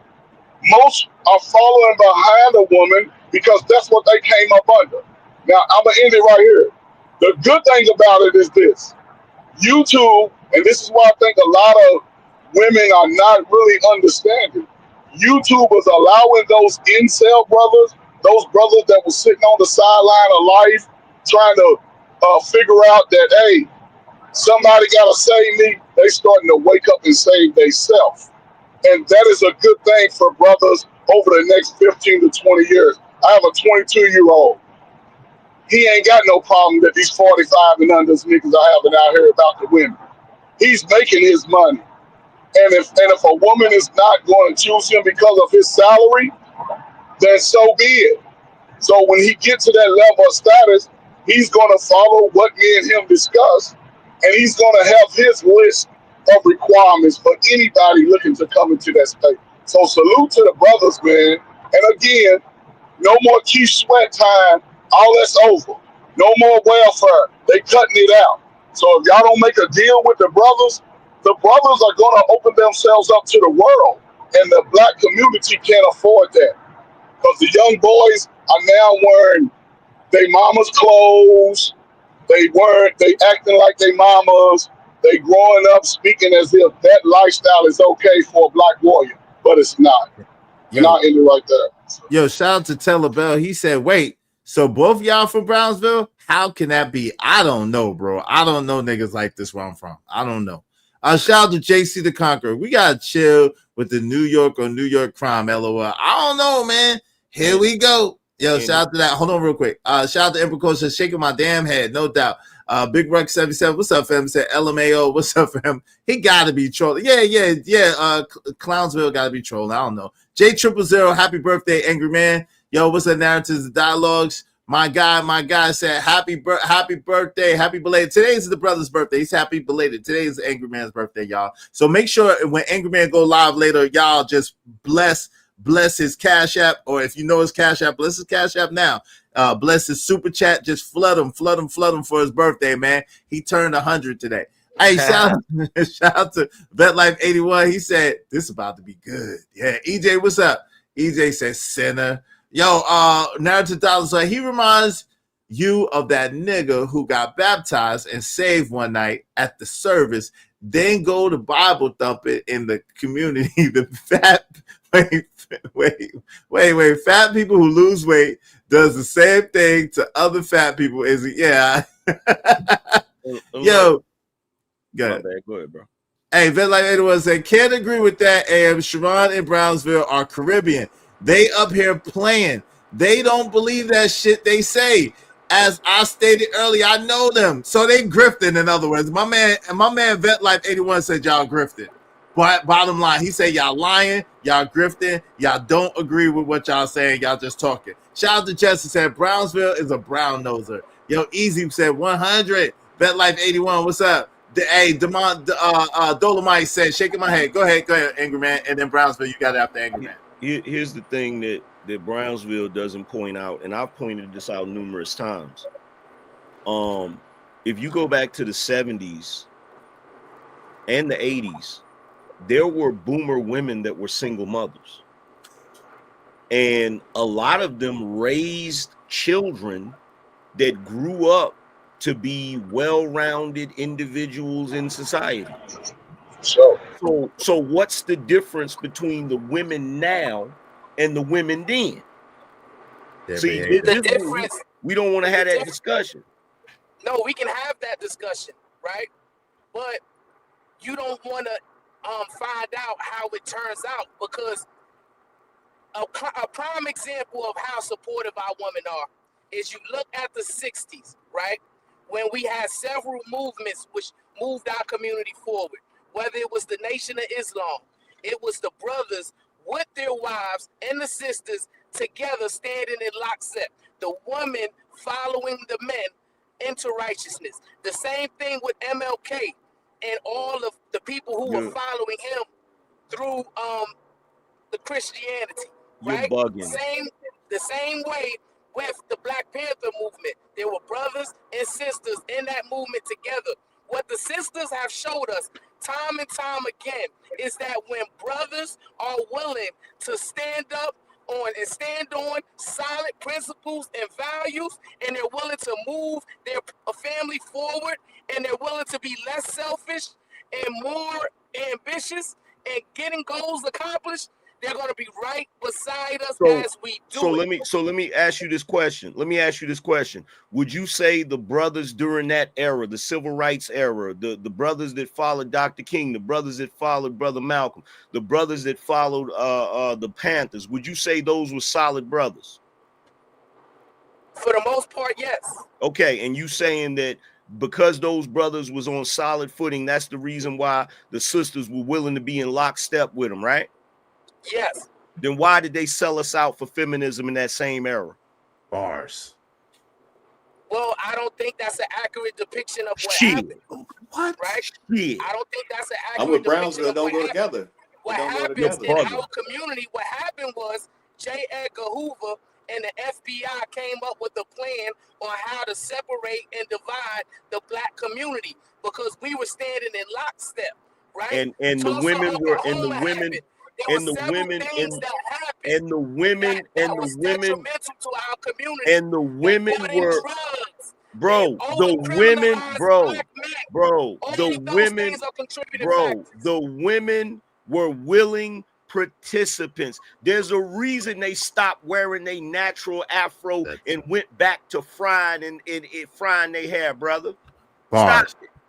Hey, Shannon said, and the reason why they had to do that is because the over-criminalization and the drugs took hold of our Black men. What? No, it's not. Women had to get out and provide for the family. So she had to get out and make herself presentable so that white man could give her a job because the Black man wasn't in position to provide. Yo, man, what? You're bugging. You bugging, yo. You leaving out a whole bunch of shit. Hey, yo, yeah, he not, yo, Shannon, we know he not from the Ville. He from Brownsville, Texas. We already know that. I've established that a long time ago. He ain't from Brownsville, Brooklyn. He from Brownsville, Texas, man. He not from the Ville, Shannon. At least he not from the Hill. Let's just say that. Maybe he's from the Ville, but he's not from the Hill, Shannon. You already know how we give it up. Ooh, ooh. You already know how we give it up on the Hill. He ain't from the Hill. He from down the hill or some shit. I don't know. He ain't from the Hill. 364 Sutter Ave, 375 Blake Ave, when it was Blake and Stone Stone turned into Mother Gadsden. I know what Stone. I just told you. That's why I lived. That's why I told you. I lived off the same off Mother Gadsden too. Stone. Yeah, you said Mother Gadsden. Well, before it was Mother Gadsden. I know it was Stone. Rockaway and Stone. I know it's Stone with the stop one and the pap. I'm from the Hill. What you talking about? SSP, baby. Can we stop this? Can we stop this? Baby. Hold on. What we gotta stop? What we gotta stop? It ain't because it ain't where you're from. It ain't where you're from. Shit. It ain't where you from, niggas. Hold on. Shit. Niggas in New York were no tougher than the niggas in the South. And the niggas in Chicago. It wasn't no tougher. The problem is it's the generational gap. It's the generational gap. Gen Xers, like Angry Man said, it was still single mothers, but the single mother put the child first. She put the well-being of the 6'5". I see mothers 4'2", got 8 sons, all these dudes over 6 foot. She put the children first, so these dudes had a sense of respect. When they went around the family demanded a sense of respect. The family wasn't sitting around talking about, your daddy ain't shit. But here's the thing. Nobody's ever said, you know what? Me and your daddy was both 18 when we had you. And we wasn't really in a relationship. We was just behind the bookstore having sex. We was cutting school having sex. So you came along, and of course, we young. We wasn't setting no future together. But that still don't dismiss the reason why a man should not be able to have a relationship with his child, whether he was a good guy or a bad guy. Because what we see now is a result over the last 40 years, and most guys and women in their 40s, in the strongest time of your life, they don't even want each other. They don't want each other long term. They want to have a bunch of nasty ass sex. They pegging back and forth, and they think that that is normal. But the rest of the world is looking at that like that is not normal. That y'all go ahead and do that so y'all can continue help us wipe y'all asses out, and we'll see where it's at in 25 years. So, Hey, Coach, you brought up earlier. You said, "Hey, fuck Keith Sweat." What Keith Sweat got to do Hey, with it? all right, with the F-bombs, y'all. Come on, we gotta slow down with the F-bombs, y'all. I'm gonna need some bread for y'all soon. Before I just want to go back because you brought up Keith Sweat. What Keith Sweat do to you? Nah, because that's the begging, moaning, whining age. The baby, those please days age. is over. Yeah, that's the Those baby, days is please over. age. Thank you. That's all I was wondering. Yeah, he from Brownsville, Texas. But yo, AM. So man, the crazy Hell thing is no. this is the thing, right? This is the thing. So it does matter. It does matter where you are, right? My man Rakim said it ain't where you're from, it's where you're at, right? At the same time, we do understand that where you're from does mold a way of thinking and a point of view and a perspective, right? And the truth is, most of the people where I'm from do not think like him. So that's why it's amazing that he got the name of where I'm from, but most of us don't think like him. Most of us don't operate like him or even get down like he get down, like nowhere close. And so that's why it's really hold on, very disturbing. It's not. It's not a monolith, but you know what it is. You know what it is. We wasn't no one mind. At the same time, we didn't pedestalize anybody that didn't deserve to be pedestalized. We treated people with respect that worked around with respect and were respectful people. We disrespected people that was not respectful. That's how we got down. We ain't never just give just do just because you got a vagina. That never happened. Common courtesy. What you're calling common courtesy and common respect. Pedestalizing women. I don't pedestalize women at all. What I do is I give them common courtesy. That's not common. No, it's not. I don't know. No, it's not. I don't know what era he grew up in. I think he's a millennial. He got to be a older millennial. He cannot be a Gen Xer, bro. Because look, the era I grew up in, nobody made excuses for sorry ass niggas. Exactly. Nobody. Exactly. Nobody. There used to be a time. There used to be a time. There used to be a time where the black community was a prideful community. We didn't promote or uplift people that wasn't about shit. You claim you from Brooklyn, right? So you claim you from Brooklyn. If you from Brooklyn, you know that there was always communities of black people, Harlem, Brooklyn, Queens, that was homeowners, that was hard workers, that was business owners. And anytime somebody was on some raggedy shit, we had no problem saying, yo, stay away from that person. That person is a bum. A to the curb, raggedy ass bum. We had no problem. We had no problem calling out hoochies, skeezers, ski hoes, whatever word you want to use. Exactly. Yo, the women would do it. AM, the women would do it. Them fast tail, pissy tail girls. The women be worse on the women than any man ever could. They would call them out in a heartbeat. You better get away from that fast tail, pissy tail girl. Fast in the ass girl. Hey, listen. Hold on. Hold on real quick. Shout out to Vet Life 81 is because he lying, fam. He gotta be lying, bro. I don't know, niggas. Hold on. Don't try to deflect for the fact that a man that know you say you lying, nigga. I told you already.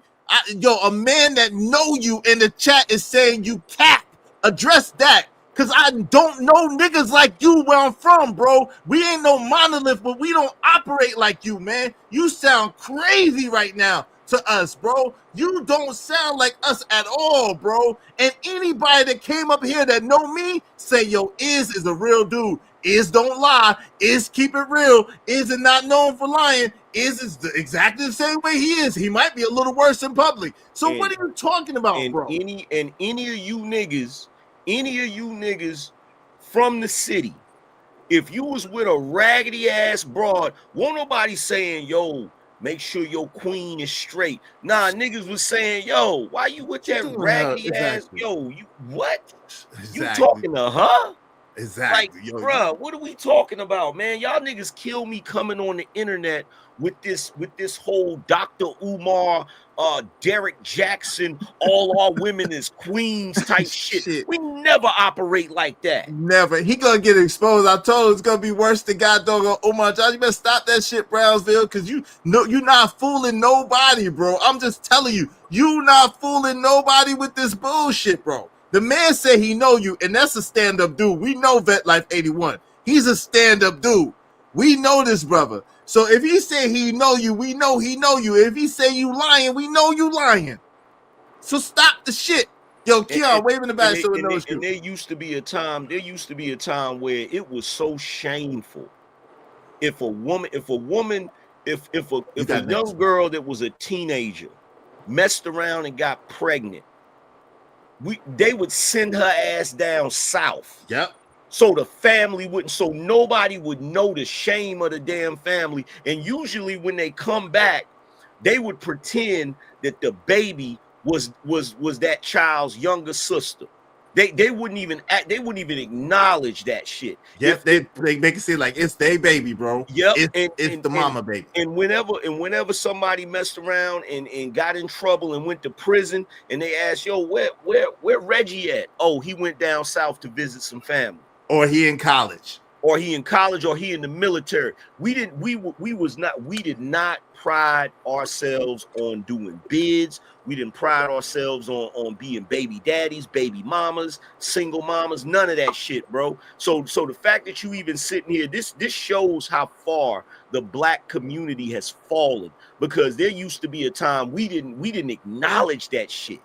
Yo, he grifting though. Yo, AM, you know Vet Life 81. This nigga grifting. You notice he keep deflecting. Brownsville is a good brother, and he think just like us. Right, Brownsville, stop with the YouTube provocateur. He's lying. This nigga doing this shit for clicks, likes, and views for Sharon, man. Because I don't know no niggas that operate like this. I'm like, yo, this shit is mind-blowing. He told my Brownsville, you need to stop this shit, bro. For real, you got to be stopped. Hey, Keon, wave in the back so I know you. Go ahead, Robert, you got it. With the point that Brownsville's making. You're not going to let me to respond to any of this? Oh, okay, I apologize. Go ahead. I apologize. Go ahead. Go ahead. Respond to the allegations first, man, that you grifting and that you lying, that you think just like we think. Respond to that first, sir. So that's not true, right? If Vet Life knows me, he knows that I was born and raised in Brownsville, and I went from Brownsville straight into the U.S. Army when I was 17 years old. My mother had to sign me in because I was underage, right? And when I went into the Army, I went into a push position of transition and progression, right? To where I bought my street smarts, my streets intelligence, and figured out that life was bigger and more than what I thought it was when I was just encapsulated in Brownsville, right? What did your father think about you going into the military at 17? No, my father was happy about it. My father was happy about it. He was proud of me. You know what I'm saying? Because it was either that. See, I'm from the project, so I don't. When I hear you speak, Angry Man, you speaking of home ownership and things of that. You speaking of a different side of Brooklyn that I wasn't a part of. I was a part of the projects. Well, here's the thing. Here's the thing, right? My family was a wide array of different folk. I had folk that owned brownstones, but I also had folks that was in the projects. I had folks that was in Fort Greene, aka the Walt Whitman houses. So it's different for me, but I didn't grow up in the projects. I never lived in the projects. You feel what I'm saying? So that's what I'm saying, and I know that from listening to you, because what you were speaking of in terms of home ownership, things of that nature, that wasn't what I was exposed to in the projects. We was exposed to a totally different lifestyle, right? And Wait, hold on. Shannon, hold on real quick. Shannon said that you couldn't even walk down Pickett Avenue and you couldn't even go down Belmont, son. That's what but here's the thing though. Here's the thing though. And I need Izzy, anybody else to co-sign this, right? You saying you grew up in the projects, right? But Brooklyn is Brooklyn, especially back then. Wow, you disagree? Well, Brooklyn wasn't Brooklyn. Like, there was a good side of Brooklyn, the side where you grew up on, and then there was a dark then there was side of Brooklyn. Brownsville. Wait, then there was Brownsville. There was a Right? good side of Brooklyn. Hold on, AM. Hey, hold on. There was a good side of Brooklyn, and then there was Brownsville. Brownsville was not good at all. Wait a minute. Wait. Hold on for a second. Stop the presses. What was the good side of Brooklyn in the 80s?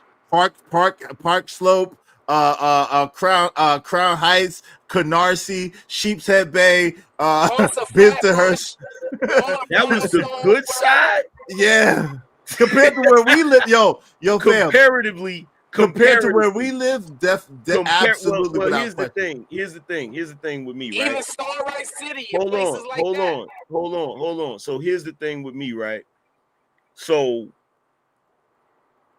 for me, having the experience I had growing up, getting to live different places and shit, right? You telling me that there's a good side of Brooklyn is wild to me, because compared to some of the other places that I've lived, I would not consider that good side of anything. But listen, what we're trying to tell you, it's even documented. Brownsville, especially during the 80s, was the single worst part of Brooklyn. So like when we was coming up, the police wouldn't even when I tell you, AM, the police didn't even come to my neighborhood unless it was like crack of dawn early in the morning. They didn't even come to my neighborhood. Bro, I had family in Brownsville. I know about Brownsville. The point. Yeah, I didn't never see the mailman. They had to be escorted by the police. Look, the point that I'm trying to make, right? The point that I'm trying to make is comparative, but you're comparing. It's like you're comparing hell to another layer of hell. You feel what I'm saying? Like what are we? Yeah, but no, we're actually comparing purgatory to hell. Like those parts of Brooklyn is like the precursor, because you gotta remember, like Park Slope is a beautiful part. Okay, like it's beautiful. Okay, you talking about that, but are you saying that about Bed-Stuy? That's what I'm saying. No, notice I didn't mention Bed-Stuy, okay. but Brownsville is a little bit worse than Bed-Stuy. But notice I didn't mention Bed-Stuy though. I said Park Slope. I said Sheepshead Bay. Right, I said Canarsie. And then you brought up Bensonhurst, like Tilden, pink houses. Similarly to how we live. You brought up Bensonhurst. Red Hook. Ain't that Italians? Yeah, but that's still Brooklyn. Yes. I brought up Little Hat places. I brought up Italian places, and I brought up some black places too. I mean, yes. Little Hat. That's in Bed-Stuy too. That's over in they got Crown Heights. Williamsburg. Yeah, but they got Crown Heights too, and they got some parts of East New York too. But yeah, but what I'm saying is there are parts of Brooklyn that are actually nice and kind of laid back, especially compared to where we come from and where we live. Like where we live was all gas all day, every day. The only difference is before they would stop for the older people and for the women and children. But you know what I'm saying? Progressively, it got worse as time went on. Well, yeah. I can't speak to all of that because I was a little kid. I wasn't allowed to go too many places anyway. I couldn't go further. I couldn't go too far down the damn block, so I had to sit on the fucking stoop. So I can't speak on. Yeah. That's why we didn't mention the style, because we all know the style is crazy too. There's Marcy, there's Tilden, there's Red Hook, there's the pink houses, there's all of that. So we understand. We know. Like we ain't crazy. Like I ain't gonna try to make it seem like the style is a cakewalk, because it ain't. But it's a little bit more tame than where we live. But yeah, they definitely had to put a precinct in the junction. My dumb ass slid down the I found out the hard way. I slid down the escalator at the junction. Almost got locked up and was put in the tomb for some bullshit. But yeah. They was like, yo, you want to go to jail? I'm like, no, sir. No, I don't want to go to jail. That's another thing too. Back in the day, nobody was proud to be from the projects either. Yeah, no, that's true too. No, but that's what we knew though. So it wasn't a sense of being proud. We didn't, you know what I'm saying? That's what we were. We were from Brownsville. No, I'm not talking about you. I'm not talking about you. I'm talking about nowadays. Nowadays, everybody, regardless of where they live, they proud of being from the projects of their area. Yeah, they want to be from the projects. Yeah. Oh yeah, that's something different. You're right about that. Yeah, that's crazy.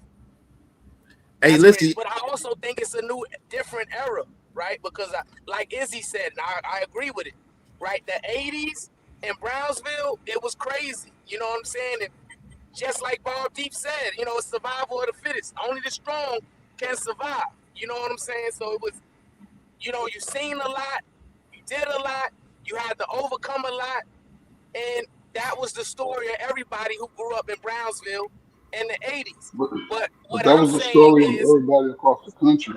No, Coach Ferg, I cannot let you. Hold on, unless you live there, you can't say that. Are you talking to a dude that lives? Hold on, Coach Ferg, hold on. That's not true. Like, again, we telling you what we can. That's like trying to tell somebody that grew up in Watts or somebody that grew up in Compton that, it ain't like what it was. Like, unless you from there, unless you live there, unless you was there, you don't know. It ain't the same. And I've been everywhere. I've been to the South. Hold on. I've been to the South side of Chicago. I've been everywhere. I've been to Emerson in Maryland and in Baltimore. I've been everywhere, bro. Except for Compton. Yeah, New York was crazy. You just saying that. Man, you just that's saying not that. what I'm saying.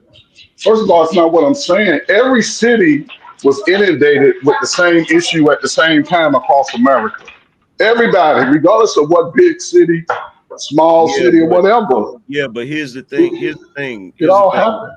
Yeah, but here's the thing, though. Coach. I get what you're saying, but you got to realize, when you're talking about New York, when you're talking about the boroughs, right?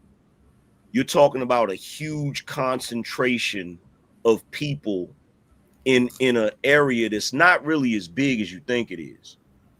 So, and then on top of that, it's by far one of the most aggressive cities, especially during the 80s. Let me ask you a question. Hold on, Coach Fred. Let me ask you a question, because maybe it is the same. So when you went to school, the kids used to beat up the teachers and beat up people's parents and for saying something to them? No, I graduated school in 1986. Okay, so Coach Ferg, respectfully, you don't know. Hold on. Right after that, it happened. So I don't know. Hold on. But your first answer was no. Yo, fam. Your parents weren't safe, bro. You don't know, like, listen, your parents, you know how people respect their parents in a sense? That shit changed real quick. Your parents weren't safe. The teachers weren't safe. Nobody was safe, bro. Anybody and everybody could get it. You don't know, like, we don't know where we come from, bro. You got no clue. Hey, Coach, did y'all have metal detectors in elementary school? They didn't come into that fact into the 90s. That's when metal detectors came in, because again, it sort of swept across America at the same time. A lot of kids were trapped in these high violent areas, regardless. Izzy, I know you say you went to Chicago. You didn't go to O Block in the 80s. They were shooting. They were shooting at citizens from the top of the project building. That's what I'm saying. But I'm just saying, regardless of what level, New York has 8 million people, 9 million people. Chicago has almost 2 million black people. And in those areas, it's very segregated. So it's a lot of black people living in certain parts of town. And since that time, deletion rates have been in the 4 to 5, 6, 800s every year for the last 40 years. I got you. Hold on, Coach Brown. I got you. But what you can't do is you can't discount people's experience, right? And we're trying to tell you our experience. So like you can't say like, even though Brownsville and I fight and we don't agree with a lot of stuff online, obviously, we both agree with how and what we came up in, because we can't make that up. Like it's unlike any, I've lived all over the country. People get on me, I haven't traveled the world, but I've lived all over the country. And I'm telling you for a fact, there's a reason why I didn't want to move back to New York. I could have moved back to New York 2 times. My brothers and sisters did. I never did, bro. I was not going back, and I'm never going back, bro. I'm telling you, I lived everywhere. And it ain't nothing like it. Did you go to Marcus or 271? I went to IS 271. Right. So if you went to one of those junior high schools, whether it was Marcus or 271, the only comparison you can make is going to prison. Yeah. That's the only thing that those two schools can compare to. And IS 271 was notoriously worse, but I went to IS 271 and got 88. 88, my guy. 88. The only way I would live in New York is as a multi-millionaire. That's the only way and then I probably would be in Manhattan most of the damn time. Yeah, she meant Livonia. She meant Livonia. Yeah. Is it real quick? I'm not saying and trying to discount y'all experience. I'm saying what you experienced in New York is no difference than the kid that lived in Memphis experienced during those times. That's a lie. No, but listen, you can look at Gary, Indiana. If the population probably ain't 50,000, but they was one time the murder capital of America. I get it. In the 80s and 90s. But what I'm saying is, there's no experience greater or less than the other. We all are here because of that time in our history in Black America. This is why we are struggling now because of all of that. Hold on, time out. You're missing it. You're not correct, and you're missing it. And I'm trying to tell you that you're missing it. You're saying it, and it sounds good, but it's a lie. It will be like, I don't even think that we, as bad as we had it, I'll be honest, for what I've seen, I don't think we had it as bad as people in Compton and Crenshaw and Watts in the 80s. But I'm trying to tell you comparatively, and I've lived everywhere. I'm trying to tell you, bar for bar, hands down, Brownsville, Brooklyn, New York during the 80s was the roughest experience of my life. And I've been everywhere, bro. I'm trying to tell you, it's not about the time. There's a lot of, I've lived all over the country too. There's a lot of bad cities, but nothing compares to New York in the 80s. Right. Brownsville, especially, bro. I don't know. I could tell you where I lived, so I can't, but I'm sure Memphis, Gary, all that, I heard those were rough. But I'm gonna be real with you. Some of the places I've lived at, I lived in the worst places of those cities, and I was like, what is niggas talking about? They ain't even nothing. Yeah. I'm telling you, I've lived in the worst places. To further substantiate that point, Izzy, there's a reason why Brownsville, Brooklyn is like the only geographical location that small that created that many world heavyweight boxing champions of the world, from Mike Tyson to Shannon Riggs to Riddick Bowe to Zab Judah, who's my cousin. You know what I'm saying? You can go on social media, you'll see me and Zab follow each other. I can show you flicks. I believe you. Shout out to Zab. We all know famous people. Shout out to Zab. Here's the thing, though. If you Google boxing champions from all over the world, more that come from that little section of Brownsville than anywhere else in the world. Yep. Shit, you got champions. There's a reason for that. Because we all had to come up fighting.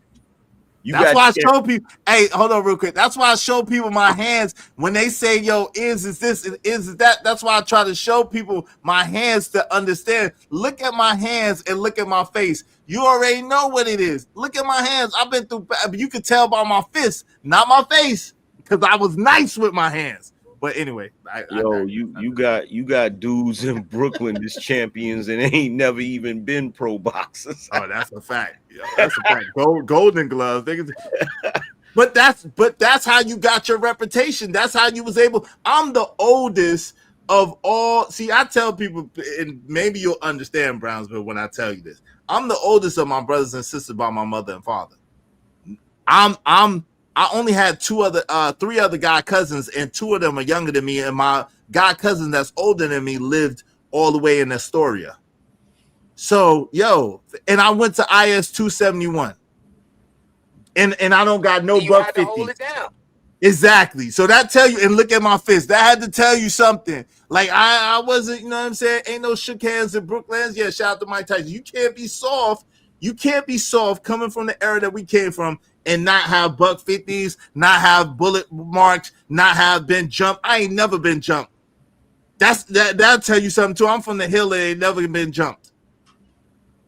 That should tell you something too. But anyway, so Coach Ferg, it's not the same. I understand what you're trying to do, but how many brothers it is? Let me ask you this last question. How many brothers that you grew up with in Brownsville that's no longer here and didn't see 18 and 19? 80% of them. That's the same for any other city at that time. Now that part is the same. Man, listen, no, I never heard of Brownsville until I came to YouTube. Okay. I've been to New York 5 times and they heard of Brownsville. Right, because it's the worst. If you know, that's why you acting like that, because you don't know. Mike Tyson from Brownsville. Mike Tyson's from Brownsville. That's for the record. Hey, that don't mean nothing. Hey, Coach, listen. He heard of Mike Tyson. Hold on, Coach. Listen, he heard of Mike Tyson. Hold on, Coach. Listen to this, Coach. Look, my family always had land in VA, right? They would literally, like, the family would literally send niggas from New York to VA just to save them. Yes. Off the strength of keeping them out of trouble and all types of wild shit like that, bro. Like, it's trust me, that city was always different, bro. And people would say, I'm not saying it's the scale may be larger, yes, based off population. New York, I don't know your population, 7-8 million. The scale may be larger, but regardless, the experience was pretty much the same because over the last listen, a lot of young brothers never made it to age 30. They all were taken out by each other. Black on black crime. Okay, we get that, but here's the thing, man. Here's the thing about New York, right? It's different, bro. It's a different energy. It's a different way people move. It's a lot. It's really different, bro. Like, we talking about a city. You can go to other cities or whatever, right? And there's certain things you can do in other cities that don't really bother people or you know, ain't nobody really tripping about that. It's certain shit you do in New York, man, that's gonna be problematic. You breathe, look at somebody's face, you could be staring at somebody too long, or somebody, bro. You could, yo, you speak to the wrong person. You say hi to the wrong person. Like, bro, that shit is different. It's different because, and then on top of that, you got. Let me not do that. I was getting ready to go in on your man. You know what I'm saying? Like, you got certain individuals that's just shiesty, sneaky, just grimy. Yeah, they known for being Brooklyn niggas is known for being the grimiest niggas. Like, yo, they didn't make a song like Queens keep the Bronx keep on making it, Brooklyn keep on taking it for no reason. Like, bro, Jay-Z said a thug, he said you show a thug love. He said you show you love. That's how you fool thugs. Before you know it, you lying in a pool of blood. Like, bro, it's different, fam. It's different because you gotta think. You gotta think. The city is so freaking crowded, bro. The whole reason why New York has so many freaking like skyscrapers and shit is because there's no room. You gotta build up. You can't build out. You got to build up. Like, you got all of these freaking people on this island angry. Hey, shout out to my guy. I went from oh wow. Seeing the worst. Hey, I went from Beeville to Killer Queens. LOL. I seen the worst. I know you have. Yo, shout out to A-Dub Way. Salute. What up, A-Dub? What's going on, good brother? Good to see you. Hey, Team KC in the building. Good to see you, Team KC. I had to point that out too. I told everybody, I said the reason why you had the nationwide push for drug task force and all that type of stuff was because of that cop getting shot in Queens. Yeah. Like that But it was ignited that whole thing. But it And was listen, also all right, go ahead.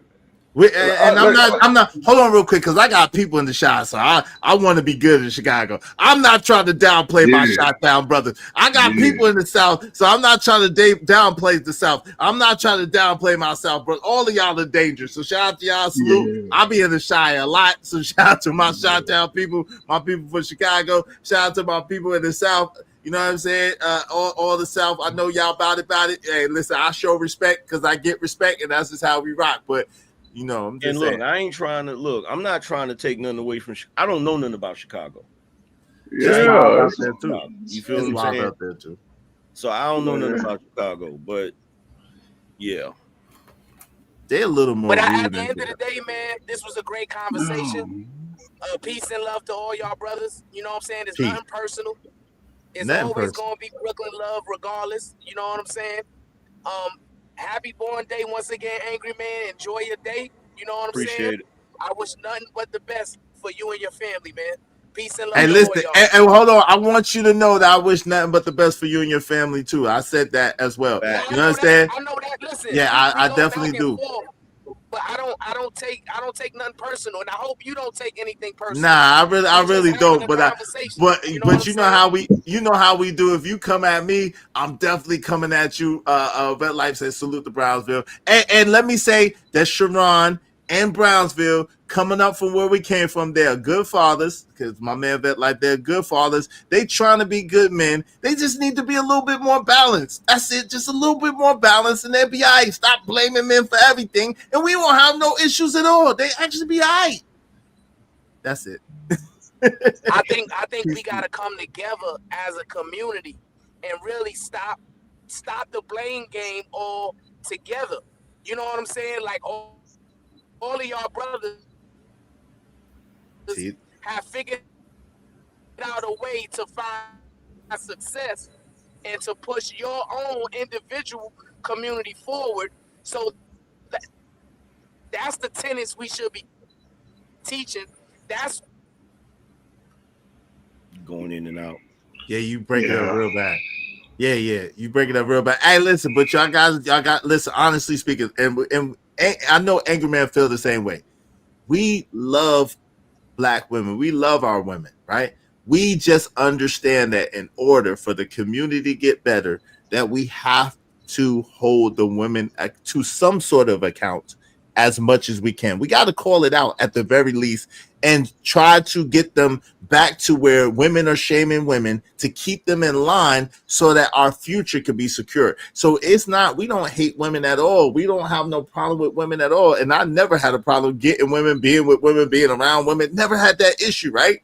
My homie know that. I never had that issue. He never had that issue. We get women.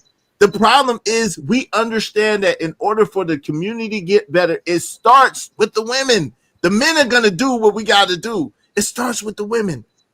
So we can't just turn a blind eye to the things that we do. They do. We can't just make it seem like they got everything together when they don't.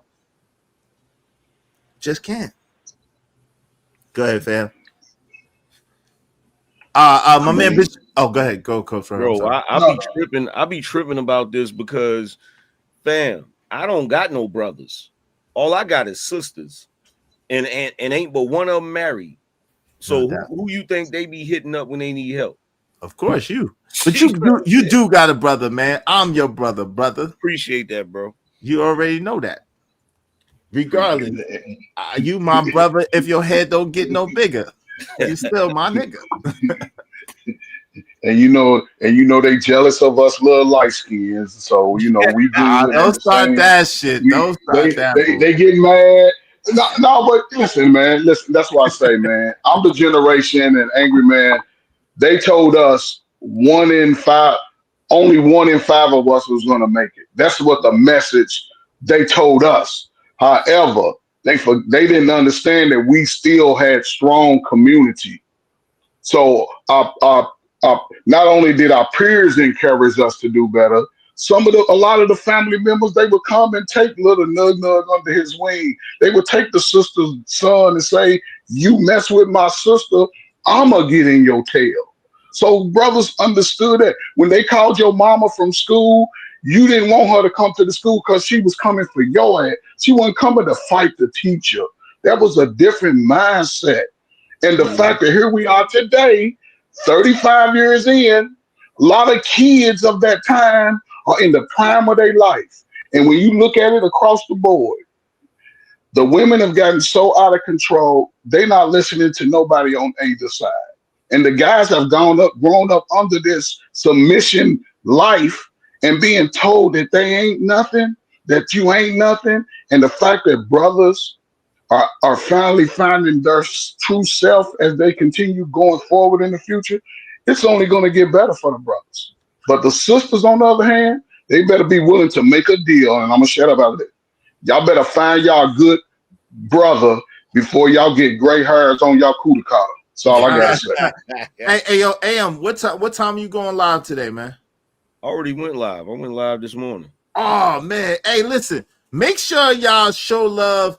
I got, Mom's is in the hospital, AM, kind of struggling. Yeah, she been in there since Monday, kind of struggling.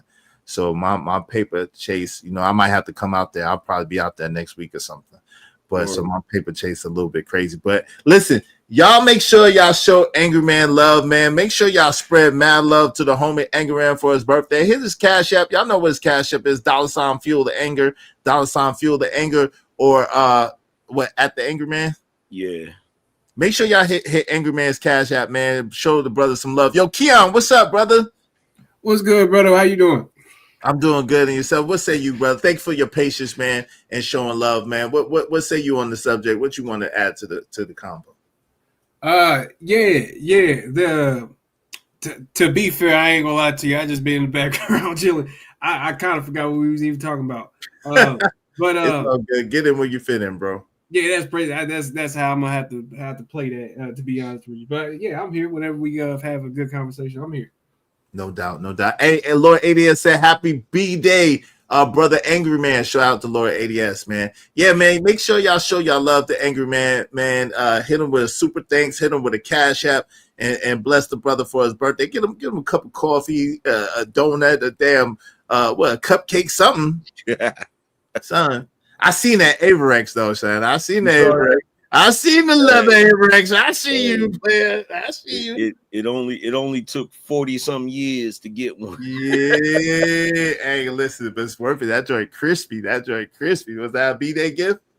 Yeah, bro. I was surprised, man. I was really touched by that because I ain't never had one ever. I know you always wanted one. Shout out to Mrs. Angry Man coming through with the Averex.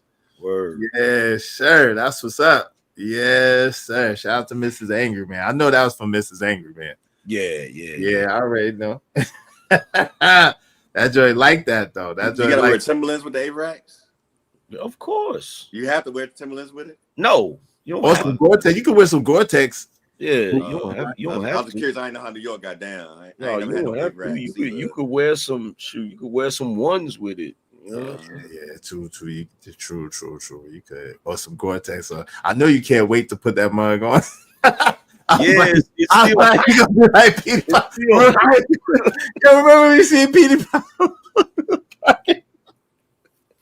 Yeah, he had the vet. Petey had the vet. Shout out to Petey. Shout out to Petey Pablo. Petey had the vet with the fur on, trying to ride with the top. It's the illest nigga in Nebraska. 919 stand up. 919 stand up. 252 stand up. 910 stand up. Shout out to my peoples in NC, man. 336 too. 336. My fault. So how did this whole conversation start between you and Brownsville? Because Brownsville was over on Bomb Cherry Juice channel talking shit about Izzy Benz and what I said. So listen. So we do the show on Thursdays, right? It's me, DJ Wish, Dr. Sharon, Rogue C, and Lauren, LA Project, right? Oh, y'all do? Yeah, Tough Talk Thursdays, 6:30 Eastern Standard Time on Thursdays, right? Every Thursday. So we've been having a dope discussion. So it came up. I said to Rogue, see, we were talking. I said, yo, you should never, ever, a man should never, ever, ever take dating or mating advice from his mother. Because usually women, and there's some exceptions to the rule, but usually women give their sons the absolute worst dating and mating advice ever there is to give. They turn, like my man K.O. Black said, women turn their sons into the nice guys that they hate. So they, of course, I got pushback from everybody. Even Witch Doctor was pushing back on me on that one. I'm like, yo, fam, I'm not lying. I'm telling the truth. So then we got to discuss it, and they so you're saying that women are not qualified to give advice? I said, no, I'm not saying that. What I'm saying is when it comes to dating and mating, a woman's best option would be to find a man that doesn't want anything from them, preferably a father, an uncle, a brother, somebody they could trust, and get that advice from them. They're going to give them the best advice. Usually, women keep women single. Women keep women in a bad place because of the emotionality of it, how they feel about a thing. So I said, I'm sure there's some exceptions, but if you do a panel or a poll of most men, they will tell you that their mama or women give the worst advice possible when it comes to other women. They just do. Yeah. Where did I lie at, Angry Man? Go ahead and break it down. Because they trying to train their son to be the imaginary guy that's in their head. And even Jesus ain't that dude. Facts. And the crazy thing about it is they don't even want that dude, because if they wanted that dude, they would go out and find a dude like that. But that dude don't exist. And you got dudes trying to live up to that expectation, and that's where they be failing, because man, women don't like dudes like that. Bars. Yo, let me play it real quick so y'all can get the context and y'all can fill in, because we probably won't be up here too much longer. But let me play it real quick so y'all can hear exactly what it said. Shout out to A-Dub Way. Thank you for the $2. Can I give 2 minutes of a rebuttal to that part? Yeah, real quick. Happy birthday, Angry Man. How it feel being 60? LOL, he joking. Shout out there. Go ahead. I got up feeling. That's why I dyed my beard today, because I was already feeling old. I didn't want to look old too. You got up feeling old today, player? Yeah, I got up feeling old today. Why you feeling old, brother? You know, oh, bro, them years is clicking by, bro. They you know piling up. They piling up, bro. It's a blessing, man. And yeah, that's why I say I wear it as a badge of honor. Like I said, being from where we from, going through what I've been through, I wear it like a badge of honor. I'm so grateful and thankful to have seen 40-something years. I'm not 50 yet, but hey, when I get there, I'm gonna be proud. I'm gonna say I'm 50. When I earn it, I'm gonna be proud to be 50. Word. Yo, go ahead. Can I say this? Oh, I apologize. Let me just say, hold on, Robert was first, real quick. Robert asked. I'm sorry, I was just ready to make a comment and shut up. Oh no, go ahead, Robert, real quick, and then Fergie after Robert. The comment you made about the mother, I was married from 20 to 38, so I'm 53 now, so I've been single 12 years, I say. Wow, man. Listen, you look great for 50. You don't look nothing like 53, man. Black don't crack, brother. Yeah, you don't look nothing like 53. That's a lot of malt liquor. So when I turned 39, I changed my dating habits. So when I would meet a girl, within 3 months, I would let my mom meet the girl. And then my mother would be able to be like, nah, she a little hoe. Or I like her, she got some potential. It was kind of like a vetting process for me, because I trusted my mother more than I trusted a man or another woman to be able to help me vet. So I kind of go against what you're saying about your mother, because I didn't put her in a position to be like, do you think I should date her? I just want to know her opinion of her from a female's point of view. Now, did it usually now you said you got divorced, so apparently, you know what I'm saying, what happened? She was right about, I'll just say this, with my wife, and I think I showed, just to be an honest number, I think I showed my mother 4 different women in the 12 years. My mother passed away in 2020. God rest her soul. I think, God bless you. Thank you for saying that. I think out of the 4 women, she pegged 3 right. One she said was good, and I messed that up. So I just think it's a blanket statement to say don't put your mom in your business, because that's the one that birthed you, kind of stuff. You know Well, what I mean? I didn't say that. I'm just saying I think there are exceptions to the rule, like I acknowledge, right? Yes, but sir. I'm just saying overall, generally speaking, women when it comes to dating and mating don't give good advice overall. Because if we did a survey, which I did a survey, most men would agree to that. I think when you think about that, and this is my last point. If you're dealing with a single woman, you ask a single woman, it goes into kind of dirty macking. But if you deal with a woman that's already in a relationship and you ask her a question, you might get a more realistic or more real world answer. So I think that's where you go into the same things. What you're saying is it's up in the air to who you kind of go to, especially with a woman. And I landed right there. That's interesting. All right, go ahead, Coach Ferg. What say you, good brother? No, just real quick to that point, you know, and it's again, most single mothers won't coach their son up to date a woman above them. They will, you know, give him, I guess, advice that it's okay to date Saprita with 3 kids because you a good man. And you know what I'm saying? And they'll sort of give him that information, which is bad advice. Like I said, my son is 22, and I'm letting him know you can have a baby out of wedlock all you want to. You gonna live that struggle life that whole 30 years because it ain't just at 18. Because it's a whole lot to come with that. Because you're gonna spend 10 years trying to mend a relationship with a child that lives 6 blocks away and who's already been programmed to accept less than, not put in hard work. And this is the message that we've been under. And again, and I'll say this and I'll shut up. All you dudes out there over 45, y'all old too. So y'all in the way of a whole lot of young dudes. Leave them little young women alone for the young dudes so they can have a better outcome. Find you somebody that went in high school with your slow ass and go from there. Whether they was a senior or a freshman, they your peers and go and stick with that. Lead the young women to the younger dudes. Let them figure it out. Don't be pushing y'all bad life stories and experiences onto the young people because everybody running around here scared as hell. But everybody out here getting it in, making a whole bunch of overweight, sissified, emotional wrecks of children. This is the result of we producing. We got to get better on both sides. So everybody, salute Izzy if I have the conversation, man. And no doubt, salute. Let me. I was trying to wait for Angry Man to come back so he could hear exactly what it said, and then we could go from there if he's coming back. And Narrative Dollar said, "Izzy, it's a Panda Bear season. They are looking for content." Coach Ferg said, "Ninja, choose a side." Yo, J000 said, "I bet his wife will make him a sandwich and bring it to him." Oh, shout out to that. Mom will too. Hey, shout out to Narrative Dollar. He definitely trolled it. Classic Creole said, "Why do I keep hearing men on film playing in my head as Scuba Steve is speaking?" Who is Scuba Steve? Brownsville. That's what we call Scuba Steve.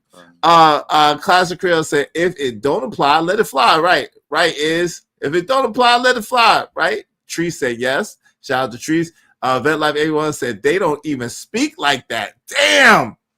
The grift is real. The grift is real. Shout out to Trees, huh? Yes, AM was booted out. He doesn't know about the hit list 2.0. I was booted out the Manosphere in 2013 and 14 with the hit list 1.0. Wow. And Miss Jill 1991 said, "I think it is easier for a woman to feel like she doesn't need a man if all she has seen is women having to do it all without a man." I can see that, Miss Jill 1991. I can't lie. I can see that to be the case. At the same time, I hope that a lot of women see that just because their mother and their father didn't work out, or because their mother didn't get another man, that doesn't mean that she can't and a man won't do right by her, right? It's just, it's one of those things, right? King Pig said, why don't you embalm, kiss, and make up? Y'all are like the same age. We are not like the same age. This brother's older than me. Coach Ferg is older than me. And Bomb Cherry is older than me too. We're in the same age group. We're all Gen Xers, but they are a little older than me. So let's don't do that. How old are you, Iz? I'm 49. Oh, you're right around the corner. Stop playing. Yeah, I'm right around the corner. Yeah. But I'm a Gen X. I'm a younger Gen Xer though. You know what I mean? In the 80s and 90s, Coach Ferry said the majority. My man Narrative said reverse psychology at best. Alpha Omega, what's going on? Brownsville Avatar looks a bit strange. The sun looks come on, family. Let's don't do that. Shout out to Alpha Omega. Let's don't do that. But we're in America, Jack. That's a fact. He laughing. What's up, Living Humbly? What's going on? Living Humbly said, it starts with the mother. I don't see why that's so hard to understand. It does start with the mother. That's a fact, man. That's a fact. In fact, parental alienation is a great way to assess this. Yep. Preach, God doggone it. Preach.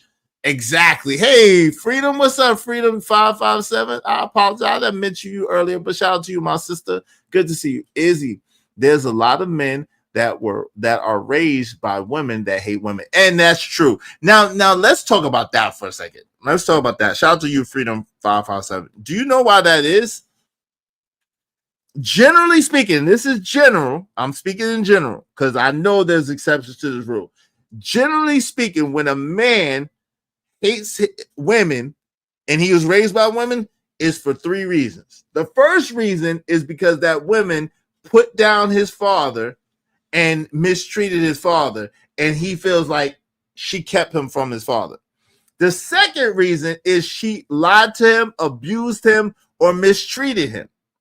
And the third reason, which nobody wants to talk about, that little boy seen how that woman was moving and how trifling she is, and he said, oh, hell no. These women be lying, they be trifling, they be moving in a way I ain't going to have that shit at all. Now, somebody tell me I'm lying. I don't go with any 3 of those, honestly. Say that because again? I say my mother. I got raised by my mother since you don't hate your mama though, right? You don't hate women, do you? My mother gone, so I can't say. Right. I got rest so you don't hate women, do you? No, I don't. Right. So she said, hold on. The premise was men that are raised by women that hate women. And I said it's for usually one of those 3 reasons why a man that was raised by a woman hate women. I'll tell you why I think men hate women a little bit more is because of peers. Like if you see your friend have a whole family and then you see another friend that got a single mother and another friend that got a single mother, you start making distinctions. And then as your balls drop, you start feeling like you a man. So you start just acting out, and then if you don't have a man in your life, you don't know how to fucking channel all. I'm sorry. Please not. I'm gonna need a $5 donation, brother, for that. I'm gonna send you $5. I apologize. Thank you. Tell me to stop cussing. Yeah, no one. I lost my thought. No, you were saying that after a while, like if they make the distinction between seeing this baby mama and that baby mama, then after a while, yeah, because I mean, I'll just say for me when I grew up. It was rare to see somebody with 2 parents. Okay. Yeah, so me too. When you saw it, it was a little bit of envy because like I had a white friend real quick named Will Cherry. This dude had a whole loft bedroom. I was like, yo, they gave you the biggest room. What did you do? He said, I deserved it. So when I went home, I told my mother, I deserve a bigger room because I'm the man of the house. You see what I'm saying? Like a lot of things were picked up from my peers. So but it didn't make you hate women though. Angry Man, I'm about to play this little bit of this video so you can see the context of what happened. All right. Oh shit, I gotta dip. Okay. Yeah, I gotta dip out. But yo, I appreciate you having me, man. Salute to y'all. Hey, I appreciate you kicking it with me, man. Happy birthday, bro. Happy birthday. Make sure you enjoy yourself, man. Hey, appreciate it. Yeah, happy birthday, man. Welcome to the 5-5. You 5-5. Welcome to the 5-5. Nah, he ain't even close. Hey, man, neophytes in there. Yeah, Angry Man younger than me, man. Angry Man ain't. I ain't there yet. I'm getting there. Is it? Can I say this before you play the video real quick? You know, my man was speaking to something that's dynamic, right? Because again, the time of his parent, they understood that the child comes first.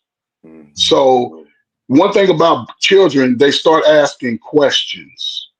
And the modern, I say 45 and under, a lot of times when kids start coming into a sense of reality for themselves, they ask questions. And guess what? When they start asking about the daddy, most of them getting lies. Most of them are getting a lie. But again, I'm 12 getting this lie. When I'm 16 getting this lie, it's a whole different story. Because I might run into my pops and I realize, damn, he ain't that dude that she said. He trying to talk to me. And that's what the problem is, because a lot of men, when they come to that time in their mind, even from the young women, they both suffer from the daddy wound. When a young woman gets to that space, they usually, after the kids have gotten old, and now they start, you hear them talk, my mama, or they'll just say my family. They still won't hold a woman accountable, because under the last 50 years, we have supported baby mama culture. We supported it. We rock with it. And that's where a lot of the problems come in, because a lot of men are realizing, like, I was lied to. Yeah. But we love our parents by default. I'll say this and I'll shut up. If you got an opportunity to go have a relationship with your father, talk to him, get both sides of the story before you start making opinions. It doesn't mean your mama's a bad woman. It's just that sometimes y'all don't even know where y'all can get y'all skills to be great at. It's coming from your daddy's side too. Now, you done seen the ratchet side. Your uncles ain't shit from your mama's side. They done got you high, turn you on to all the wrong stuff. But if you want to be better as men, you have to go get that other side of who you are. Go find your grandmama, your cousin. Somebody's good on your daddy's side. Everybody ain't trash. But that's all I got. Hey, shout out to Bishop J. Jermaine said preach. Emperor Cole said 100. Tree said yep. Narrative Dialogue said facts. LOL. Here we go. What's up? What's going on, Braxton State Fiend? What's going on? Hey, those my mama ninjas. My mama said.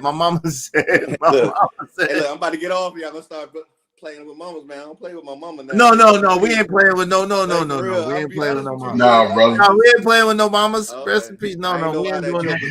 No. That's a couple times. Yeah, that's from what you call. No. Mama, that's from Bobby Boucher, the water boy. Yeah. Oh, I don't know. Coach Klein. I ain't trying to get at your people, but I'm just saying. Yeah, you know how it is with mama now. Yeah. Now I understand his mama passed away recently, and my mama's actually in the hospital, and I heard you, man. Yeah. Hope she make a recovery, man. Hope she make a recovery. Thank you. She's fighting. So I listen. I'm not that guy. I don't talk about people's mamas. I don't do that. Absolutely not. Hey, Bishop J. Jermaine said, funny. But I do need that $5 for that extra F-bombs that you said. But funny. But women wants us old ninjas, LOL. King Popper, what's up, King Popper? What's going on? Men are solo creatures. Women hate being by themselves. I think a lot of men don't really want to be by themselves either. I don't think we get as lonely as fast, but I don't think a lot of men want to be by themselves either. I'll be honest with you. I think a lot of men do want companionship or do want somebody to spend their life with. I could be wrong. Hey, Money Marco said, happy birthday, AM. Is the Averex you got the icon jacket? Oh, it's dope. It's simple. I think he got it on his community page. What's going on, Cleveland Bus Driver Uppercut? Where you been at, bro? Right behind you is I'm 40 now, and I will cherish these years. Yeah, I definitely do, man. Cherish your years, man. I earned them. We earned them, man. I'm almost 44 and still get carded unless I left my beard and mustache, unless I let my beard and mustache grow out. Shout out to that. Bet Life 81 said, I like that is. Shout out to you. You too, or you are too nice, said Bishop J. Jermaine. He always tells me I'm too nice. I ain't too nice, brother. I'm just being me. NY ninjas like to stab ninjas and think it's a win. Get the F out. No, we don't. We don't stab. I'm just saying. They be jumping people though. They be jumping. You gotta watch it. They'll jump you. What's up, Drip? Shout out to Drip, man. Praying my man Drip a speedy recovery. He said, shouts to Drip, hard ass panel. He said, except for Brownsville. Shannon said, happy B-Day AM, happy B-Day AM. Hey, Rogue C said, that's not accurate at all. Okay. Bet Life 81 said, come on, Brownsville. That's not true. from fam, not in this feminine ass place, right? Exactly. What'd she say? From 1960 to 1997, Black feminism emerged as a distinct political and social movement during the second wave feminist and civil rights eras, driven by the exclusion of Black women's issues in both movements. And that's what they said. They said the 60s and 70s. Said that ninjas from Mill Basin.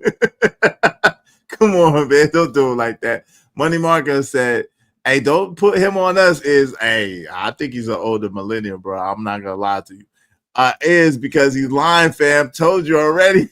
JG the truth. JG in the booth. What's up?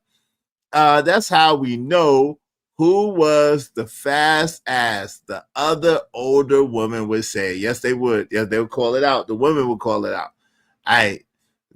Them Van Dyke ninjas would have had a field day with Clownsville. I don't know. Maybe from Van Dyke. You know, Zab from out there, I think. He says Zab's his cousin. Hey, the cynical one said, hey, cynical one. Clownsville couldn't walk down Pickens Avenue. Pickens Avenue is for those that don't know Brooklyn, Pickens Avenue is was a popular shopping destination back in the days in Brooklyn. It's down the hill from Brownsville. It's technically in Bedford, obviously. Is that still Brownsville? Is Pickens still Brownsville? I don't know. I don't think it's still Brownsville, but it's like 10 blocks away from where I used to live at.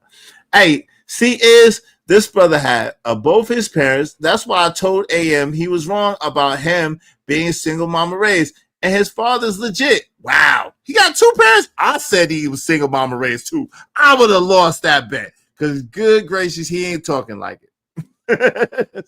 Facts. Yo. I'm about to be out, yo. I'm going to send you $5. Yeah, please. Hey, I just want to get acknowledgement from you. I did what you asked me to do, right? Yes, sir. I appreciate you. Thank you, sir. Hey, Salute have a great you. day. You too, man. I'm about to close out shortly, too.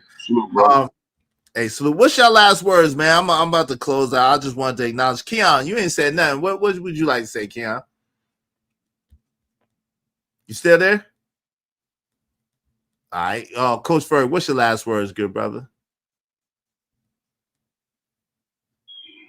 No, man, these are interesting conversations to have. Again, like you said, both sides going forward have to look at themselves and be held accountable. If men have to hold men accountable, fine, but women are going to have to find a way to step outside their feelings and start holding women who are sort of giving a message and giving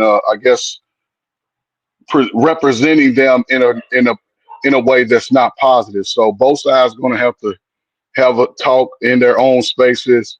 But I think, man, even though this is a new space, a new time, new opportunities for brothers, I think men will eventually correct themselves over the next 5 to 10 years. Because it don't take long once you get focused. A brother who's really focused about changing his life, that's forgiving people, having conversations with people who he believe or feel, because a lot of guys move in feeling who may have hurt them, have the conversation, and going forward, don't expect less than the best from anybody that come into your life. Other than that, go live the world on your own. So salute, man, to anybody trying to be better. Salute to you, man. Appreciate you. Thank you to Robert Watkins. I appreciate Coach Ferg. Shout out again to my homie Anger Man. Happy birthday, good brother. Shout out to Brownsville, who did come through. He ain't afraid to come through and have the conversation. Shout out to him for that. Bruh, ninjas used to fight over saying your mama. LOL. We used to put sticks on ninjas' shoulders, and if you knocked it off, you had to box. Yeah, we was wild. We used to fight over all types of stuff. Thank you very much to Robert Watkins being a man of his word. I appreciate you, bro. And I appreciate the grace that you showed today. You know what I'm saying? Even though you had the grievance, you know what I'm saying? I appreciate you respecting me on the platform. Shout out to that. Shout out to the homie Angry Man. I hope you have a wonderful birthday. Shout out to Coach Ferg. Make sure y'all check out Coach Ferg on his channel. Shout out to Brownsville. Brownsville came through and clarified it. Shout out to Robert Watkins and to Keon. Yo, I appreciate everybody came through today. Shout out to my man, Lord Jefferson. What's up, Lord Jefferson? What's going on? Bet Life 81. Yeah, 309. MacDougal. Ocean Hill. PP. Yeah. Yo, you already know what it is. Y'all already know what it is. Y'all already know what it is. Hey, SSP, stand up. SSP, Sump the Street Project, stand up. Yo, then you had welfare reform in 1968 when LBJ ruined the black family unit. Shout out to Edward Cole. VetLife 81 said, y'all see what he just did? So now black women have no agency. We see what he doing. We see what he doing. Preach, coach, preach. Now we have to be fair. One thing about Sharon and Brownsville is they are good fathers, I think he was saying, and good men. Okay, cool. Queen Brielle said, I used to be scared visiting my great-grandmother at some project. It's Livonia. It's Livonia Ave when I was a kid. It's Livonia. It's not Lithonia. But shout out to Queen Brielle. It's Livonia. It's Livonia. But salute. That sounds like Lithonia. That's Georgia. That's Georgia. Yo, what's up, kid? Yo, Chicago, another beast too. They ain't like us in Detroit Ninjas though. I ain't never hang out in Detroit. I've been to Detroit once, I think. I've never hung out in Detroit, but shout out to the 313. I know a lot of Detroit girls though. They're real cool. I like the Detroit women's. Hey, we have to give credit and say it in front of 111 people in the chat. Sharon and Brownsville are great fathers. They handle their business. Sharon has a successful construction company. Shout out to that. Shout out to the businessmen. And I pray their businesses prosper. And I pray them and their families much success, much great health, and much wealth, man. Absolutely. I wish nothing but the best for those brothers, no matter how much of panda bears they are. Shout out to Freedom 557 said, what about the men that have children, then have and go start another family and never reconnect with their first set of children? I think those men are suckers if. Okay, listen. So that's a nuanced thing, real quick. That's a nuanced thing.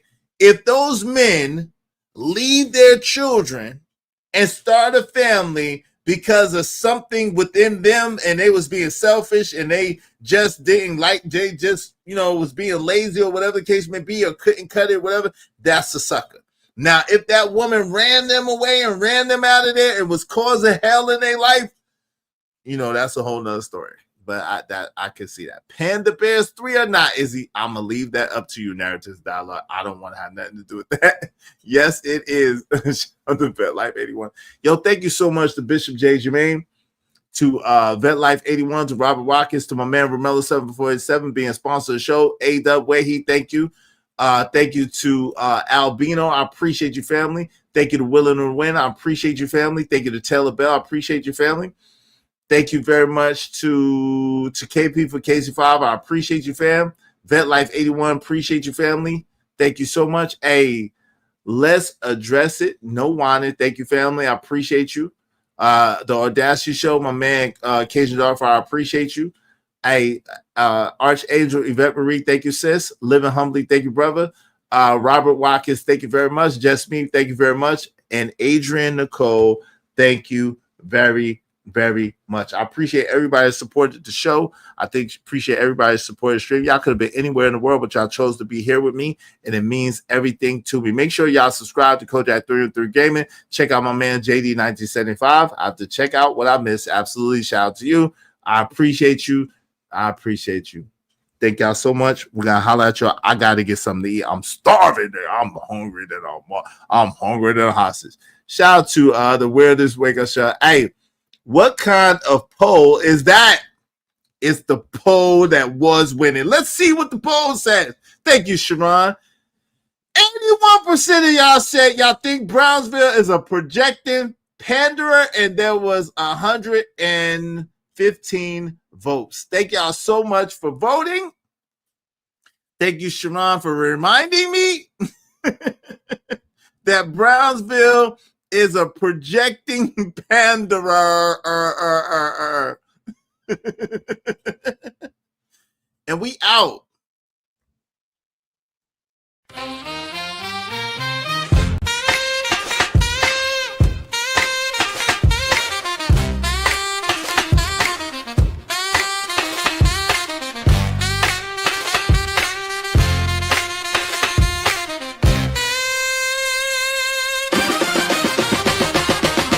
It's your man, it's a band, you know how we do. show. Dope discussion, deserve dope donation. Spread love through compensation. Cheese fed up the dope. Yeah, yeah, yeah, yeah,